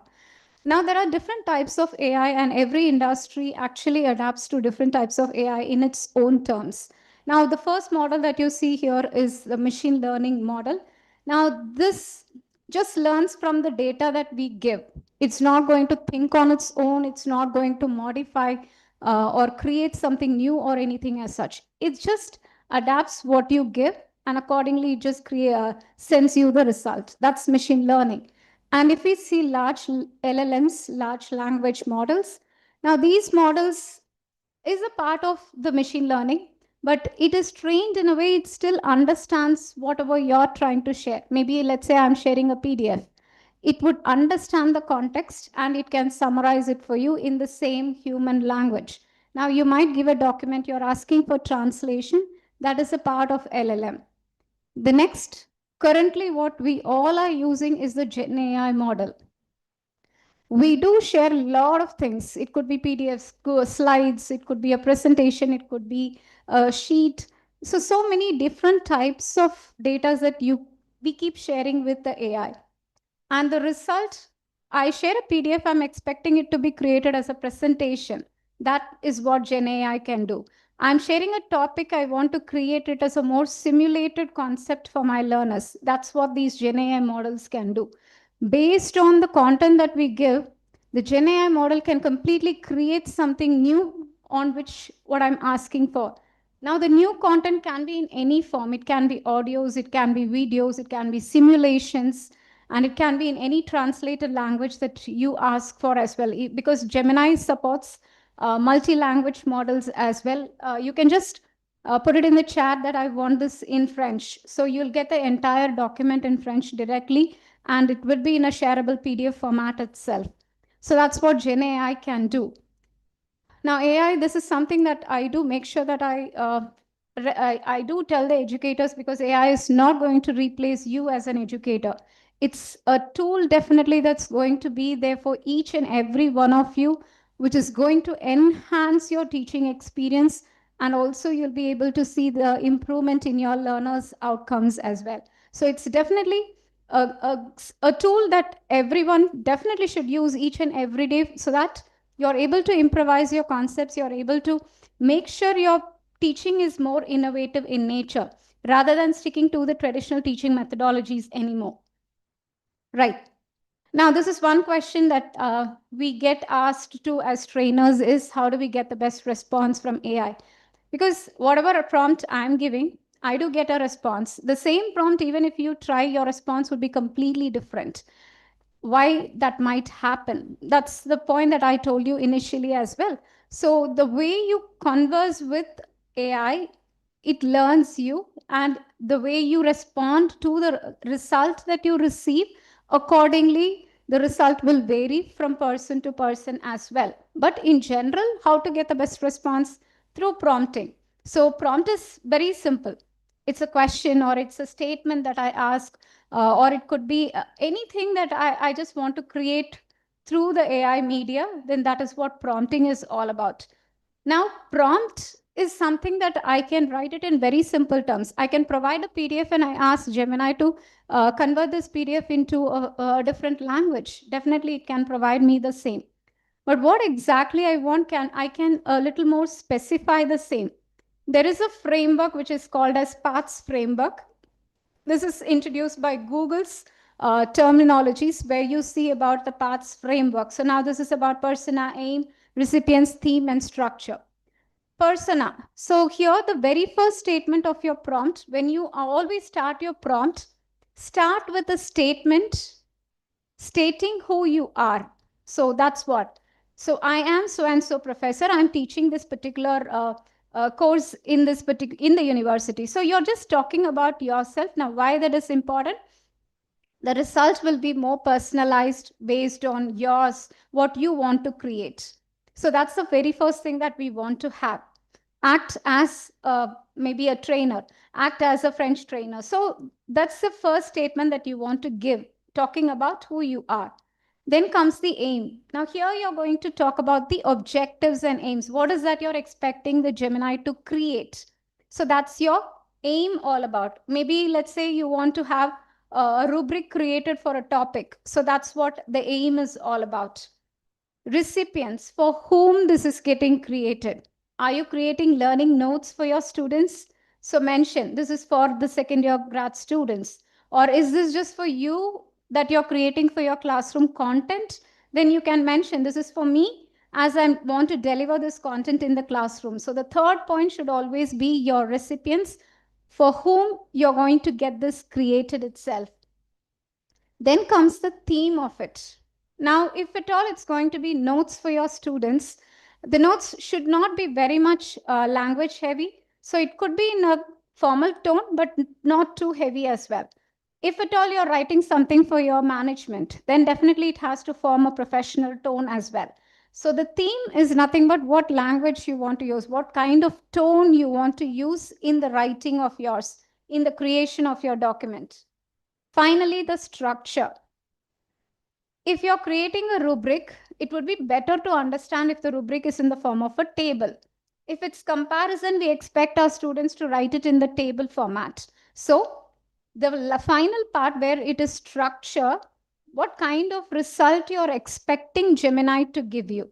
Do you want in the table format, or do you want in a passage, or just with headings and subheadings, or maybe a list of elements that you want? So here, the final structure is, how do you expect your result to be seen? So that is called as structure.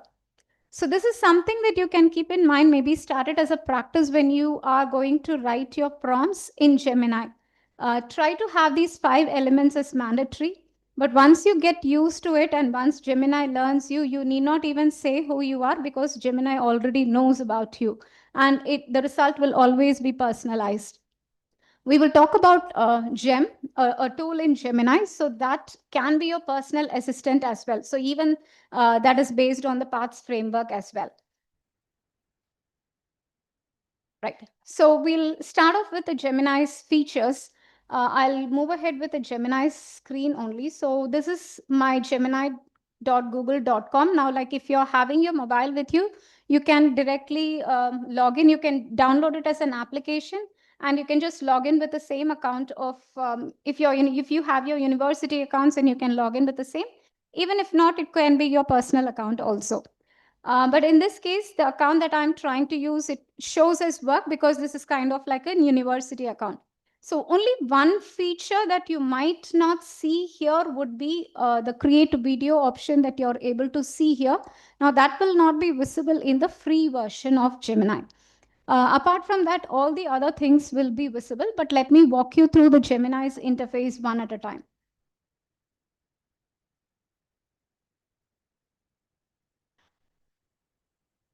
I hope the screen is visible clearly towards the end. You're able to see all the elements on the left panel, I believe. Right. So towards the left end of Gemini, what you see here, the first one is new chat. And on the new chat tab, this is where I do generally ask educators to spend a little time exploring these elements, because what happens when you start asking questions to get more personalized response, to get more effective response, what is that you need to select here is what I'm going to show you. In the new chat column, the first thing what you see is the plus icon.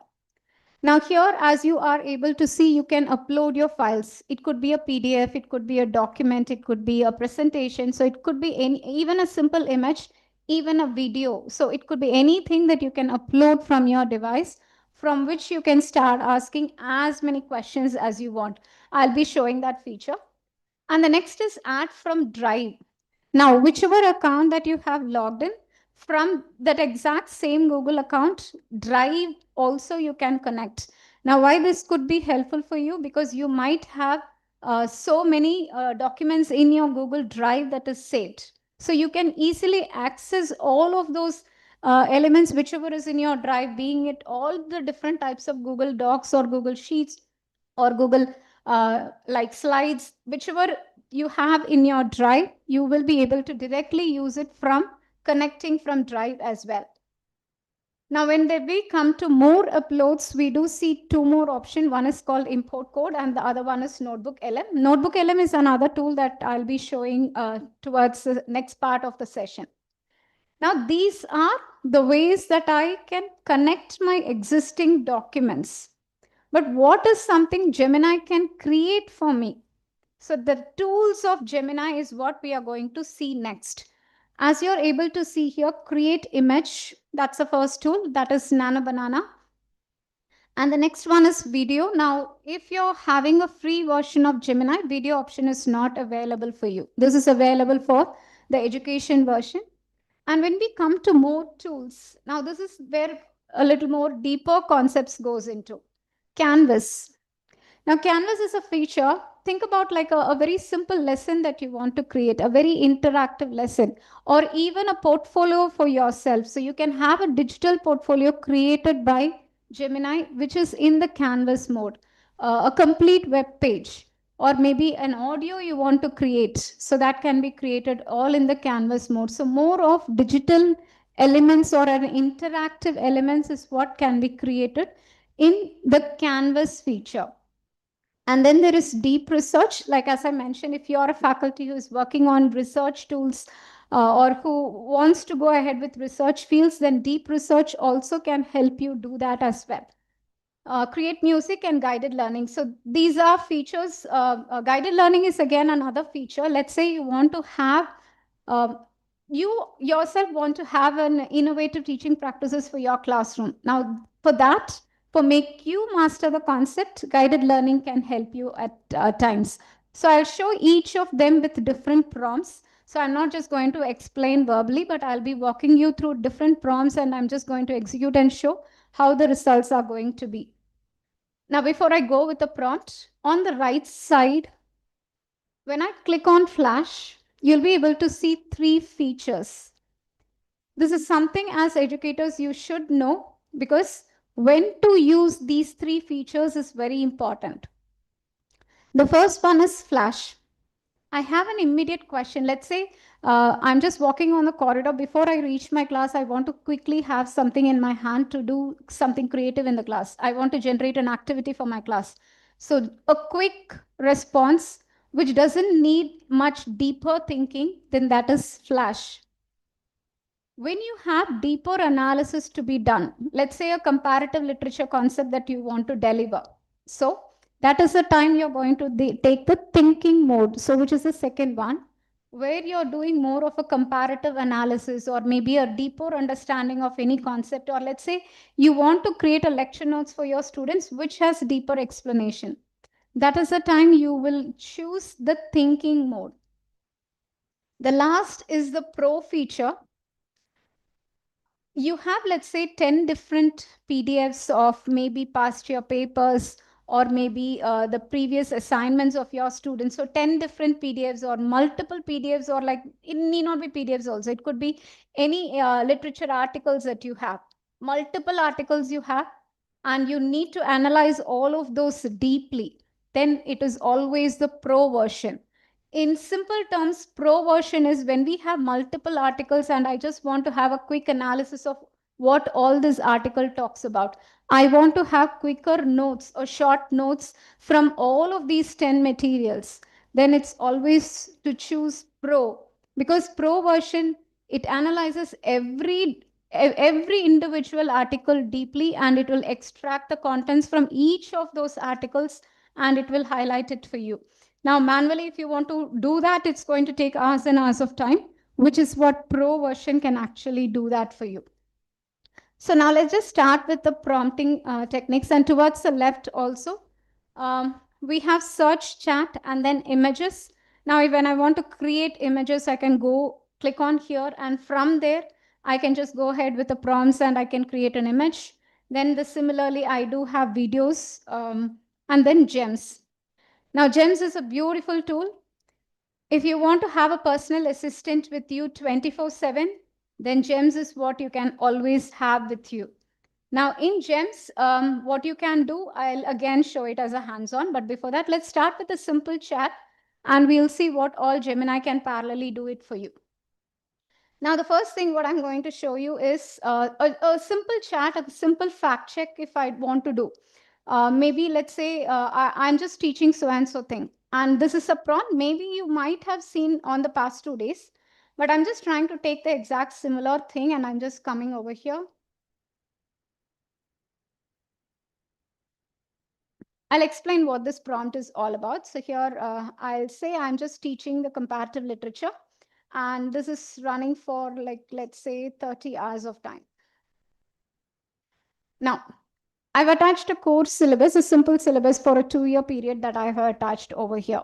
And what I exactly want, I want to convert the attached syllabus into a 15-week structured module, which has weekly topics, which has Bloom's aligned learning objectives, contact us for every week, along with formative assessment checkpoints. So in simple, I'm just having a quick checklist, a 15-week or a 20-week checklist in my hand. Based on the checklist, I can elaborate my entire syllabus as well. So, and I'm just going to add one more point as here. So I'm just asking you to present as a table, and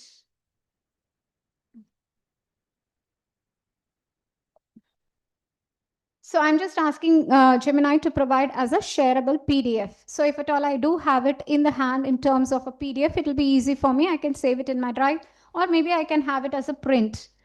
Now, before I submit it, in this case, I'm not choosing any tools. I'm leaving it as it is. I'm not choosing Canvas or Gems, or I'm not choosing anything. I leave it as it is. Even towards the right end, I'm just going to go ahead with Flash because it's just a quick review or just quick something that I want to create. So here I'll just go ahead for the same. Now, what exactly I'm expecting now it to be done? I'm expecting the syllabus to be in the form of a table, which has Bloom's aligned learning outcomes along with maybe the formative assessment checkpoints, everything in the form of a table. And that table has to be given in a PDF format itself. So that's what I'm expecting it to do. Now, once we give the format, this is the first thing that you will start seeing it. So here you just see it starts analyzing and it has created. So that's it. I do have the PDF with me and I'm just opening the PDF. And below the PDF, I would also be able to see a short summary of what it has created as well. Now here's the PDF. So I guess, I mean, the letters are not clearly visible, but you should be able to see that, I guess. Right. So what we see here is that it's a 15-week structure with 30 contact hours. So 30 hours totally, and contact hours is 2 hours per week. Alignment is Bloom's taxonomy. Now, for every block, I also see formative assessment checkpoints as well. So what kind of Bloom's is aligned in the concept is also mentioned under remember and understand, apply or analyze. So entirely for the 15 weeks, so it's been done. And this is in the form of PDF, as I told you. Now this PDF, you can download it and you can just attach it for the same. Now, how can I continue the conversation here with Gemini? It's next. You can still continue it. Now this PDF is there with Gemini. So here I can start asking every elements of for every week wise as well. Now for week 1, this is what I'm going to teach. So provide me a detailed plan along with the rubric, if at all. We've asked for formative assessment. Now we can ask or generate a rubric as well for week 1 itself. Now that could be the next follow-up prompt that I can ask for. So I can just write for week 1. So I'm just asking provide a detailed week.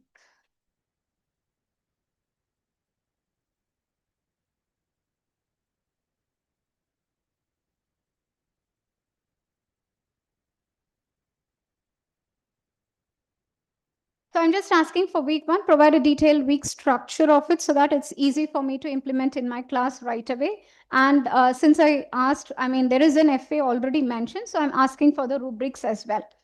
Now, one thing that is missing here is that I expected this again should be in the form of a table. But since I have not mentioned that in my prompt, it's just a passage like with headings and subheadings. So this is why I told in the beginning, try to use the paths framework as much as possible, because here I'm not able to see the table structure for my partitions. Whereas now since it is rubrics, it is already given me in the table format. Now this is the rubrics. So criteria and the proficient, developing or novice. So what exactly is I mean, the rubrics is mentioned is also provided over here. So how you want your structure to be given? So you do mention it beforehand. Since I did not mention it, mine is just as pointers. So you have to make sure Every time you write the prompts or just maybe follow-up prompts also, make sure that you are using the paths framework as well. Right. Now here we can ask follow-up questions as many times as we want because this conversation is already there. Now, since this conversation is something that you have started and this is for 15 weeks, for week 1 now you're ready. And for all the weeks, you need not have the plans ready by right now. For week 3, when you reach week 3 only, you need to create the plan. So is it that you need to come back and recreate everything from the beginning? No, that's not required in that case. But how to easily locate your chat conversations? Now, in this case, this 15-week plan is something that we are going to come back and look into it time to time. Week 1 is done.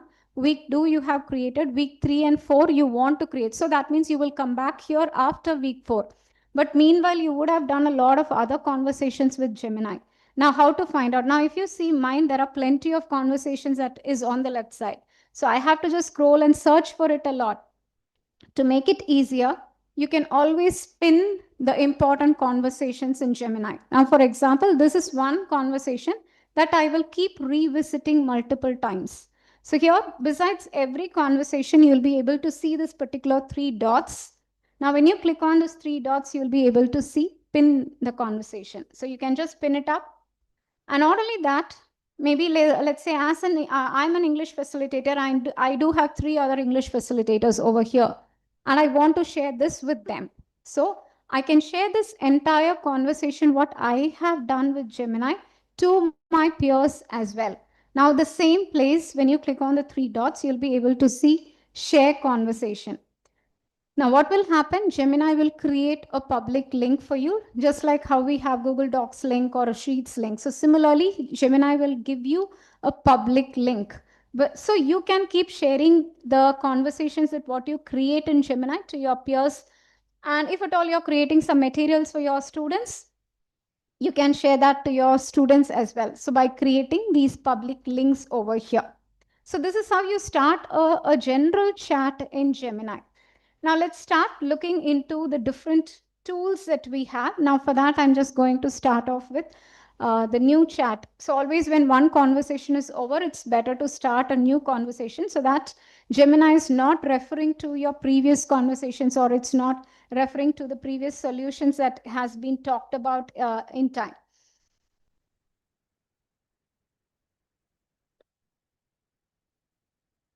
Okay, rubric is something that we just saw. Now, for quick fact checking and even, let's say, advanced fact checking is also something that we see. And right, so I'll just come to another important aspect for educators itself. Showing videos in the classroom, or you might be asking your students to watch some respective videos with respect to your concepts is something that is common in any courses that we offer. But searching for the right videos takes more time for educators. So if at all I have to find a video related to one particular concept, as an educator, I have to visit YouTube and I have to search for that because I need to make sure I'm sharing the correct video to my students, which gives value for their time and even for us as well. So, but searching in YouTube takes at least 20 minutes of your time. Now that 20 minutes can be saved by Gemini, just 5 minutes you can spend here and you will have the best YouTube videos which can be shared for your students. Now here's a prompt that I'm going to use. Now let's say I'm just taking this example. So I'm just asking, suggest 3 high quality YouTube videos on so and so concept for a second year student with basic familiarity of the topic. Now here, just look upon the prompts, why it is important, because what kind of videos am I expecting? Because even when I am going to spend manually in YouTube, I know what my learners' levels are, and accordingly, I will pick the topic or I'll just pick the video. So that's what is mentioned even in the prompt here as well. My student have a basic familiarity with the topic. It's not they're completely blank and completely new. They do know basic things about it. So I'm just asking 3 best videos, and next step, I'm mentioning how long the video should be. So video should be for so and so time, 10 to 20 minutes or maybe 30 minutes. This is the time that I'm expecting should have the academic tone should be maintained and examples should also be there. I'm not stopping here. Even in the prompt, I'm adding one more statement.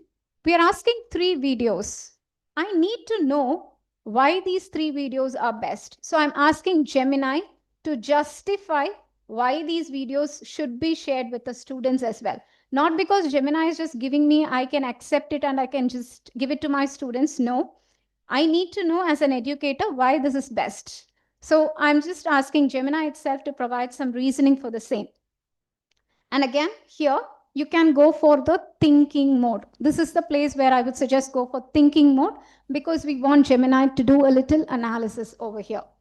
Now, when it comes to thinking mode, the response time will add up. In fast mode, you will get right away. The response will be very fast. You'll just get right away everything. But when it comes to thinking and pro, the response, the result time will take a little more time because you'll start seeing how it works at the back end as well.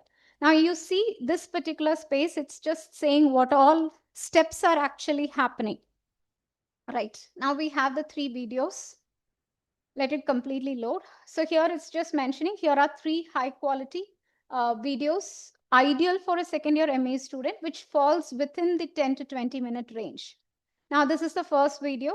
The duration is mentioned. What is the focus on the particular video is also given. And the reasoning is also mentioned. So why this is preferred is also mentioned. Similarly, the second and similarly the third. It doesn't stop here. Now here, this is the next thing that we want to do. The 3 video topics are mentioned over here. But what I really expect Gemini to do, I just want the links of those YouTube videos to be provided right in Gemini space itself. So that's my next follow-up prompt. So I'm just asking, provide the video links here in the chat. And maybe to avoid this additional follow-up prompt, this statement can be added in the original prompt itself. So that on the very first go itself, we will be able to have the links also attached for the same. So here I do have the link and I can just go, I can just watch on the same as well. So here's the YouTube video just based on the exact same thing. So you can watch and you can take a decision on the same. Right. Now we have the videos. What is the next step? It's not that as a teacher, I'm just getting the video. I'm just asking my students to watch. And what's the purpose of sharing that particular video? We need to make sure they're able to acquire the knowledge, what has been shared on that. So it's time that you need to test it out as well. So that's the next thing that I will generally do. So once a video is shared, I'll give a follow-up quick quiz for my students to check their knowledge on what I have shared. So that's what actually Gemini can do next. For example, let me take this first link only. So I'm just writing based on this video.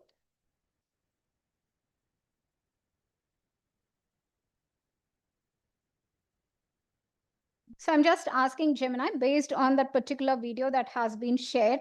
I'm asking it to create an interactive quiz. Now, when it comes to interactive quiz, the elements will be a little different. So I'll just show once it is ready. Now, this is something you can actually take externally also. The use case is that you can copy any of the YouTube links and you can definitely try the same methodology what I am currently showing now.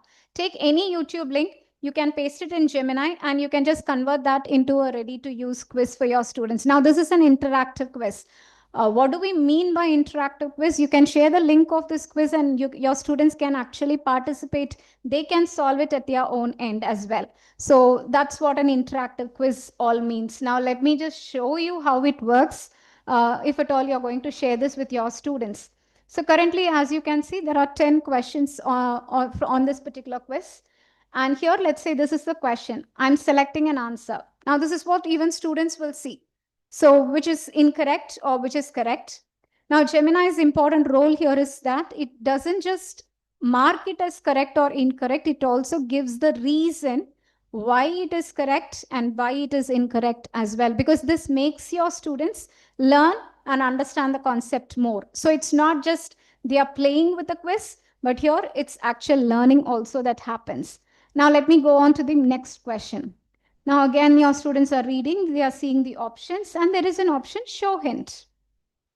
They can actually look on the hint, they can get an idea. This is more like a practice quiz, let's say. So they can go ahead with that. They can select the answer for the same. Again, so for every question, they will be able to see this. Now let me quickly complete the quiz, because what I want to show is once a student completes the quiz, what Gemini offers for them. Luckily, I got one correct.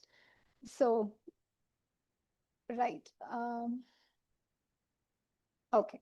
So all 10 on 10 done. Now, this is the next phase for your students. What exactly is happening here? As I told you, Gemini just doesn't make it as a play for your students, but it definitely makes sure your students are able to learn by taking use of this. They are able to see the score. They are able to see the accuracy, how many right, wrong, and how many skipped. That's the performance step. Next comes the analysis of their performance. Now, when students are actually clicking on this analyze my performance, they'll be able to understand where they are strong at and where they need to focus more on their areas of what we have created the topic quiz for. Now here, as we can see, highlights. So the highlights mean that this is the space where they are strong at, where they are good at in your concept. Focus area. Now, these are the topics they definitely need to learn more. Now, as an educator, you also will know where your students are exactly logging at. So where you need to jump in and provide more support for them as well. So this is a beautiful space for educators, for you, and even as learners when they are actually doing a self-paced learning as well. Okay, it still doesn't stop here. Next, as we come down, there are two more tabs, which is called flashcards, and the next one is study guide. Now, flashcards are for quick revision. Now, this is something that you can create and you can use it even during your classes when you want to do a little recapitulation of your concepts.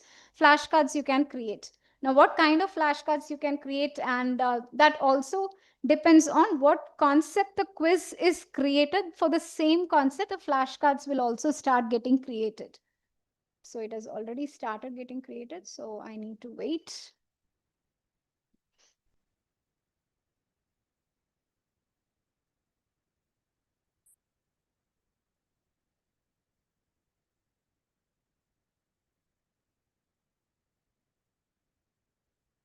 So anything that is getting, now this is what is called as canvas mode. Like I showed you the mode in under Gemini. So in canvas mode, at the top, you will be able to see two elements. One is called code and the other one is called preview. Currently, what we are seeing is just the preview, the final design of your concept, the quiz design, the flashcard design is what we are seeing. But at the back end, the coding all happens, which is not required for us. But if at all I want to convert it into a Google site, so you all can have a Google site for yourself. So when you want to do that, then we need to have the knowledge of this code section, but I'll be showing that also. Because when you understand this code section, you can have your own Google sites with your concepts, with your lessons. Not only that, even for you, your personal portfolios, you can create your digital resumes you can have, and all what you have done for your academic sessions, you can just exhibit on the website. Now, that can be created even Gemini itself. So this is taking a little time.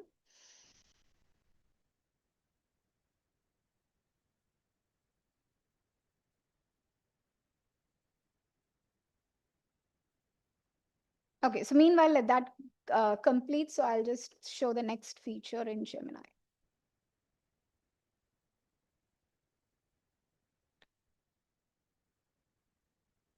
I'll come to Canvas. Now, directly in Canvas, what is that we can build? So as I was talking about, it could be a portfolio, it could be a simulated classroom for yours, a simulation learning material for your classroom. So many different things can be created in the Canvas mode. Now, Canvas mode is more of a web page kind of material is what actually you can create. So let me just show you the first simulation, and then I'll talk about what else can be done.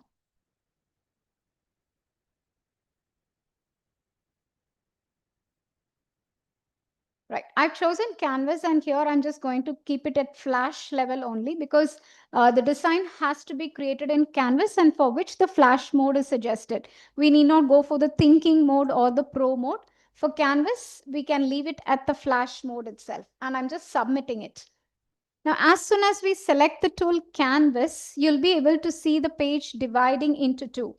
The left panel, we'll have the conversation, the regular chat conversation we have with Gemini. The right panel is where your designing happens, where your web page is getting designed entirely.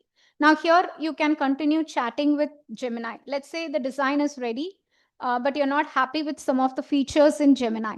So you can ask, you can just chat with Gemini, change the color of it, change the language tone of it. So a regular conversation can happen in the left panel at the bottom. On the right side, you'll see the final design or maybe the final output of what you have created. So let this page get complete. Let us see if the other page is ready.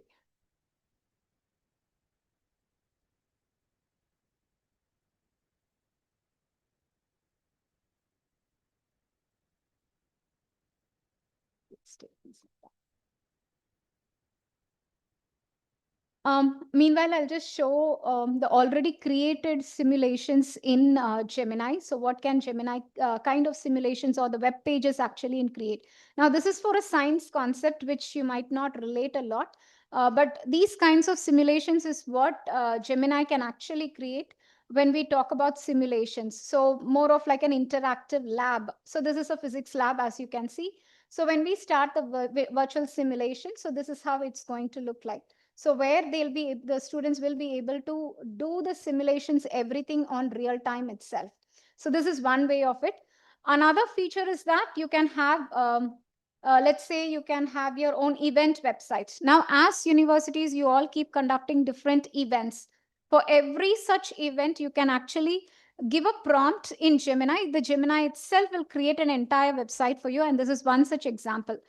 So just with the prompt itself, an entire ready to publish website can be used by the team as well. So I'll just show. So these are all the different things that was created in Gemini and published as a Google website. Now, Google sites are completely free to publish. Now, this is what actually you also can do. For every event that happens, like department events or maybe even university events, so you can create these kinds of web pages. Now, when we say websites, it's an actual website which works in all terms as well. Now here there is a register now button. There is explore agenda button. So yeah. So when I just scroll down, I do able to see who are the speakers. Now just see here, as and when I'm just moving to the speakers, it's getting highlighted. So it's an actual website.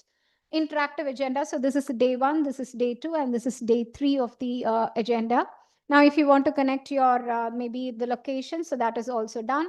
If you want to have a registration form attached, even that can be done as well. So this is one example of what Gemini can create.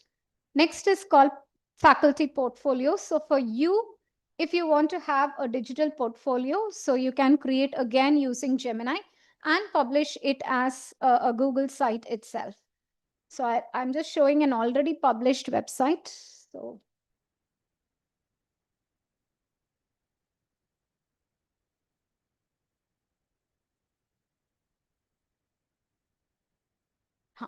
So this is Dr. Ananya Ras, Professor of Chemistry, Department of Chemical Science. So whatever research they have done, the researchers can also be attached here. Contact button is also there. So these are all active buttons, like we can just enter into that.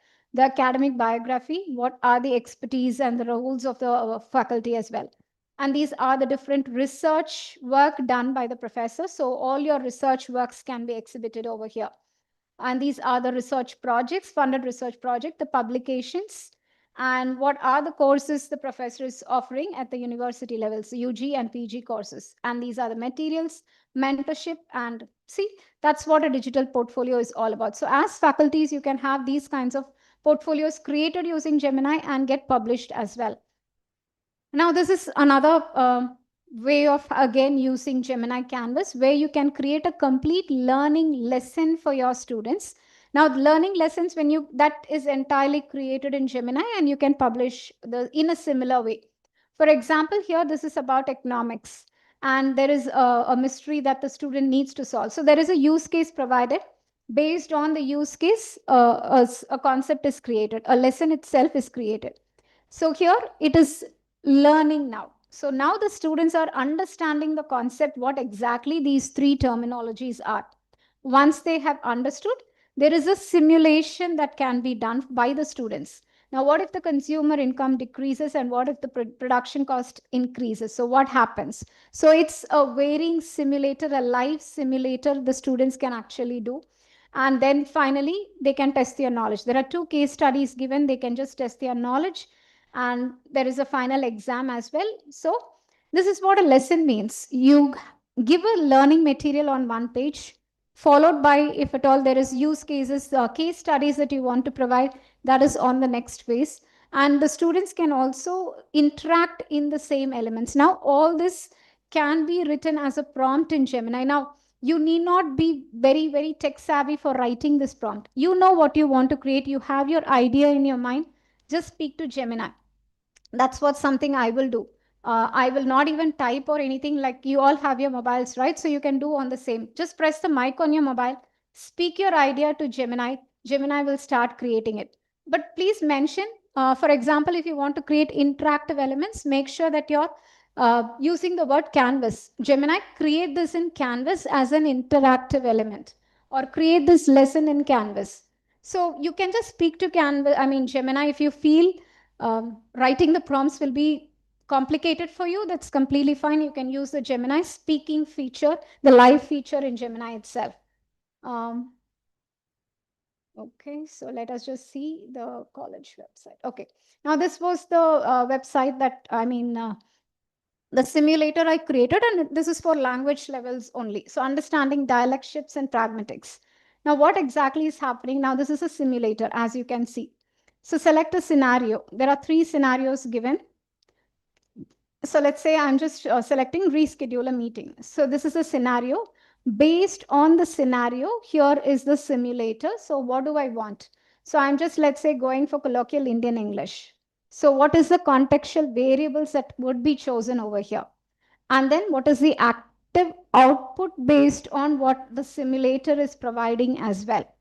Now, this is an entire learning material, and which is more of language specific as well, because I have, when we go for trainings, I have heard in the field of language, how can Gemini be helpful? Yes, this is what can be done. And irrespective of the languages you teach, it can definitely help you in multiple ways as well. So you can, all what I have created now, I can just ask Gemini to do the same for even French or for German. So whichever languages that you teach, you can create learning materials. These kinds of simulations also can be done. So at the top, let's say I'm clicking on linguistic features. So these are the linguistic features. And what's the pragmatic challenge? So here are different questions for the same. So there are 4 questions. So again, it's kind of like a quiz. So they can just keep answering the different questions and they can go for the same. So this is called a learning material which can be created. Now, but how to share this with students? That's when comes about the concept of Google Sites. So as I told you at the top, you do see these 2 tabs, code and preview. I'm sorry, my video is hiding there. But as you can see at the top, there is a word code and the next is called preview. Preview is where we are currently on. Now, currently we all are seeing the design.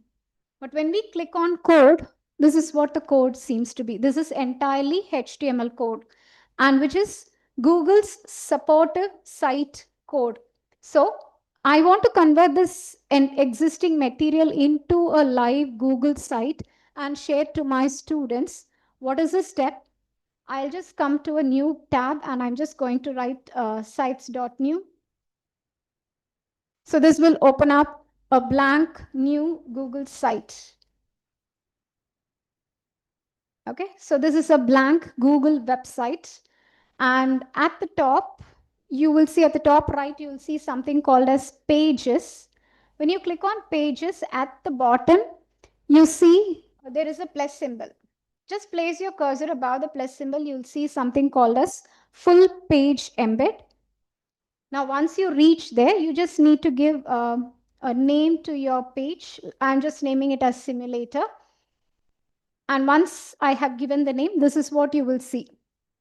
And the tab that we need to choose is add embed, because this is where we are going to add the HTML code. So where is the HTML code? Now that is in the Gemini canvas. So here I'm selecting the entire canvas feature. I'm copying it, coming back to Google Sites, and I'm just pasting the same. I'll click on next. I'll be able to see the exact design that was in Gemini. And I'll click on insert. So whatever was there in Gemini Canvas is now a ready to publish website. So this is the step that you can follow for creating anything in Gemini which you want to publish as a ready to use website. Now, like as I mentioned, it could be even a simple learning material for your students. You don't want to share through Gemini's link. Rather, what you can do, you can get the code from Gemini and then you just paste it in Google and it's ready to publish a Google website itself. And Google sites are free to create and free to publish as well. As many websites as you can create, there are no limitations as such. So that's Gemini's Canvas feature. Now I'll just move on to Gems feature, which is over here. Now, what is Gems? As I mentioned earlier also, more of a personal assistant for you. So let's say for me, there would be a certain task which I have to complete day to day. That is a day-to-day task and which is time taking as well. But what if there is an assistant for me who can support for completing that particular task? That's what this gem can actually do. So who is a gem? It's a personal assistant for each one of you. And you can have as many assistants as you want free of cost. So how to create and what exactly this gem can do. So let's say you're a French faculty and you want to share translated notes to your students time to time. That is most required for your students. And that is something that you spend a lot of time creating it as well. So when your assistant knows who you are, what you want, you need not even explain the task to the assistant anymore. Only one time you're making the assistant stating, I am a faculty trainee, second year French students. I want you to translate every document I give to English in very simple language for my students to follow. That's it. Your assistant is ready. You just upload your French documents and you will have the English translated document in no time. You need not even talk or you need not even converse anymore. One time you create and that is there for you all the time. So that's what GEMS actually can do. And this, another use case is, let's say, assignment creator. So you have your yearly book with you, you have your second year book with you. You want to create multiple assignments for the same. Again, you can have this assistant with you. Now, in the assistant, you can upload your textbook and just mention, create an assessment for module 2 for me, or create an assignment for module 2, which maybe I want this as a group task. I want this as maybe an assignment that the students should complete individually. So you just upload your textbook and ask the assistant to create these things for you. It can create it in no time and you will be having. So no detailed conversations, no long conversations required in this case. So how to start a gem? So there is an option. So when you click on this gem icon on the left side, you'll be seeing various other gems as well. Now, these are all the gems that is created by Google itself. As you can see here, these are already created gems by Google. Everyone will be actually having this with you.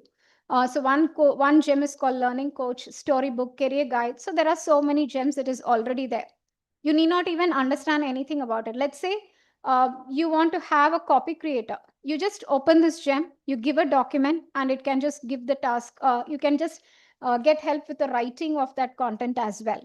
So you don't even want to explain. You just provide your task and it can do that in no time. So how to create it?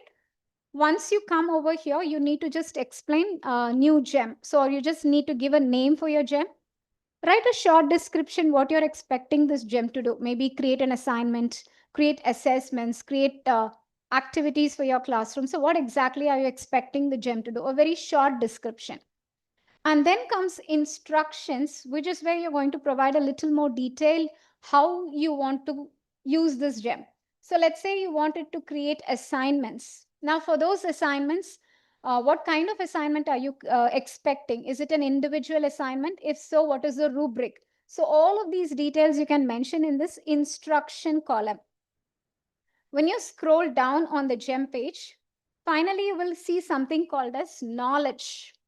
Now this is where you will upload your materials. So your own textbooks, your own reference materials. How many materials you have, all those can be attached, 10, 15, 20. So you can attach as many materials as you want. Again, you can upload from your device, you can add from your drive. Now, if you have a notebook created, then we can connect that notebook as well. So for next to this, I'll be showing Notebook LM. That is the last tool. Right. Now, quickly, let me show you the one particular gem, and I'll just give an example as well.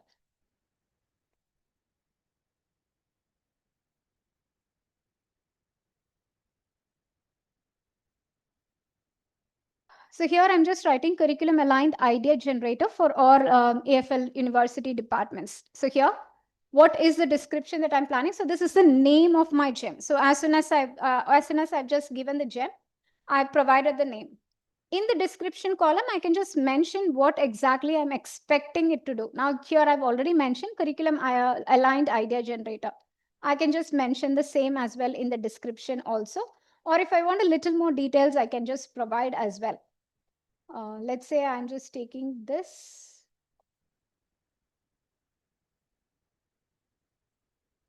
And in the instruction column, that is where more a little deeper statements has to be mentioned.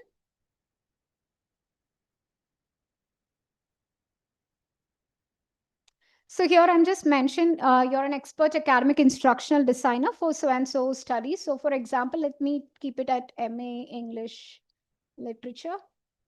And what exactly I'm asking? So this is the course outline that I'm asking. So steps, different steps.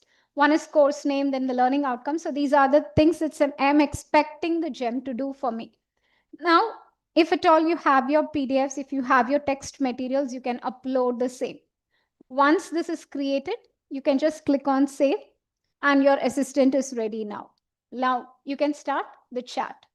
So what exactly you're trying to do here, you need not write detailed prompts, like you need not even use the paths framework anymore because this is already given inside the gem. So here, gem is going to ask you a few questions based on which it's going to create the entire curriculum or even the idea for your concept for your teaching. So that's what the gems can do. Right. So finally, to close up with, let me talk about Notebook LM. I'll just show an existing Notebook LM. But this is again a very beautiful tool that you can create and you can share it with your students also as and when what you create in the studio as well.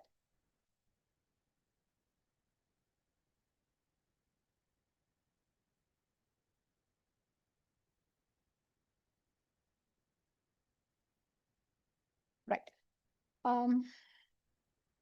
Now, this Notebook LM, irrespective of the departments you work, you could be from even admin departments, you could be from even staff departments. So multiple departments can actually work on this particular one.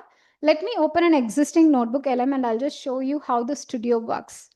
Now, what exactly is a Notebook LM? Now, this is again more personalized because the sources are what you give. Now, Gemini can actually sometimes give more generalized results. It can actually refer to multiple other websites and give you the result. But whereas Notebook LM, it gives the result only from the materials that you are going to give. So let's say you have given 5 books to Notebook LM. Only from those 5 books, the materials can be created. Now, what all can be created? Now, if you want to create video, which I told you in Gemini, it is cost. But here in Notebook LM, you can actually create a video, which again, it's free of cost as well.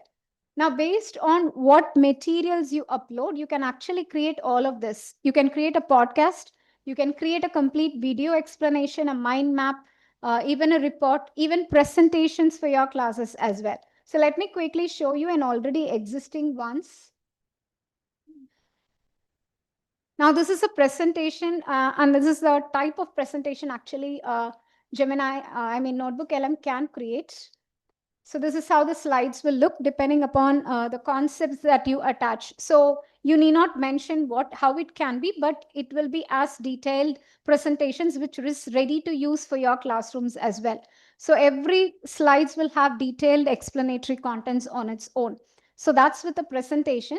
Similarly, here you will be having videos also created as well. So these are videos. Now, videos can be created in even multiple languages as well. So at the top, you see there are options to choose your languages, and you can create different videos also. So I'll just show a video. Now, this is a video that was generated in Hindi.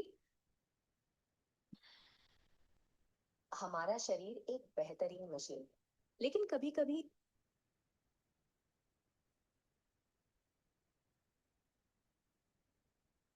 एक बिल्कुल अलग सूक्ष्म दुनिया में चलते हैं। यहाँ bacteria लगातार एक अदृश्य युद्ध लड़ रहे हैं, खुद को घातक वायरस के हमलों से बचाने के लिए।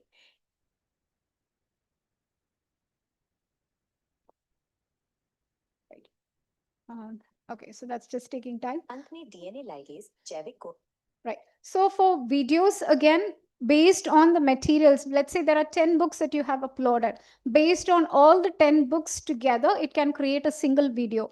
Or you can make it more specific because, see, in the studio, besides every element, you will see these little arrows that's marked here. When you click on these arrows, you can make it more concept-wise, you can actually create it. If you directly click on these blocks, it's going to create video for all the 10 books, but you don't want like that. You want just for conceptual wise, then you can actually have to go to the arrow, specific arrow mention, enter your topic for which you want the video to be created. And then here there are AI suggestions also will pop up based on the materials that you have added.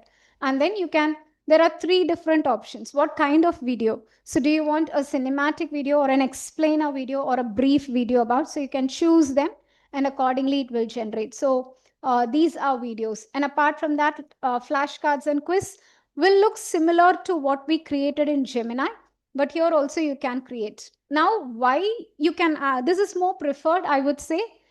The entire notebook, what you create can be sent to your students. So all what you create, they can use it as learning materials for them itself. So you need not share individual documents with them. You need not share multiple documents with them. One notebook, which has all the learning materials, can be shared to your students in simple. So at the top, once you create a notebook, at the top, you'll be able to see the share option, and you can actually copy the link and send it to your students. And this way, they will not be able to create anything. They'll be able to see only what you have created using Notebook LM itself. So this is about Notebook LM. Now, to create a new notebook, you have to just use the same, like maybe your university ID or your personal ID also fine. At the top, you do see Create New option. And here, this is the first tab that you'll see, where you can enter. Let's say you don't have the materials with you in downloaded format, but you know what are the books all about or what are the materials about. You can just write the name. Notebook will search in the web and add those materials. If not, you can upload all the files. You can add website links, even YouTube links can be added. You can add it from your drive as well, or even a simple text you can paste, for which you can create an entire notebook also. So this is how you create a notebook. Once you create a notebook, this is the next tab you will see. So based on the contents, you can start creating different studio elements as well. So that brings me to the end of the session. So that's about Gemini and Notebook LM. So thank you so much.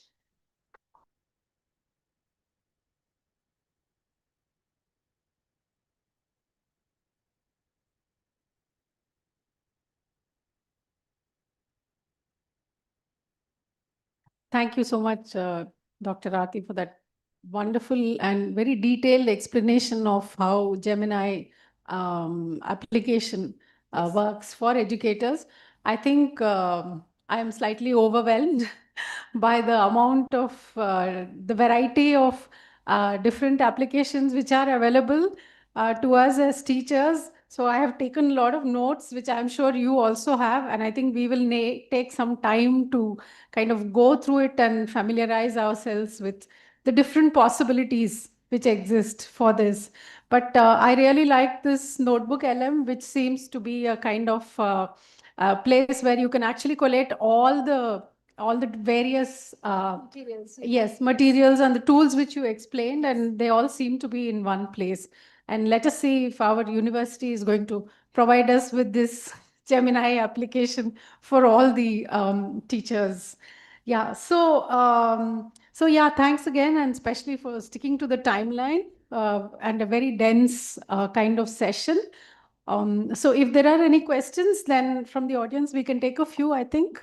We still have like some 10 minutes. Yeah, there's a question there.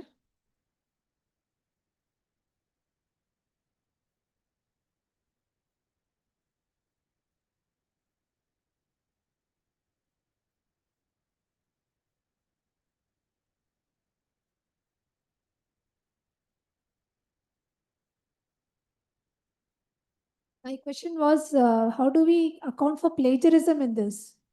Will plagiarism will get projected? Because when we're using all these tools, again in research and all, for making proposals and things like that. Yeah. So thank you for the question. So in Gemini, we have the tool Deep Research, and even in Notebook LM, which is more curated for doing research, because here, even in Gemini or maybe Notebook LM, you can ask for citations as well. So they will provide, when you use Deep Research, even without you asking, Gemini will provide all the citations from where the references has been taken from. So you'll have all those things here. Yeah, there's. Mine is rather a simple question. You said the deep learning, that's there, right? The option, and then there is thinking also. Can we use both of them together? Sorry, can you repeat Deep Research? I said the deep learning option and then the thinking option, right? Can we Yes, use yes, you both of can. them together? You can use. I see. All right. And this option is available. I mean, would you recommend Gemini for, deep research or understanding about a particular? Yes, I would say just because like as I am also doing my PhD, I do use that a lot as well. So Gemini's deep research is always more suggested because like as I already mentioned, you will able to see where these references are taken from, and you need not spend a lot of time looking for references outside. You'll get all those references inside Gemini itself. So you can look into those directly. So rather than spending external time. I see. Just another question Sure. in continuation to that. I mean, have you explored other AI, platforms as well, like Perplexity or? Yes. Yeah. I would say, see, every tool, though I am from Google's team and I'm just exploring or doing a lot with Google, but I do also use all other tools like Perplexity, Claude, ChatGPT. So every AI tool has its own specificity, has its own best, I would say. Now for Claude, it's fast and everything it can do, but again, with respect to what it can create in a day is more limited in a free version. And if I go with Perplexity, the same applies there as well. But with Gemini, even in a free account, there's plenty more to do. But I would suggest for educators, especially in education field, Gemini, I would suggest because as I told, this is created by Learn LM platform and where everything is looked upon by educators itself.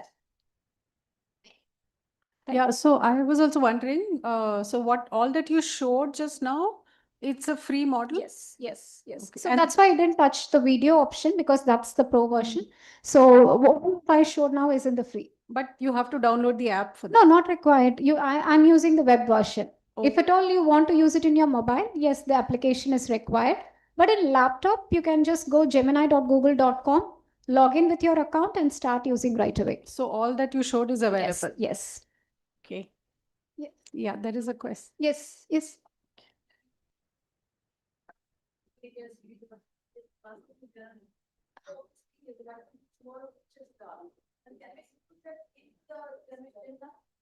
Yes, if you already have pictures or videos, definitely you can upload those, you can share those. And from that, you can actually create multiple learning materials itself. Let's say you have a video with you, somewhere else you downloaded, or maybe it's something that's created somewhere, you can upload those videos, and with which you can create a multiple learning blocks for yourself. The same goes with image also. Like say that Google Images and all, even yes, can be included? yes, you can. Okay. Any other alternative for the Gemini? Video you're asking? Yes. Notebook LM, like as I told you, in Notebook LM, when it is completely free, so there you can create videos. Okay.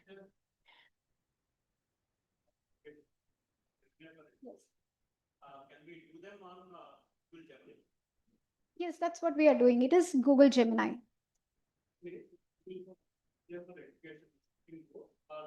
Education Plus will have additional values because the data that is not taken for granted, trained at all. In your personal account, the data that you are sharing might be taken for training purposes also. But whereas where the universities are getting more of Education Plus, you will have more additional features with respect to limitations that universities can use with respect to the data storages that they can have within the universities, and even more added on values are there. The Google team would be a better choice that you can talk to. Madam Aarti. No, 1 second, please. There is a question there also after this gentleman. Let. Yes. Site that is created by Canvas. Yes. How to use that?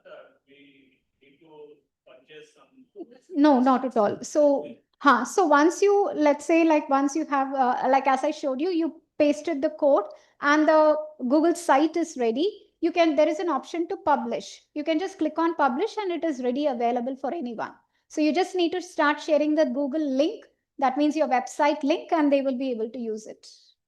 Okay, there is a question. Just 1 second. There is a question there behind. Yeah, please go ahead.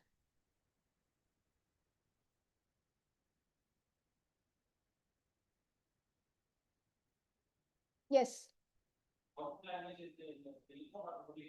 No, output languages you can choose.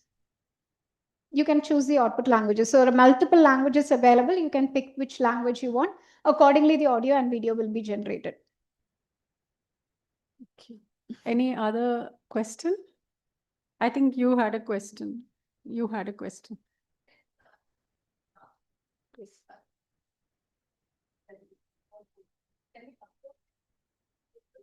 Yes, you can upload it. Yeah, I think she has asked. I was just wondering, with respect to uploading of material, what about copyright? I mean, is it allowed? I mean, you just said that we can upload textbooks. Yes. So No, there's no copyright issues as such, because it's a PDF that you're uploading, or it's a doc that you're uploading, whichever textbooks that you have. Because I have been training even schools teachers as well, so they do upload their school materials. Like even Cambridge schools, I do go, and even multiple other universities I visited, like IITs also. So there also they are doing the same. So where they upload your own textbooks, whichever you're using. So there's no copyright. That's why we say universities, when you want to do these things, go for Education Plus accounts where your data are not saved and it's not looked upon into. Because some textbooks don't have PDFs. The PDFs themselves are not legal. Okay, So okay. So that is the reason. So just go for education accounts where these are not getting saved for training purposes. Okay, right. Okay. Yes, there is a question at the back. Please speak into the mic. We need to buy the cloud space? Yes, we have. I can just ask the Google team to connect with your departments or with the universities. They will take it forward. Thank you.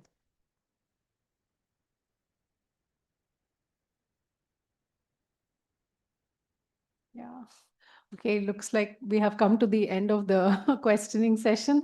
So thank you once again, Ms. Aarti. That was really most helpful, and I think it has given a lot of ideas to teachers who are not yet aware of these possibilities, and even to those who are aware. I think we have discovered new possibilities, and definitely we should be able to try out a few for our own classes. So let us have a big round of applause for Ms. Aarti. Thank you. Thank you. Thank you very much. Yeah.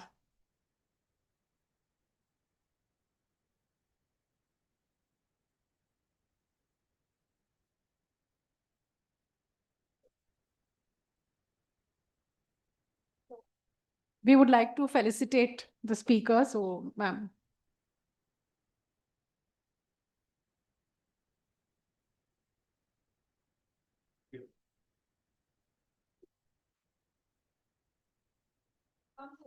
Yeah, come.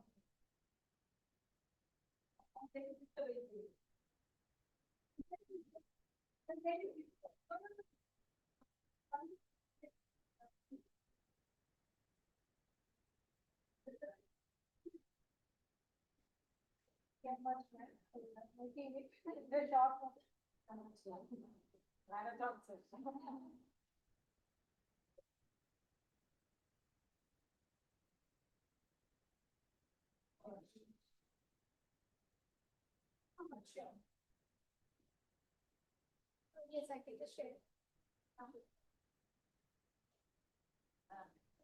So, can get my number also. Okay, great. Thank you so much. So I think that we are not going to break for tea and then we come back for the valedictory. Yeah, and we'll come back for the valedictory in a short while. Thank you very much. Please come back for the valedictory and collect your certificates.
Welcome back to the valedictory function.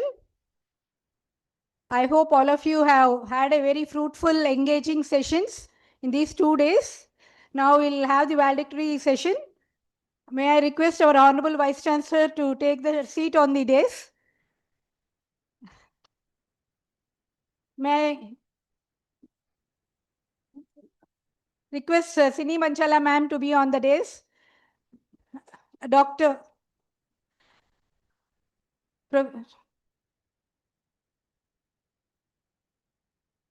I request Mehak Arora to take the seat on the dais.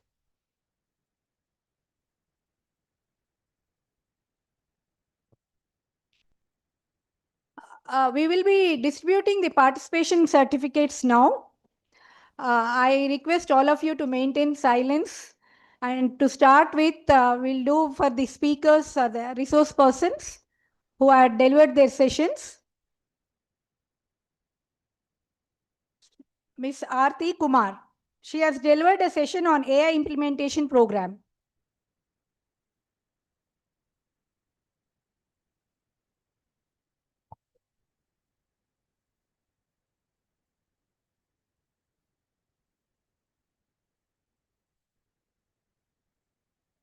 Dr. Kshema Jose.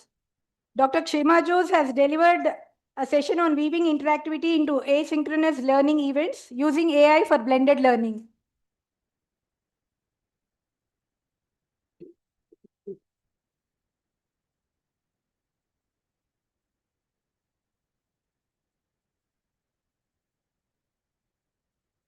Dr. K. Rajaram sir. Sir has chaired a session.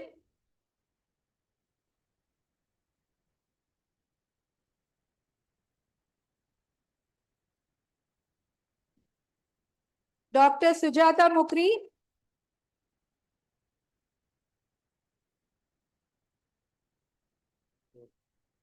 Ma'am has chaired a session in the workshop. Dr. Madhumita Sinha. Ma'am too has chaired a session. Now we'll be inviting our participants. Dr. Swati Paidipati. Ma'am has been associated with EMRC for creation of MOOCs.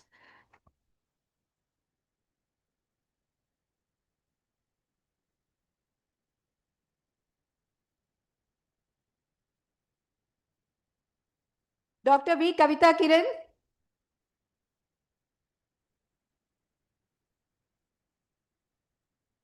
Dr. Kavita Kiran is also associated with the EMRC in creation of MOOCs. Dr. K. Raja Prasad.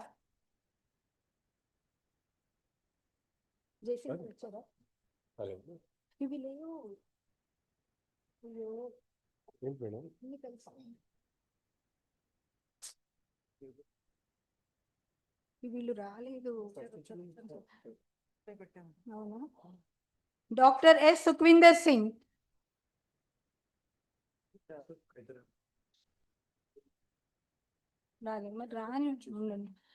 Dr. Kanuparti Kalyani. Dr. Asha Dulipudi. Dr. Asha Dulipudi is also associated with creation of MOOCs with EMRC. Dr. D. Makala. Ms. Paulami Ghosh. Dr. Mukesh Pradhan. Dr. Maze Najib. Dr. Birla Vennila. They might have left, sir. నేను విడిగా పెట్టాను ఎందుకు కలిపారు ఇవన్నీ నేను విడివిడిగా పెట్టాను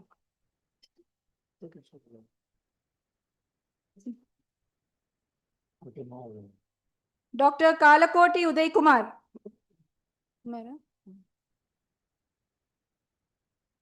doctor K Anitha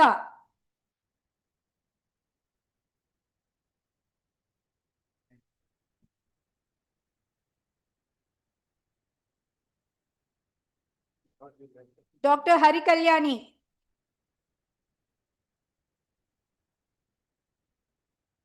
Dr. Ramudugu Lakshmi Narasimhamurthy. Anita ma'am.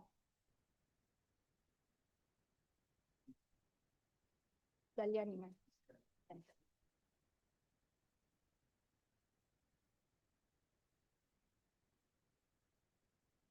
Dr. Deepa Rastogi. Dr. Cherkuri Ravindranath Tagore.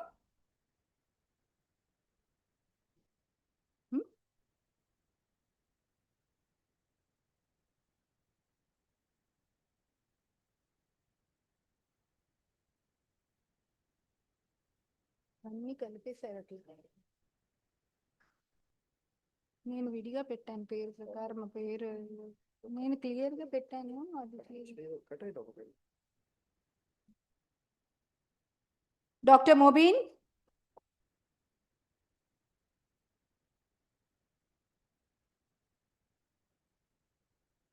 Doctor Ram Prashanth Kumar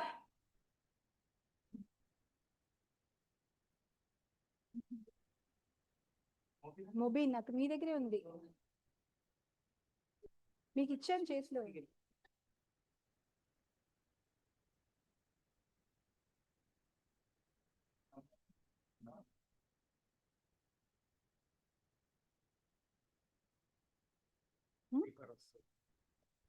doctor Deepa Rastogi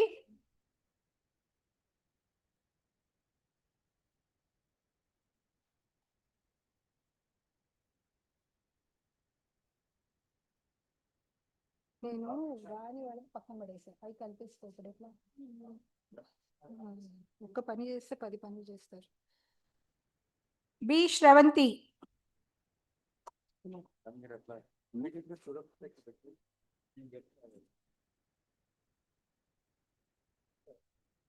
doctor N స్వప్న వాళ్ళు ఒకరు ఇక్కడ ఉంటారబ్బా అట్లా అవ్వదు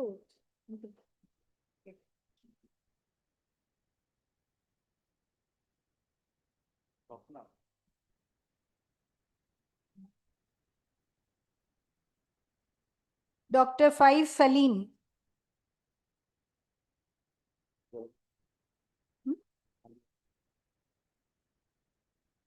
నేను చదవాలి doctor Mobeen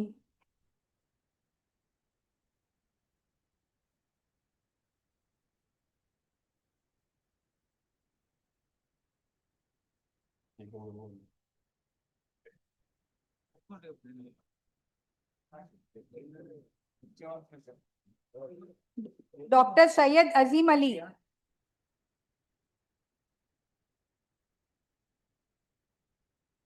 doctor K Lavanya ఇక్కడ ఉంది కదా అనుపమ మేడంది డాక్టర్ అనుపమ లేదు లేదు అన్నారు ఉంది చెప్పండి మ్యామ్ ఆహా ఆమె లావణ్య ఇచ్చారు మీరు మీరు ఎందుకు తీసుకుంటున్నారు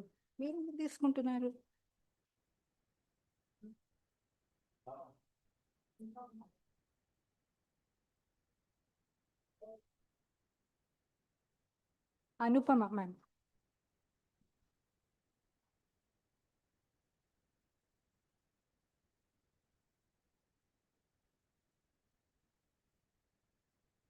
అది లేదు doctor C S Swathi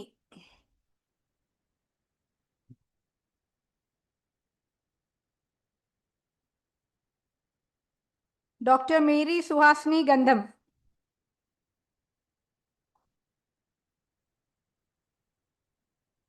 doctor Parveen Sultana ఆవిడ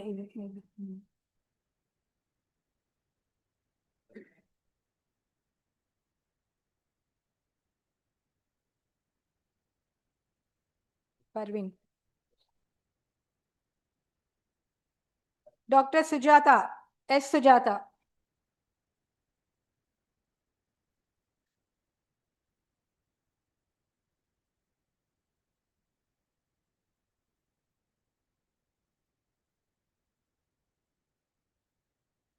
doctor Mridula Das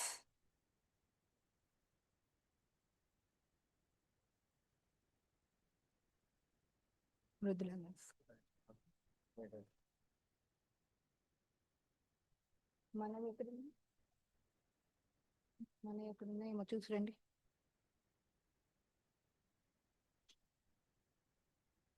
doctor Harshit Raj.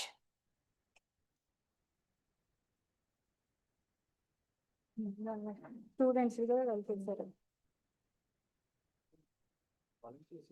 Volunteer ఇటీవండి volunteers అని చెప్తాను. Akshara Rathod volunteer.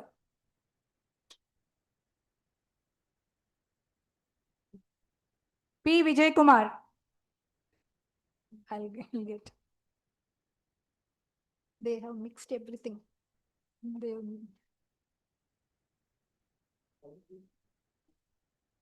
P Vijay Kumar.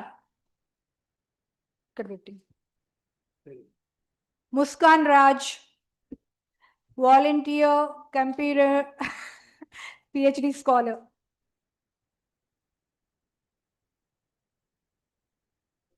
Huh? Ready? I'll give later. Nivedita Chakravarti, volunteer.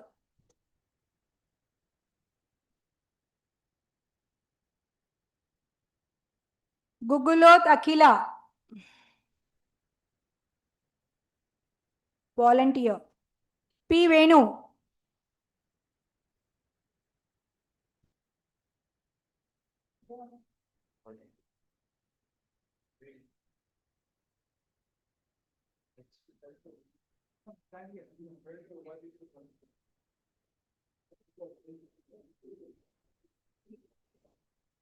నేను volunteer secretary staff secretary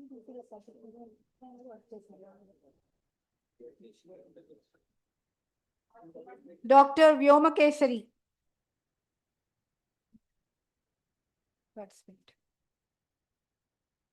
doctor C Kavitha.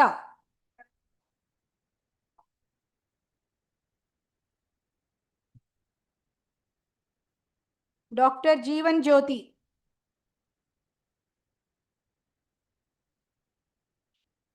Doctor I Keshavarao.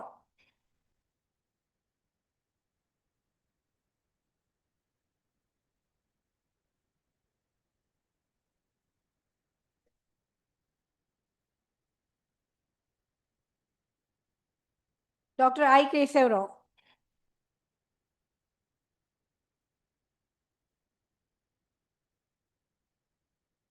Doctor Alapati Sri Nagesh. Doctor Somashekar Gourishetty.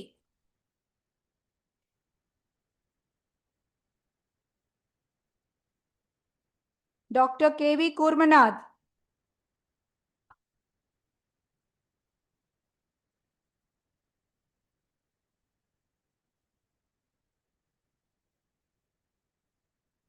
Doctor Rita Ismail.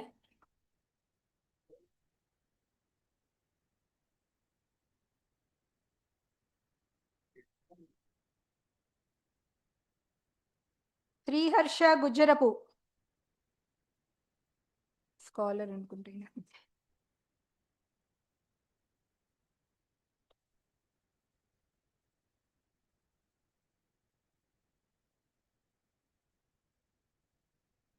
Sriharsha గుజ్జరపు.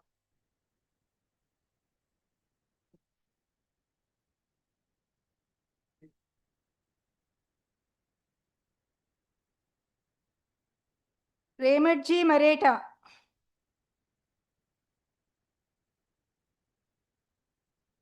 Aditi Gupta. వాళ్ళు time పడుతుంది రావటానికి.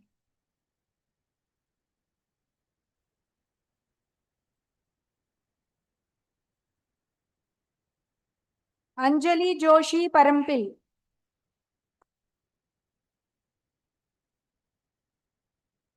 ఆదితి గుప్తా వచ్చారు కదా.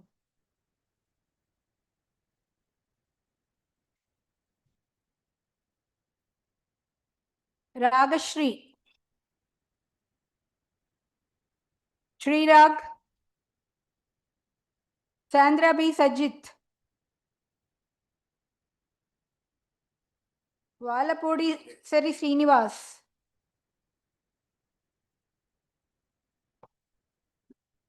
Devi, Manadevi.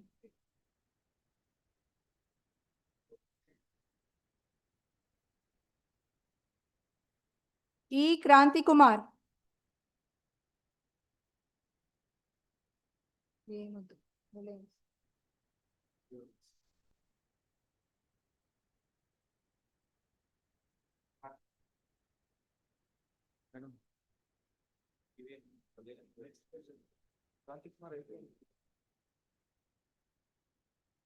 Dr. Kalyani Reddy Nandyala.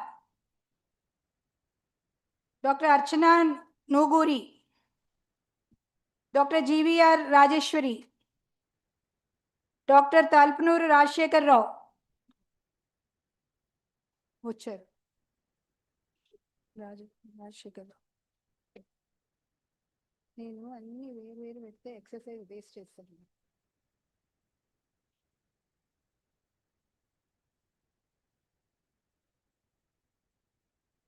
Now to the EMRC staff who had put in lot of effort in organizing this workshop. S. Ramesh Chandra, Senior Producer. J. Hari Prasad, Producer. నేను తీసుకుంటా.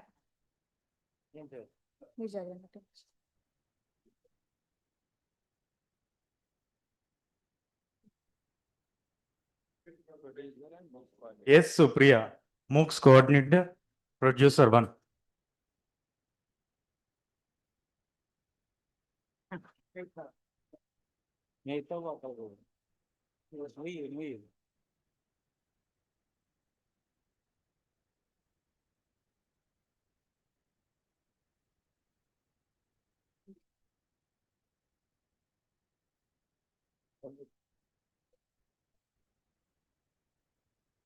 Ramesh Desai, cameraman.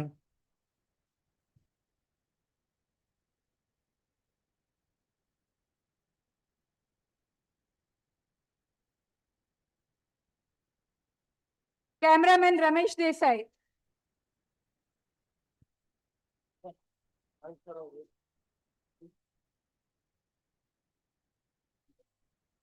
A. Nageshwar Rao.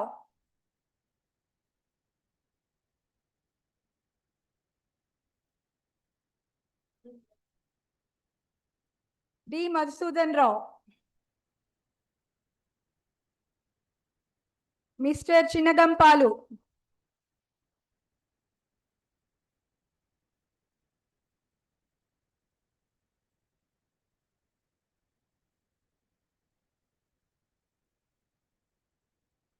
Mr. Sheikh Azad Basha.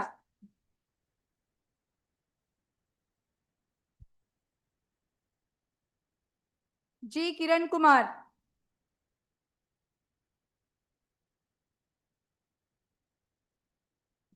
M. Tejaswi. నేను ఇస్తా మీరలో. ఇది Teja.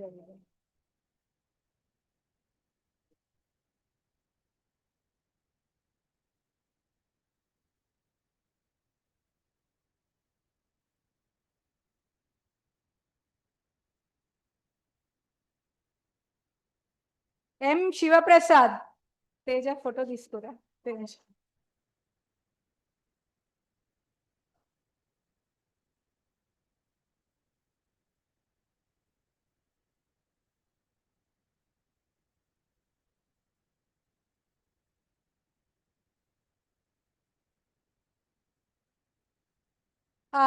May I request the participants, if you can give some feedback on our workshop, we'll be very happy. 1 minute. Good afternoon, respected Honorable Vice-Chancellor, Professor N. Nagaraju, Registrar Srimati Singh Manchala, Research Consultant, Consortium of Educational Communication, Ms. Mehak Arora, dear colleagues, students, participants, and friends. It's a happy occasion that we are concluding this two-day workshop today here in the presence of all these people who have put in the hardest efforts possible to make this workshop a huge success. I suppose that for the success of a workshop is measured against several criteria. One of which is actually the feedback from the participants who are supposed to be the beneficiaries of the workshop. So I think that's very important that you give us some feedback. And then before that, the formal vote of thanks will be presented by Ms. Mehak Arora. But before that, it's my pleasure and privilege to propose a vote of thanks on behalf of EMRC EFLU to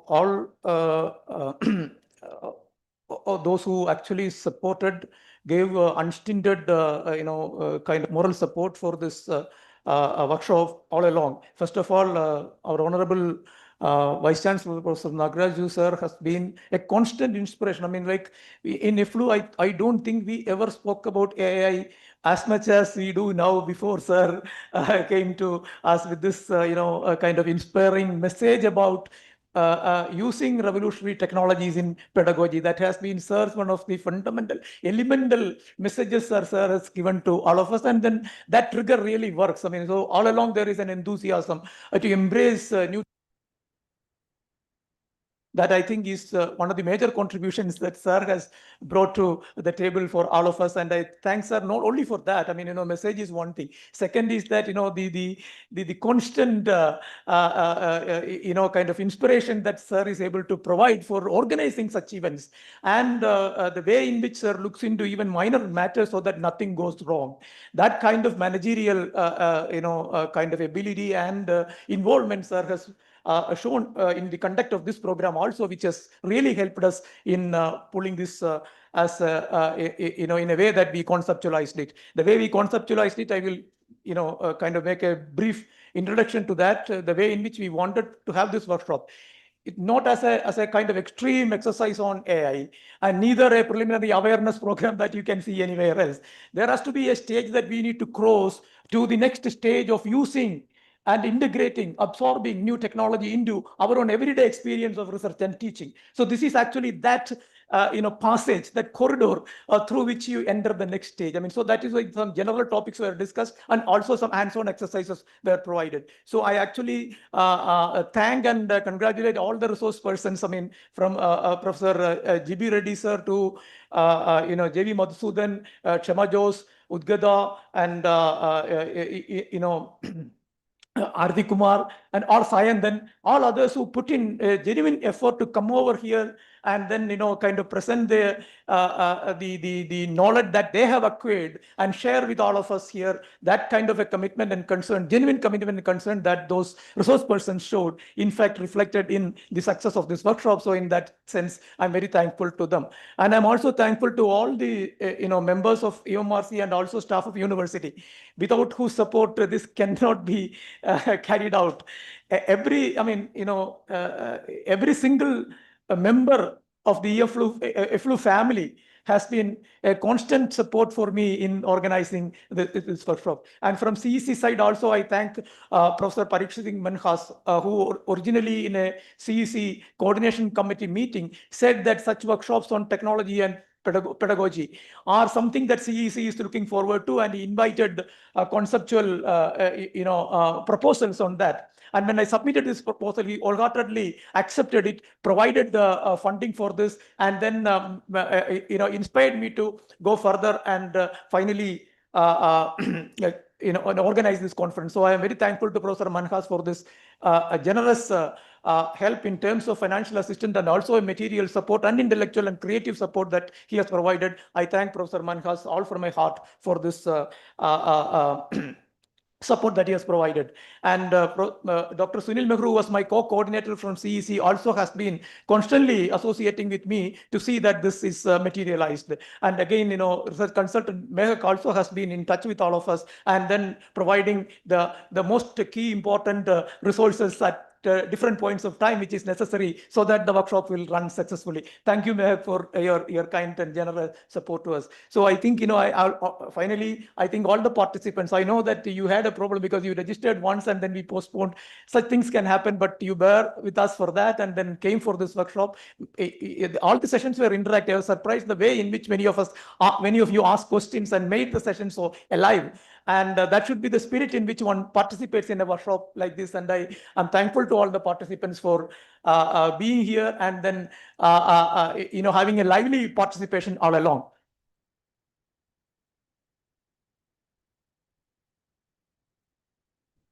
Yeah, yeah. I'm coming to that, sir. I'm coming to that. That's the final thing. So in that sense, and the volunteers of BA students who volunteered for this workshop to support the workshop. I thank each one of you for your constant presence in NAB all through. And then I have never expected that you will wake up so early and come over.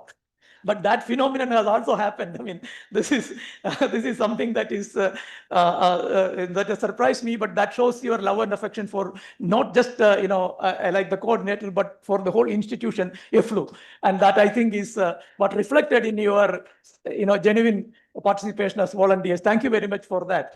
And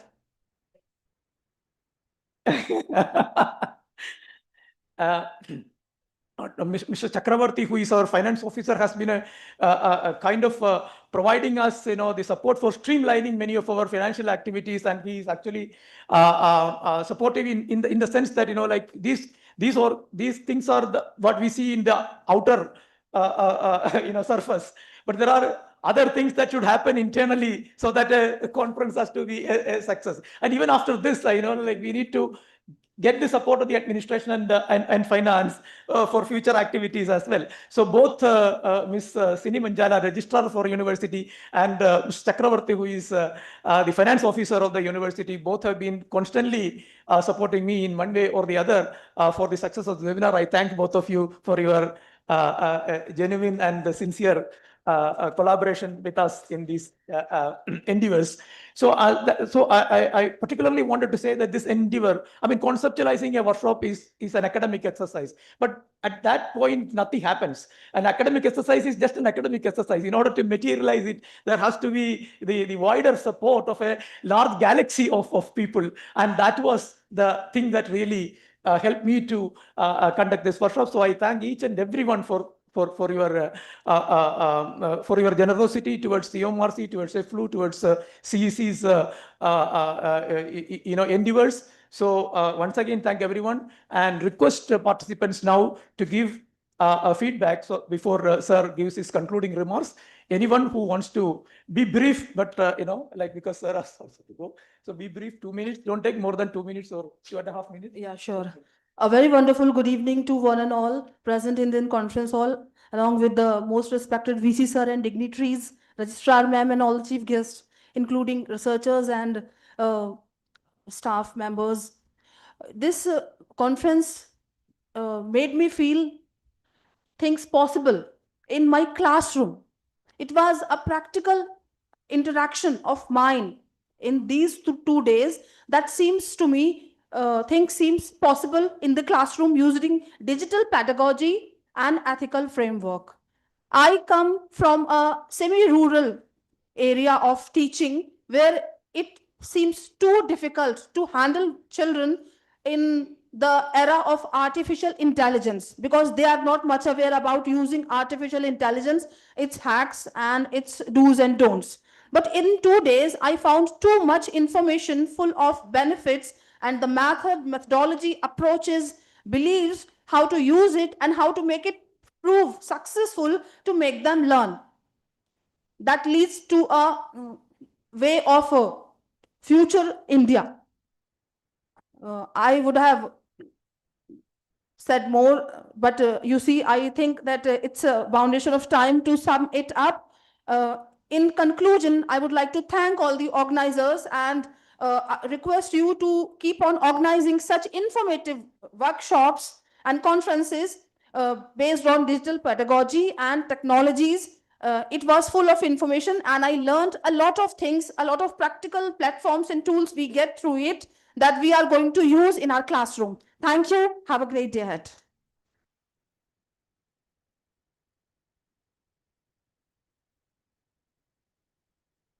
Hello all, I'm Kurmanad. I'm a professor with Mahindra University.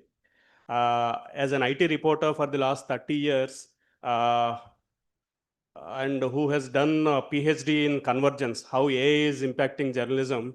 I thought I know, a large volume of AI, but no, that is only in one segment, that is in journalism. AI is disrupting journalism, and I studied in depth. I use LLMs, I study LLMs in depth, I study research papers and all, and I know all use cases about journalism. I use notebook, LM, kind of thing. But I switched to, not switched to, I also teach now. I am a full-time professor now. And pedagogy is something new to me, though I did my BSc B.Ed some 30 years ago. I am new to teaching. And the beauty of AI is, it is a completely a new experience for me for the last 2 days, sir, because AI is disrupting every single walk of life. It has disrupted journalism and it has disrupted education, pedagogy, every other sector. And Nagaraju garu, last 6 sessions yesterday and today, sessions by GB Reddy garu, Kshemaji, Aarti, Udgata, and everyone. No, 6 sessions can easily be converted into 12 to 14 modules. A semester long session, sir, we had in just 2 days. It's a kind of abridged session for us. I really appreciate all the speakers, Sri Kumar Garu, Supriya ma'am, and their team. You did an excellent job. This is an excellent platform. My suggestion to Sri Kumar Garu and his team is, and the university as a whole and EFLU as a whole, we need to take this up to the next level. If not 100 or 120 people who have registered for this particular session, if not for all of them, those who are interested, I request the university, EFLU and EMRC, to consider conduct something to take us to the next level. For example, PhD students in education, how actually they can interact with your own data. Professors, assistant professors and associate professors, how actually they can interact with their own data to utilize the computation, mammoth power of computation that is existing in LLMs. Several people are actually worried about their data getting exposed to LLMs. So when you use SLMs like notebook LLMs, you don't have that fear. You don't need to have that fear. My request, Sri Kumar Garu, when you do something next, a higher level cohort for some of us who may be interested in that. Thanks very much.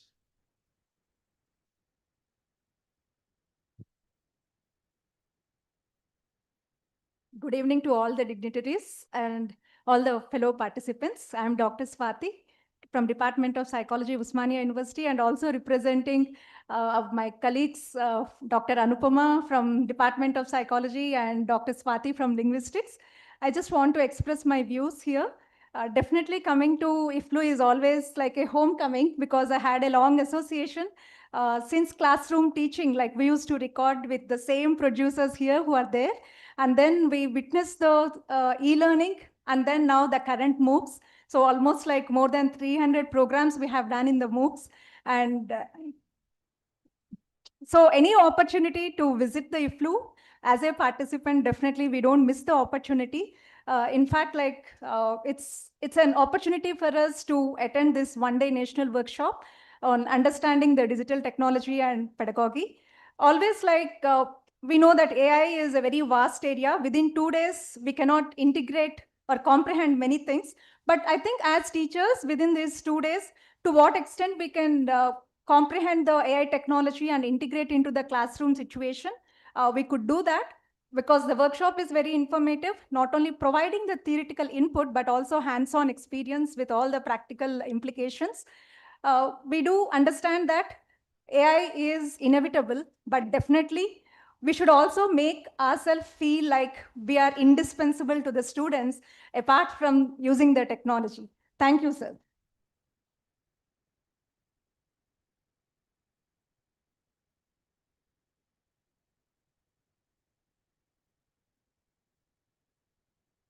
A very good evening to on the dais, dignitaries on the dais and off the dais. This is Dr. N. Swapna. Assistant Professor from Telangana University from Economics Department. Sir, myself and my friend, we are coming on the way from the Telangana University. Our university is located in very rural area, and the students, those to whom we are teaching, are coming from very rural background. So pandemic situation made that challenge not only the students but to us also, because we didn't know how to teach, how to change the classroom environment. Yesterday, one of the resource person explained that chalk paste to chatbot, how it was elaborated. But now we are on the way, on the path to know something else regards this. EFLU, it's such an excellent program, sir, given us an opportunity to learn something else. And also, before of this workshop, just I had a strong opinion that AI cannot be replaced by a human, but it was some dilemma. It was some question mark in my heart. Is it correct or not? By the listening of all these lectures, it has given a strong strength to me. AI cannot be replaced by a human. So thank you, sir, for such a great lectures which providing and giving us an opportunity to participate this, and we are expecting such a courses in further. Thank you, sir, for giving the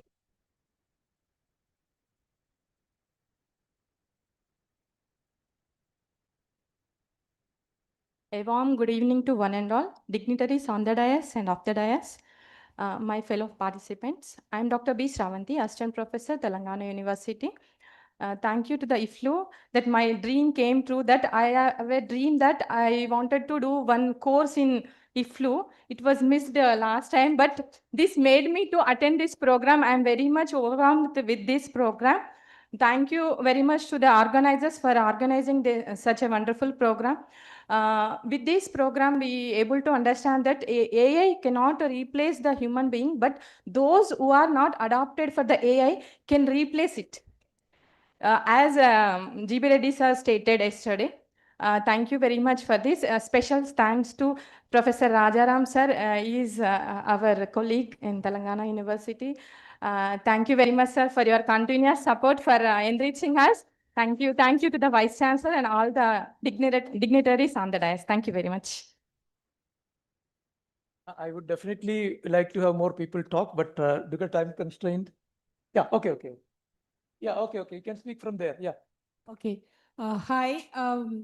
So I won't go in long detail. I'm a human development coach, and CIEFL or EFLU happens to be my alma mater. So coming here is always a great pleasure. Having said that, I would like to also point out a couple of things. One, these 2 days, when I came here, when I actually came for the program, I was like, okay, let's see what's going to happen.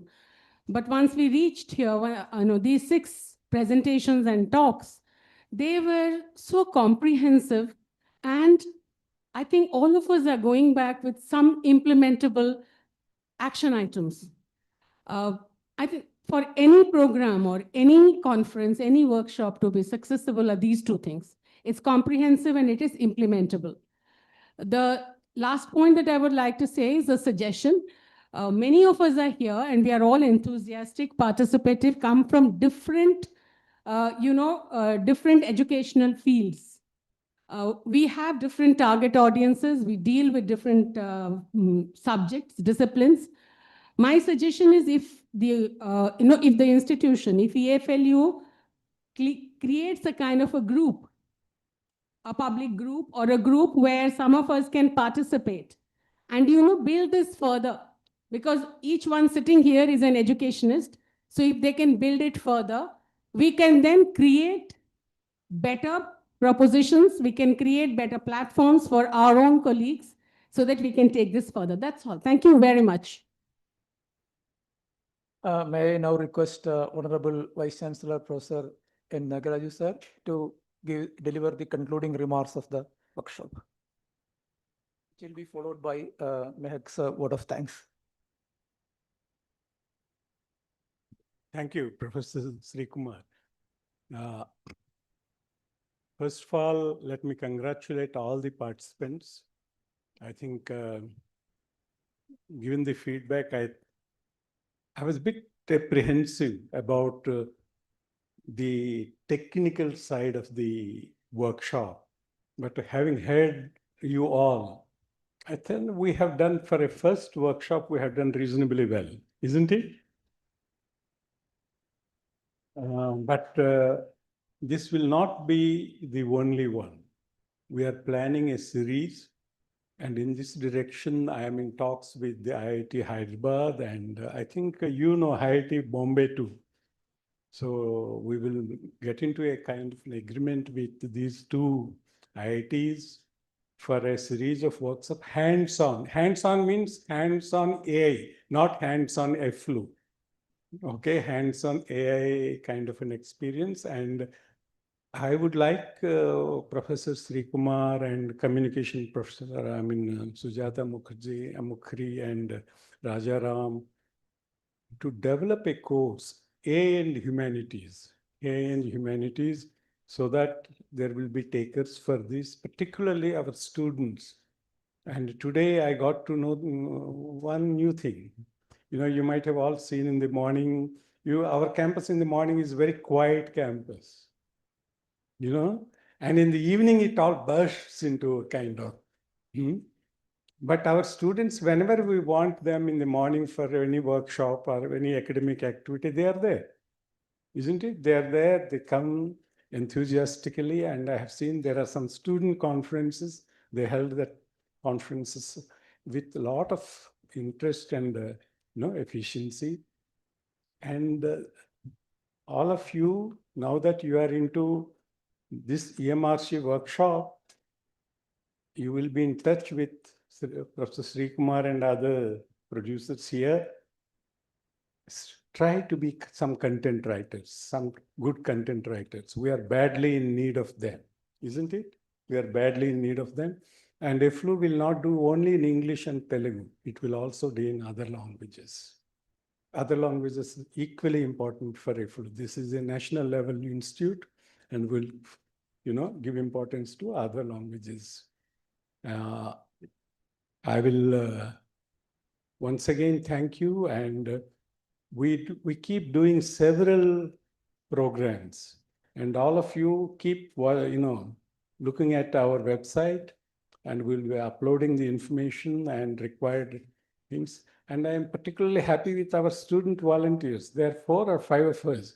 Muskan, I thought, she came with Mehakji from Delhi, but she is our own student. She was there all along. And I once again congratulate all of you. Professor Sri Kumar worked very hard along with the professors.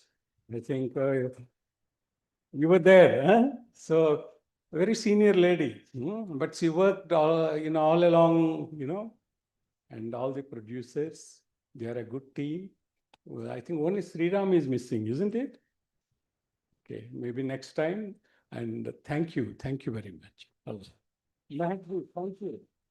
And I must thank Professor Manhas, who has been very, very supportive, very active. When last November, when I proposed the board of meeting, I was restless. We have been waiting, but then he said, we must do, and he agreed. And EMRC, we are going to strengthen. Next time, not immediately, but next year you come, we will get good equipment, and you will get a state-of-the-art IT laboratory, lab. Thank you. Thank you. May I request Ms. Mehak Arora, Research Consultant, Consortium of Educational Communication, to formally propose the vote of thanks.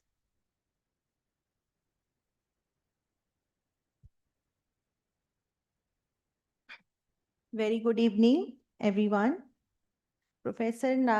Nagaraju Garu, Sir, Honorable Vice-Chancellor, EFLU, Ms. Sini Manchala Garu, Ma'am, Registrar EFLU, Professor T.T. Sri Kumar, Director, EMRC EFLU. Distinguished guests, resource persons, faculty members, participants, and colleagues. as we come to the close of this two-day national workshop on digital technologies and pedagogy. Practical approaches and ethical framework, I extend my sincere appreciation to all the participants for their engagement and active participation. The deliberations, demonstration, and interaction during the workshop have provided valuable insights into the effective integration of digital technologies in teaching learning processes while emphasizing the importance of ethical and responsible use of emerging technologies. I'm confident that the knowledge and skills gained during this session will contribute significant and enhancing pedagogical practices and fostering innovation in higher education. On behalf of the Consortium for Educational Communication, CEC, and EMRC EFLU, I thank all resource person, organizers, and participants for making this workshop a meaningful and successful endeavor. I wish you all the very best in your future academician and professionals. Thank you, everyone.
I request all the participants to stay. We'll have one group photograph.